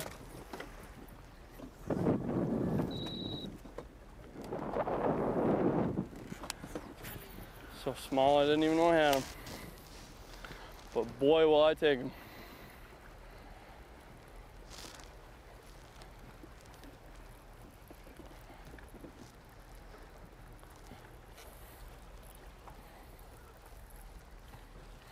Put Dumke up to 5 pounds, 12 ounces. Trying to chase down the leading man today, 10-10 for Brody Robinson, due in part to a 4.6. A 4.6 at Milford Lake looks way different than a 4.6 at the St. Lawrence River or Lake St. Clair. The way these fish are built, they are definitely more, they resemble more of a southern smallmouth, long, lean bullets, but still can carry the weight. Yep. Yeah, for whatever reason, those fish in the Great Lakes area are just footballs. And then, you know, these fish, the southern smallmouth and even these that are just a little longer and just they look skinnier, but like you said, they can still weigh just as much. Well, the state record here was a smallmouth, caught 6.88, caught in April. That's a huge fish. I mean, that's a for a smallmouth, that is a once in a lifetime fish. 6.13. Take that any elite event that you Absolutely. get. Hayden Marbit currently down in his matchup to Levi Mullins by 1 pound and 1 ounce, but he has the 4th highest weight of the day. Brody Robinson, the highest weight, would advance. Levi Mullins, second highest weight, would advance. Easton Fothergill, 3rd highest weight, he would advance, but Marbit matched up against the wrong guy right now. Has some more work to be done. Meanwhile, his partner Tucker Smith, 8'8", would advance in his bracket.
Saw your podcast running. Kyle Jesse's pick of Brody Robeson's looking pretty good right now. But you never know.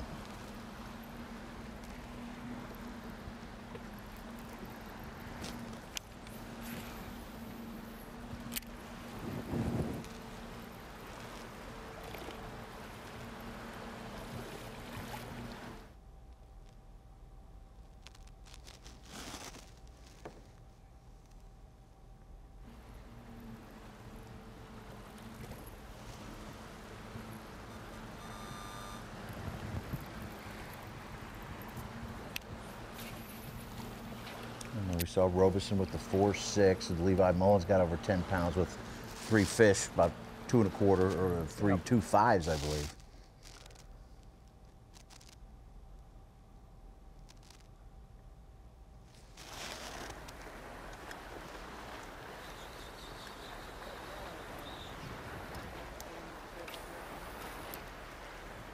Sorry, what'd you say?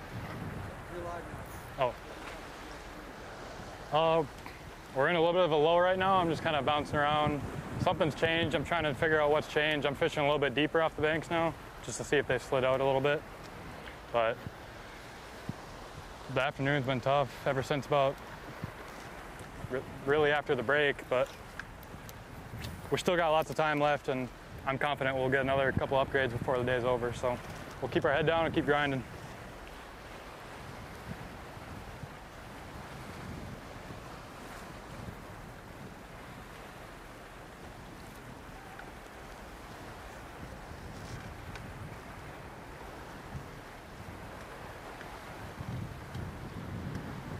Again, 6 weeks ago at the National Championship Fothergill.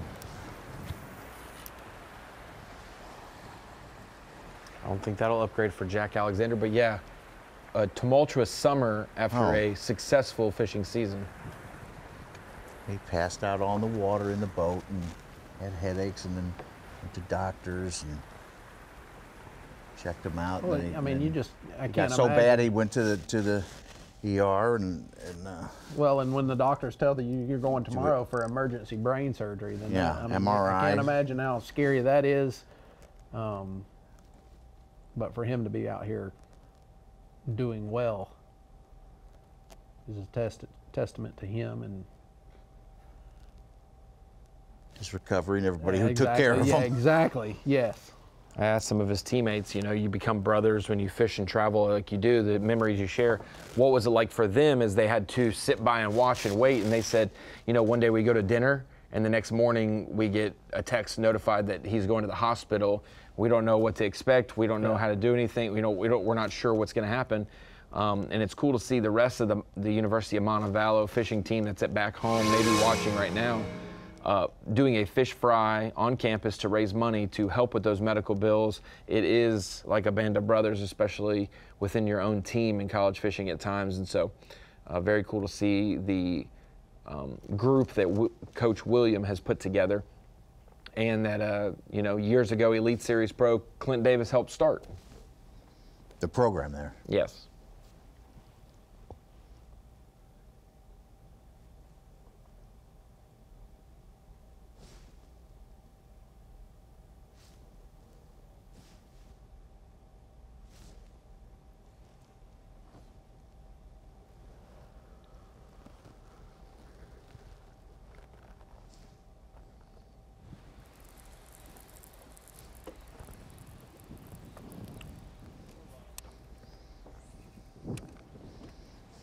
Tightest match of the day here, number 3 seed Tucker Smith on the strength of the national championship team. From Auburn, Matthew Cummings from Bethel. Ounces apart. Heard Cummings say he thinks he's several pounds back still. Yep. Little does he know.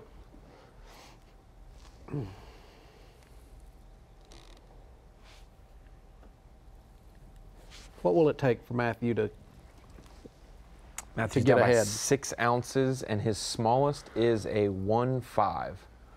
So a 1.11 would pull him even.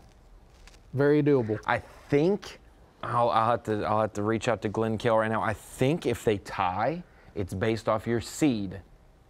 Really? It's not biggest fish or anything. No, I think it's based off your seed. Let me check with that real quick.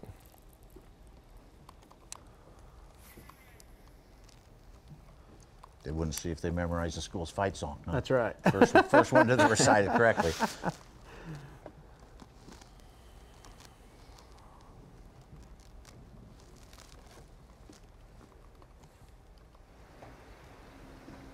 Foot race. Oh. Monkey bars. Arm wrestle. Mm-hmm. No, I'm naming things that I could possibly win at. I'm not doing an arm wrestle. Rock, paper, scissors. Yes, thank you. Yeah, I got just as good as odds that. How about catching more fish? Show your fantasy fishing score. Your fantasy fishing score from this year. Would you win? Here we go. Here we go. Let's see what. Oh, hung up. Oh. That rock probably weighed enough. He's found a little more protected area here. I think that wind is rotating a little bit. Normally, I don't trust your weather report, Such, but you may need to see if it's getting a little more west in it, or it might be switching a little more around. something. Still says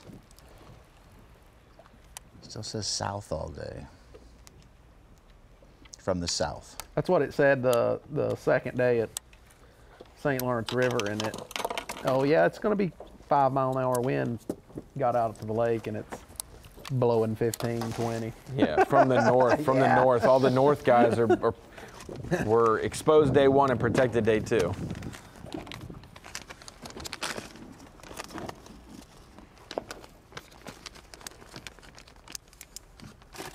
I've heard stories from Davey Height, Clark Wendlet, going to the big waters for the first time years ago. They said they had not a fear, but a respect of it. You had to learn it. It is, absolutely. Matthew's going to retie, put on a jig.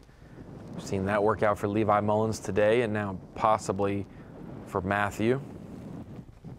I got a feeling I know how they were successful this year if both of their first inclinations is to pick up a jig. Jig is just a versatile bait. I mean, it'll catch them anywhere, anytime. Shallow, deep. Shallow, deep.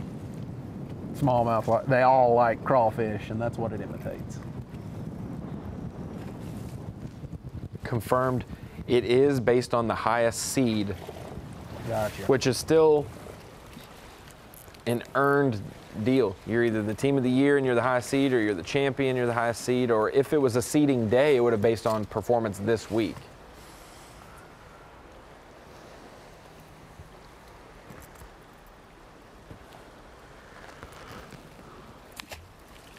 So Matthew, you cannot tie Tucker, just in case you can hear us, which you can't. do not tie, because you will lose.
Jack has been the master of all species today.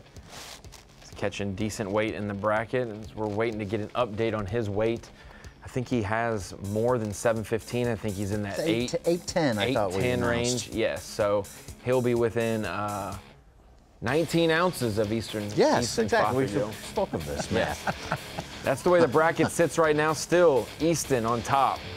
Levi leading his bracket. Tucker and Brody Robinson are all leading their matchups currently with 2 hours left of fishing day. Yes! No way! You're watching live coverage of the 2023 Bassmaster College Classic Bracket presented by Lews at Milford Lake. Bassmaster Live rolls on. Our final hour of coverage for round 1 of the bracket. 8 anglers, going to be narrowed down to 4. We've covered these matchups extensively, and they're getting more and more dramatic as the hours go on, as the guys who were trailing big close those gaps significantly, and the ones who led early trying to manage how the rest of their day plays out. Some people party barging it. Zona? I do not believe so, but you know, he has been known in the off season to party barge it around. So we take it out to a guy who needs to make some moves today for sure. Nick Dumke, 4 fish, needs to get a limit minimum, and this could be number 5 for him, but definitely needs to make some adjustments and late day upgrades.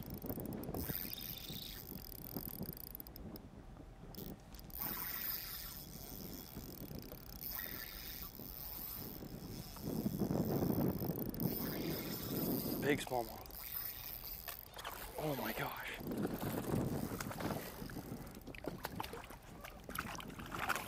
No, come here. Good job, buddy. Good job. That took me by surprise. Keeper number 5. I would have bet the barn that that was a drone. Let's get a weight on him. 2 pounds, 1 ounce. Agree. Got it. 2 pounds. Biggest one of the day as well. Thank you. Number 5. Took all day, dang near, but we got him. Woo! Feels good to finally have 5. The tube, the little tube. Now we just need to get rid of that 14 ouncer. I think the tube has been responsible for some of the better fish catches today. For whatever reason it is, I don't, you know, especially this afternoon. I think what Brody had a tube? I think so. Yes, sir. I saw it go up his line off the jig head. Yeah. Levi was mixing that in a little bit too, along with his Ned rig and jig. Nick with that 2-1 will give him 7-13. He still trails by just under 3 pounds, but like he said, he has a 15 ouncer to get rid of, and then a 1.6. Otherwise, he's got a 2-1, a 1 3/4, and a 1.10. He's got 3 all right ones if he gets rid of those, that 15 ouncer and a 1.6 with 2 pounders. He will be getting close. Although we have seen better fish caught this afternoon, I still don't think any of these guys have really dialed in these fish in the afternoon. So with that being said, if one of these guys can just figure out, you know, something, how to, you know, to continuously get bites and produce bites in the afternoon, is going to be a big deal. This could be a game That's changer a good as one well right there in on terms of, spinnerbait. yeah, we heard the clanking of the blades. Windy Banks spinnerbait. That's what you read in Bassmaster magazine for years. That's exactly what you read. Easton's now experiment. He has the ability to experiment with this though. Maybe he hasn't even thrown one all week, but he does that because he's got a good limit, safe and secure. But he wants to continue to expand on a pattern for tomorrow, for the rest of today. And for Easton, his smallest would be a 1.7. So that one might get called out as well, right here.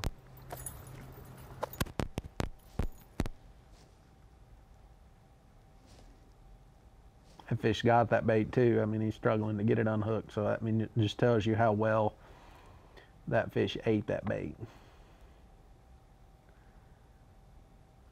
It's going to be close. 1.7 is the smallest. It's got to be over 1.7. Yeah. A little bit. Look at some ounces.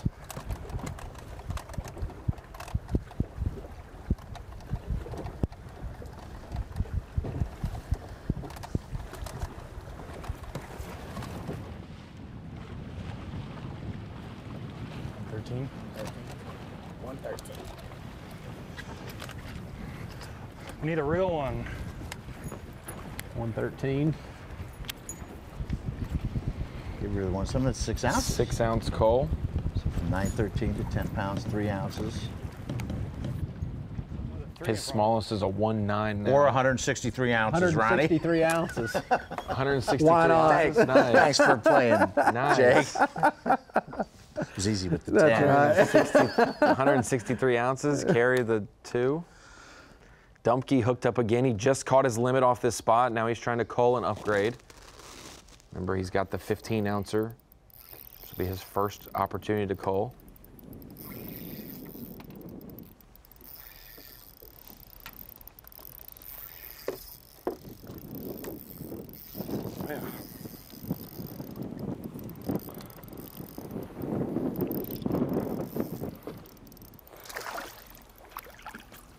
That's all right. It's as big as I first thought, but might do a little bit for me. His last bite here was a 2-1. Let's see what this one is. It's hooked funny. I thought he was a lot bigger than that. 1 pound, 2 ounces. Agree. Got it. 3-ounce cull. Quarter pound. What's that? It's like at least 4 ounce upgrade. Yeah, quarter pound. Yeah. Went into like 15 ounces. Yes, correct.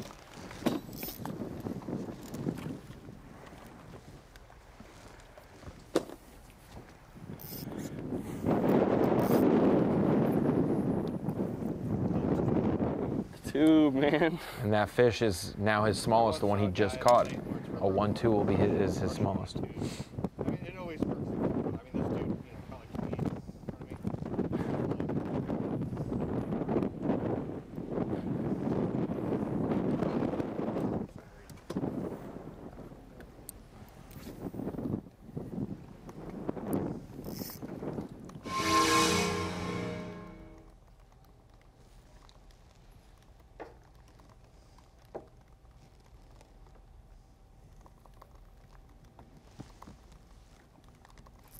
I don't think anybody really knows what happened.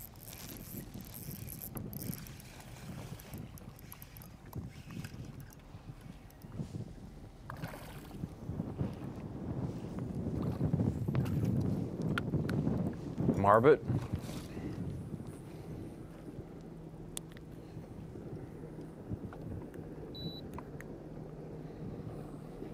I don't think he'll help. Nah, he's not gonna help.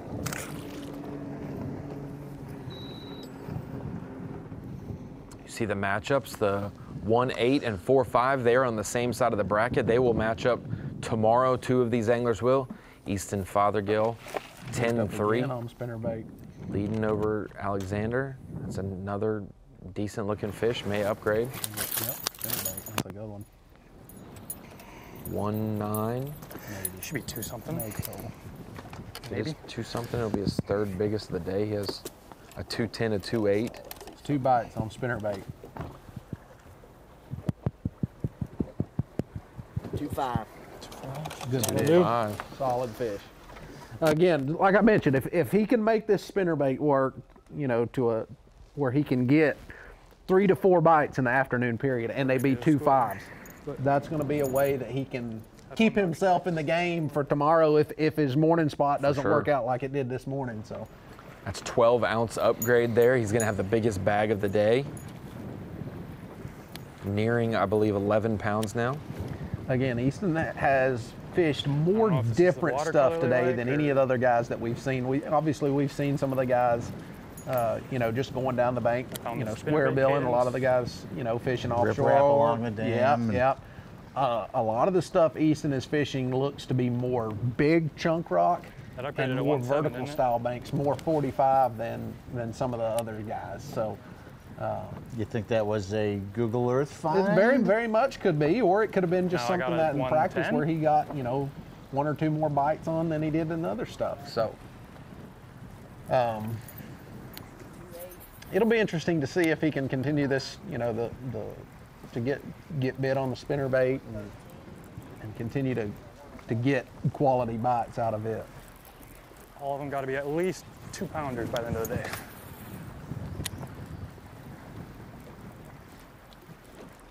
We really need a 3 though.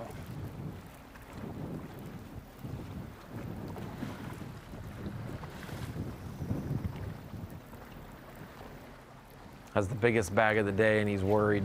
Needs to call them all out and have a 3-pounder. It's always good to be wanting more.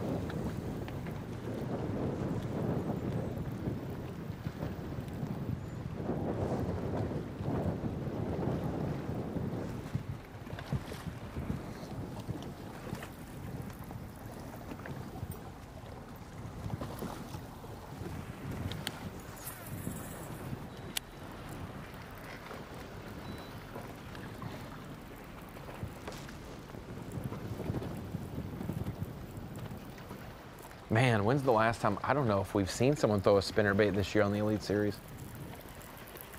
Yeah, I don't think it played for anything that I did this year. Of course, I didn't do much, but I don't think. And this is a bait that you enjoyed quite a bit early, in your career. I would love to be out there just chunking it around, because anytime you get a good windy day, I don't care, any time of the year, a spinnerbait will get bit when you've got enough wind like they've got today. So we've seen a shallow crankbait, now a spinnerbait coming in. We haven't seen a bladed jig though. I'm a little shocked by that. And then we've seen a jig, and then a couple of different finesse presentations for sure. And a tube has been a riser lately.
Like my lake I fish at home, like let's say the main lake area, Lake Master's better.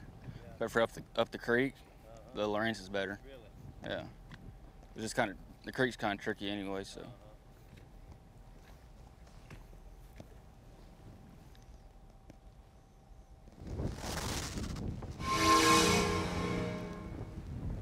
From one Bethel angler to another, from Levi Mullins over to Matthew Cummings.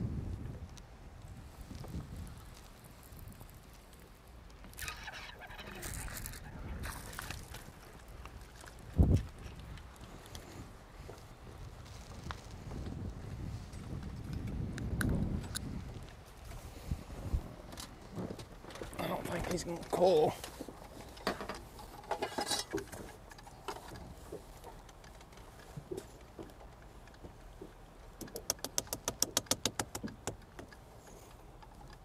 Yep.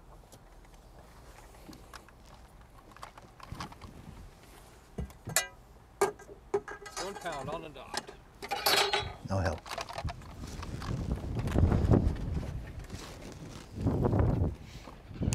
We're in 2018 here, and round one, Nolan Miner of West Virginia won with 7:15.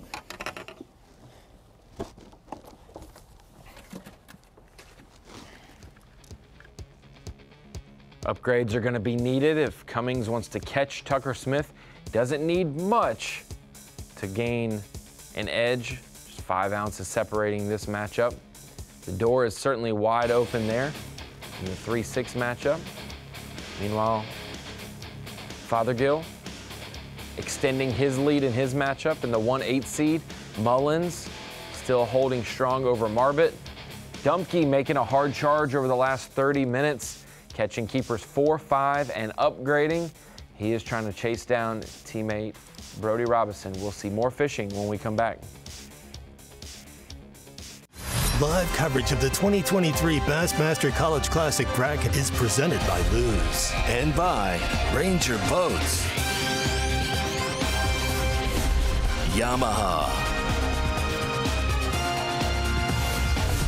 Toyota, and by Dakota Lithium.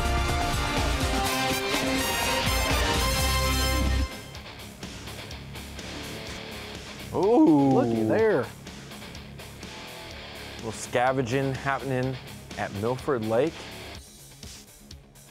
Poor little fella needs a meal. I know. He might be looking for a 12-inch smallmouth as well. It's like some of our anglers today looking for upgrades. They need to also get to work with just an hour or so of fishing time left for them. See where our anglers are on the map. Start to see, if I remember correctly, last time we were here in 2018, the lower part of the lake factored for Nolan Miner, mid-lake factored for Nick Ratliff. We're seeing anglers dispersed all across the body of water. And in the matchup of Levi Mullins, Hayden Marbett, just a pound and an ounce separate them. Marbett still has some work to do to catch Levi Mullins, who has the second, now the third best day so far. Hooked up.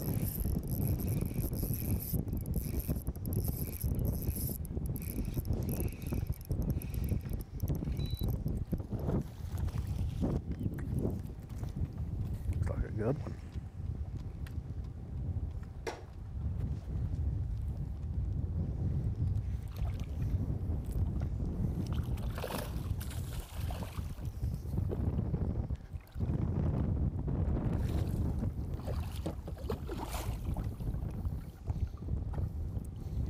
One will help.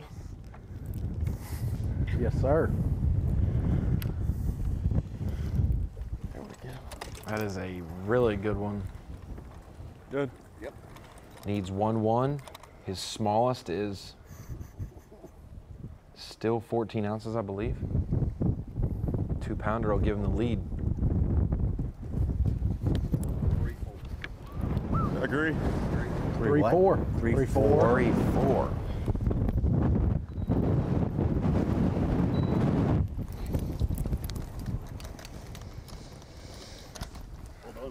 Need a couple more of those. Beautiful smallmouth. Thank you. Beautiful Milford Lake smallmouth. We knew, I knew they were going to show up eventually. Yeah, you said it all day. 3-pounders, where are you?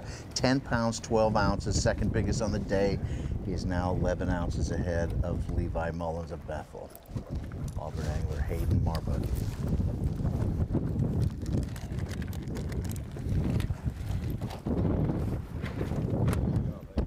Thank you. They got a sheet, like we say. They write down all their weights. Enter it into Bass Track. That's correct. Oh. Go through at the end of the day and tally it up, make sure everything's correct. You don't have a marshal? Do you enjoy entering Bass Track on your device? Depends on what kind of day I'm having. If I'm having a good day, it's great entering it, but if not, leave it off.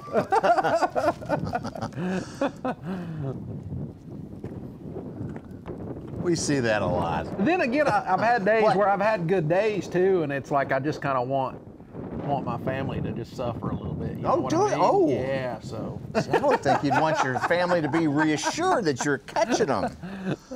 I think some other guys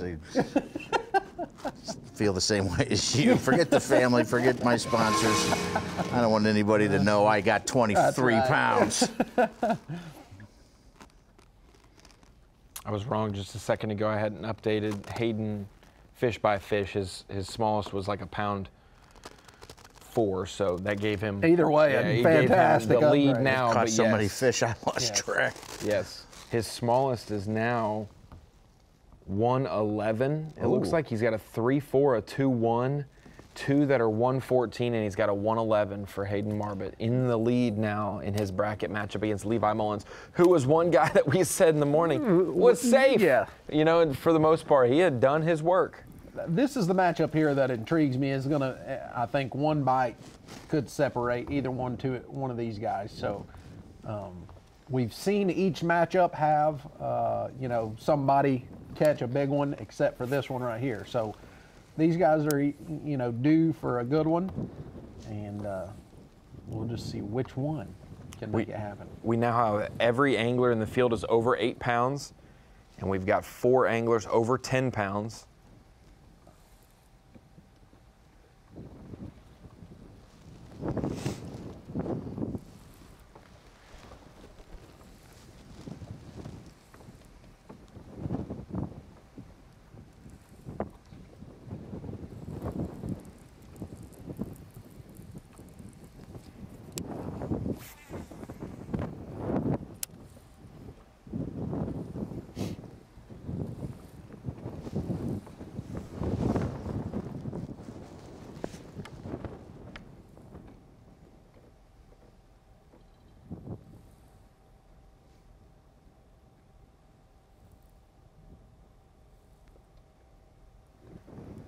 That last fish from Marbet looked like a drop shot. Yep, he's been utilizing that, Yep. that pink worm that we've come to know and love.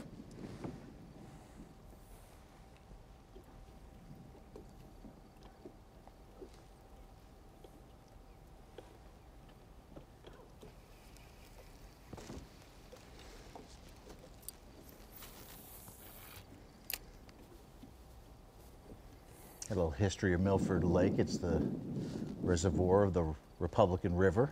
The Republican? I've never even heard of the Republican River. Flows right at Junction City into the Kansas River, which goes down to the Missouri. This was the old Plains, Buffalo territory. You ever heard of the movie Dances with Wolves? Absolutely. This has nothing to do with that. No, actually, it's Dances further with west. foxes. Dances with foxes.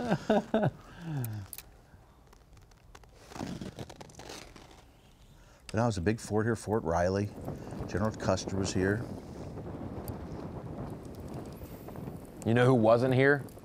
London B. Johnson for the opening of the lake. I just read that on all these websites. They were really, they must have been really irked about it. Hey, but FDR visited Easter Sunday in 1943 when they're stationing training troops for World War II here. But they weren't, this wasn't even At a Fort lake Riley, yet. not the lake. This no. wasn't even a lake yet. The fort, though, that's just right nearby. It's the cavalry school with the Buffalo Soldiers. Jackie Robinson was stationed here, I told you that. Boxer Joe Lewis, Mickey Rooney, if you know who that is. Mickey Rooney, yes.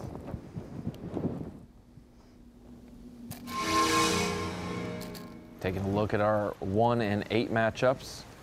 Waiting for our boat official to upgrade Jack Alexander from that 1-9 he caught earlier. That should put him at 9 even. So he's still just under 2 pounds back from Easton Fothergill. Jack has done a great job. Whether if he goes down swinging today and doesn't advance, he has made the most out of doing something different, throwing a crankbait. No, you know, he has caught so many fish and done it his way and tried to manage and make it work.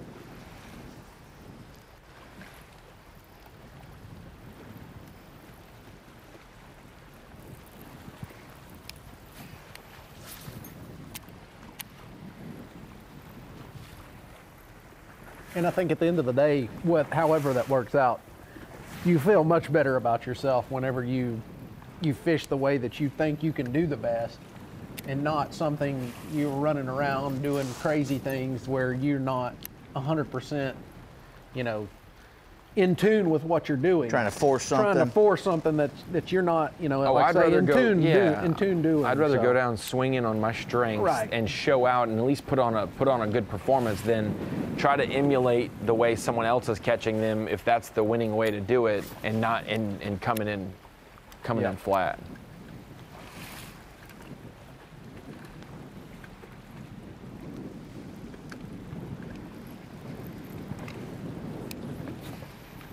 Not a lot of history to go on. No.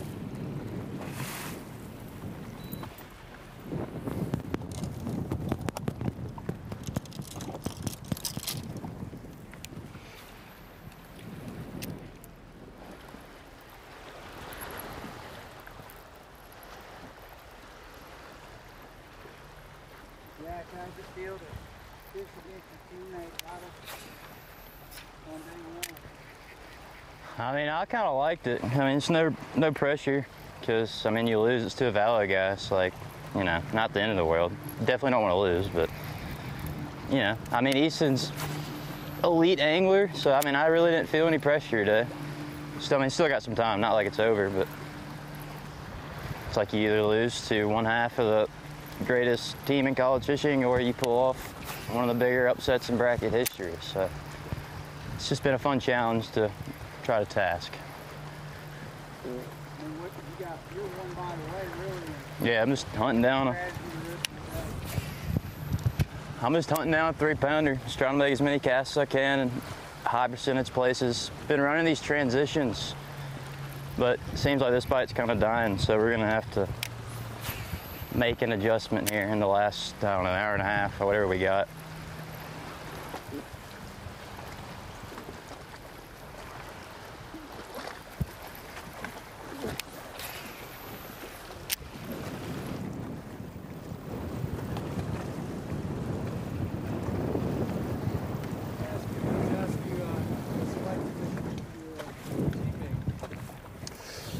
fishing against teammates is obviously unfortunate. You know, we wish the best for every one of us, but, you know, it also brings another level of competition, in my opinion. Just wanting to, I don't really want to lose my own teammate, but it's definitely a weird feeling.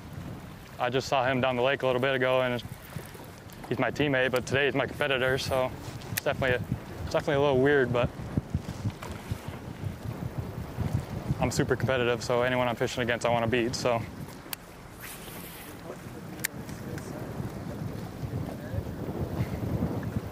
At this place, no. Jack's a really good shallow water fisherman, and that's what I'm doing. I'm fishing shallow, so I'm expecting him to catch them today. So that's why I need to get rid of those 2 small ones I have, and then I think I have a chance. So we got almost an hour and a half to do it, so still plenty of time to get 2 more upgrades is my goal so far, or right now, I guess.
Jacob, would you be more comfortable having to have the big bite like we saw Robeson and Marbut having the 3-4 and the 4-6, or being like Mullins and Fothergill if they make it? With consistent 2+s to get over 10 pounds. Yeah, Those are the 4 guys over 10 pounds. Obviously, the guys that have averaged a better quality fish to get where they're at probably feel a little more confident. But at the same time, you know, having that, you know, ability to know how to catch a big one or where to catch a big one is going to put, you know, has got to be feeling good for those guys. But at the same time, it doesn't matter how you get there as long as you get enough to beat the guy you're against is what really matters. You could win with 7:15 like last time. Yeah. Starting to see those changes really come into our bracket as Dumpke closes in on Robison, hoping to close that gap over the last hour of competition. Alexander getting closer to Fothergill, but Fothergill stretching it out another bit. Hayden Marbut over the last 30 minutes has taken the lead from Levi Mullins in their matchup, the best matchup of the day weight-wise. We'll keep an eye on that. And Smith versus Cummings, that's a tight one as well.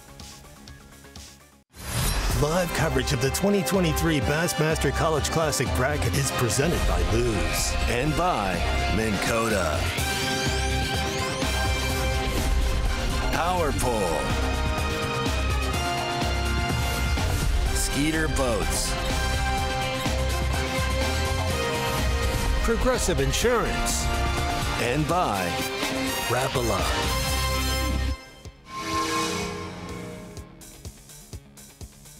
Take a kid fishing. Every single one of these anglers in the bracket can talk about someone important in their life, taking them fishing, introducing them to the sport, and now they are a few days away from a dream come true, a Bassmaster Classic berth on the line this week as these 8 individual anglers fish in bracketed competition Saturday, Sunday, and on Monday. And if you make it to Monday, you've got a 50-50 chance. Out of the 1,000 anglers, or thousands of anglers in college fishing, just 2 will remain on Monday. And they'll go head-to-head for a classic berth, the opportunity to represent in the Opens. You'll also get a fully rigged Toyota Tundra and Nitro Z20 to rep all year long, along with entries paid, stipends, and a shot at the World Championship of Bass Fishing. Can't ask for much more than that as a college angler. So a lot of cool things have come from the college series, and all the college anglers would attest to that, and I'm definitely one of them. So cool deal to have the opportunity, but to, you know, to also have the other fluff that goes with it as well is really cool. This year will be the 13th angler to make it from the college into the Bassmaster Classic.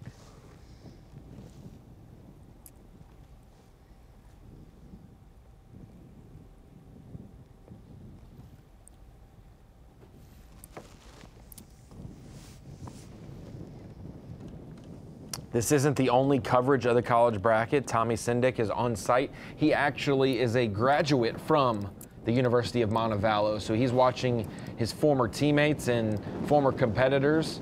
He's out there covering, taking photos on the water. He's following in the footsteps of other college alums like myself and Shea Baker and Kyle Jesse and Chase Sansom, Dalton Tumblin.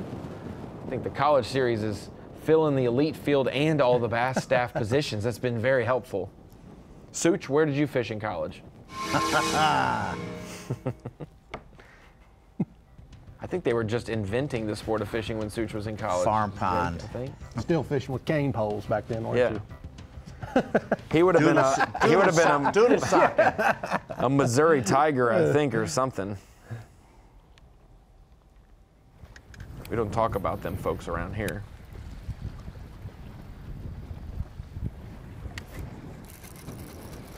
Easton Fothergill. He's got a little something figured out with that spinnerbait. Now, whether if it's, you know, can make it work to catch a little better than the average fish. He's caught 2 really nice ones on it. I don't think that one's going to help him any, but that might just be something that he can rely on tomorrow or in the next day. So. 111, right? That is depending on whether if the wind blows. So.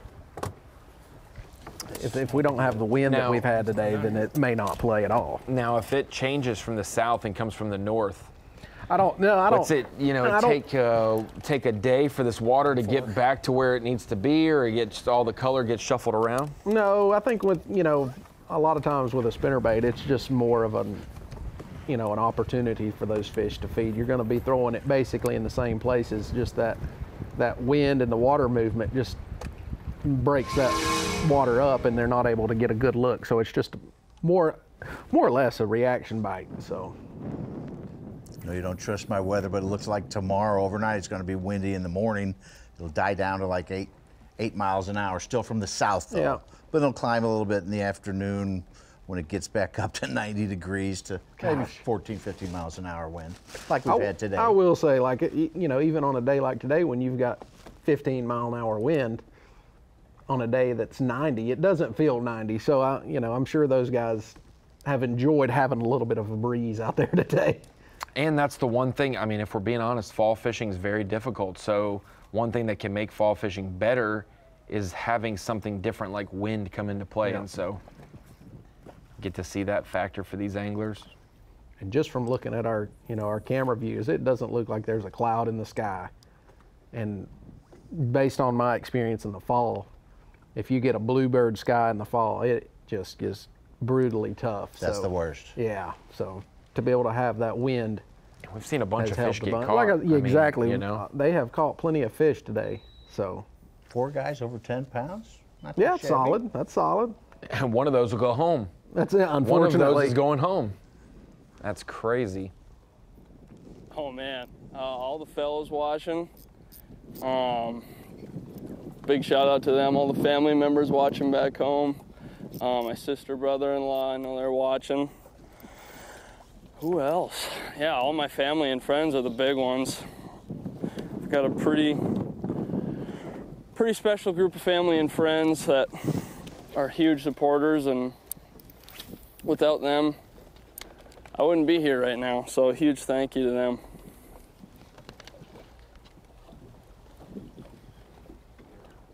We are sitting there on the precipice of having a Montevallo Auburn in both sides of the bracket. We know we'll have 2 Montevallo teams because we have 4 of them facing each other. We could have Montevallo and Auburn on the right side with Tucker Smith winning, and then with Hayden Marbett leading Levi Mullins, it could be an all.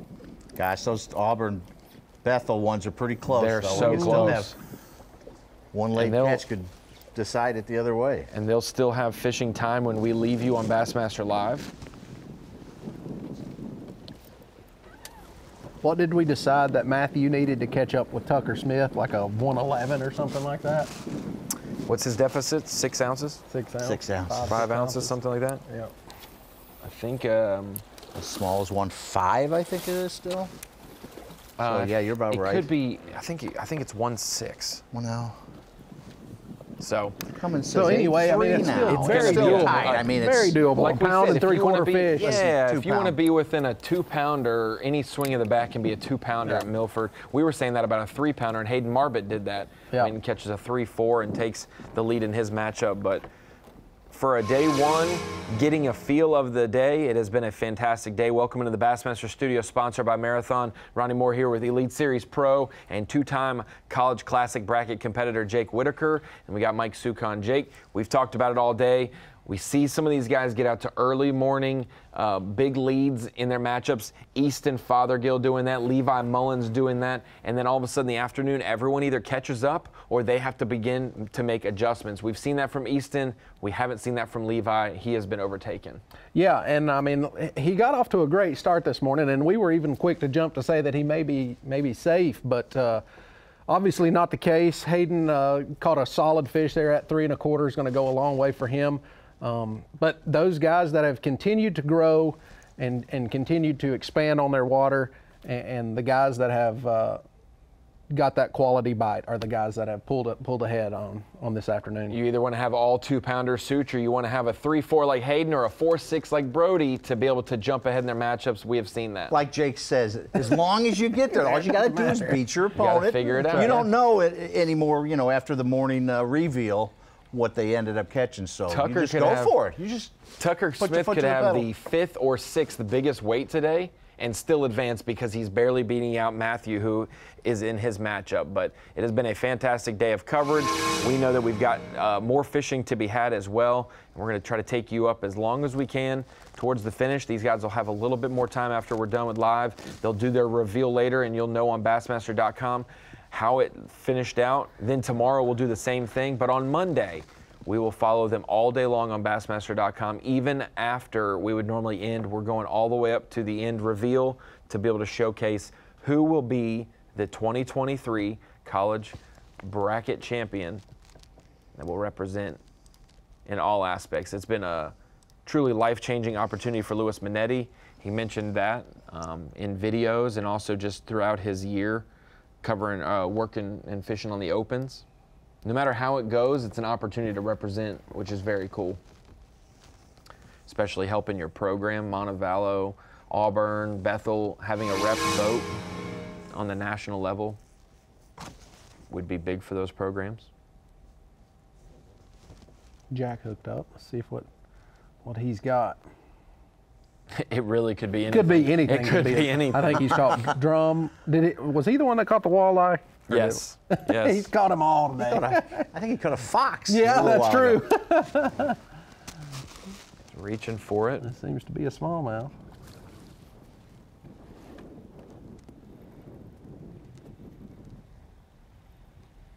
His smallest is a 1-1. May upgrade from that, but not too tremendously. Largemouth. Got some belly. About the second one of those we've seen today. In the same matchup. Surprised at Yeah. that? I mean, not necessarily. It's a smallmouth yeah. fishery, pretty much. I mean, I'm sure there's probably some big largemouth in there that just, you know, they get so spread out they're hard to catch. Oh yeah. Oh yeah. We need them. Yep, you're good. Oh. Just under 2. 115. 115. 115. About a pound. Yeah, 115 will call out a 1-1, so 14 ounces Almost. to his tally. That means he's now down by 17 ounces. Yeah. That's say a pound one, which means he still just needs a 2-pound 5-ouncer to take the lead. Again, I mean, we've there. seen it. We've seen it happen a couple times today. Does that make my 1-4 the smallest now? Beautiful area. I mean, a little neck down. It's going to congregate the fish, congregate the bait, and just a beautiful ambush point. Roughly 9.5 pounds, so I was a little off on my math. He'll be 23 ounces behind. Something like that. He's close to the 10-pound mark as well. We could, within another 30 or 40 minutes of fishing end up having And what's my 5 or total, 6 if you have it? 10-pound guys out of our 8. Oh, I didn't know you were doing calculations in your head. I wouldn't put you on the spot like that. Trying to do all the math, keeping our wires crossed the right way. If you look at Jack Alexander there, it says 810. That will soon upgrade by 14 ounces to about 9.5 pounds for him. He'll still be trailing Easton Fothergill. Right now, Easton Fothergill advancing in his bracket. If it were to end right now, Brody Robinson would advance in his. Tucker Smith narrowly would advance over Matthew Cummings. And Hayden Marbett recently taking the lead over Levi Mullins. He would advance. That's been the highest weight matchup of the bunch. Gosh, Keep just an eye on looking all of at, these. I mean, everyone's within a bite. One bite could of change winning their bracket. Every single match. Each match could be changed in this one bite. If you think about Nick Dumke, he's down by 2 pounds, 10 ounces, the biggest margin of anyone in the field right now, yet he has a 1-2 and a 1-6. A 4-pounder. Boom, back in the game. We'll keep an eye on that and more from the College Classic bracket. Tune in to the galleries that Tommy Sindick has taken from the water. Check out some more intimate looks at these guys' days. We'll have all kinds of coverage on social media as well. And be sure to tune in about an hour and a half's time when they do the reveal. Each round, we will cut the field in half from 8 today to 4 tomorrow, and 2 will advance to Monday, and only 1 will survive on Monday to advance to the Bassmaster Classic. Guys, I appreciate you joining us. We're going to have 2 more days of this. You guys ready to go? Yeah, it's been a fun day. They've caught a lot of fish. The big ones have made an appearance in a way to make everything exciting. So I'm looking forward to seeing the adjustments that the guys that make it through today, what they do tomorrow, how the weather affects things, and you know, it's been a great day. It has indeed. A 4-6 right there from Brody Robinson, the high point of his day and the high point of the bracket in general. We will see you tomorrow morning on Fox Sports 1 and Bassmaster.com, 8 a.m. Eastern Time. We'll have coverage all day until 3 p.m. Eastern Time with an hour break in the middle of the day. 3 hours on FS1, 6 hours on Bassmaster.com. 4 anglers, 1 dream to go to the Bassmaster Classic. We will see you tomorrow.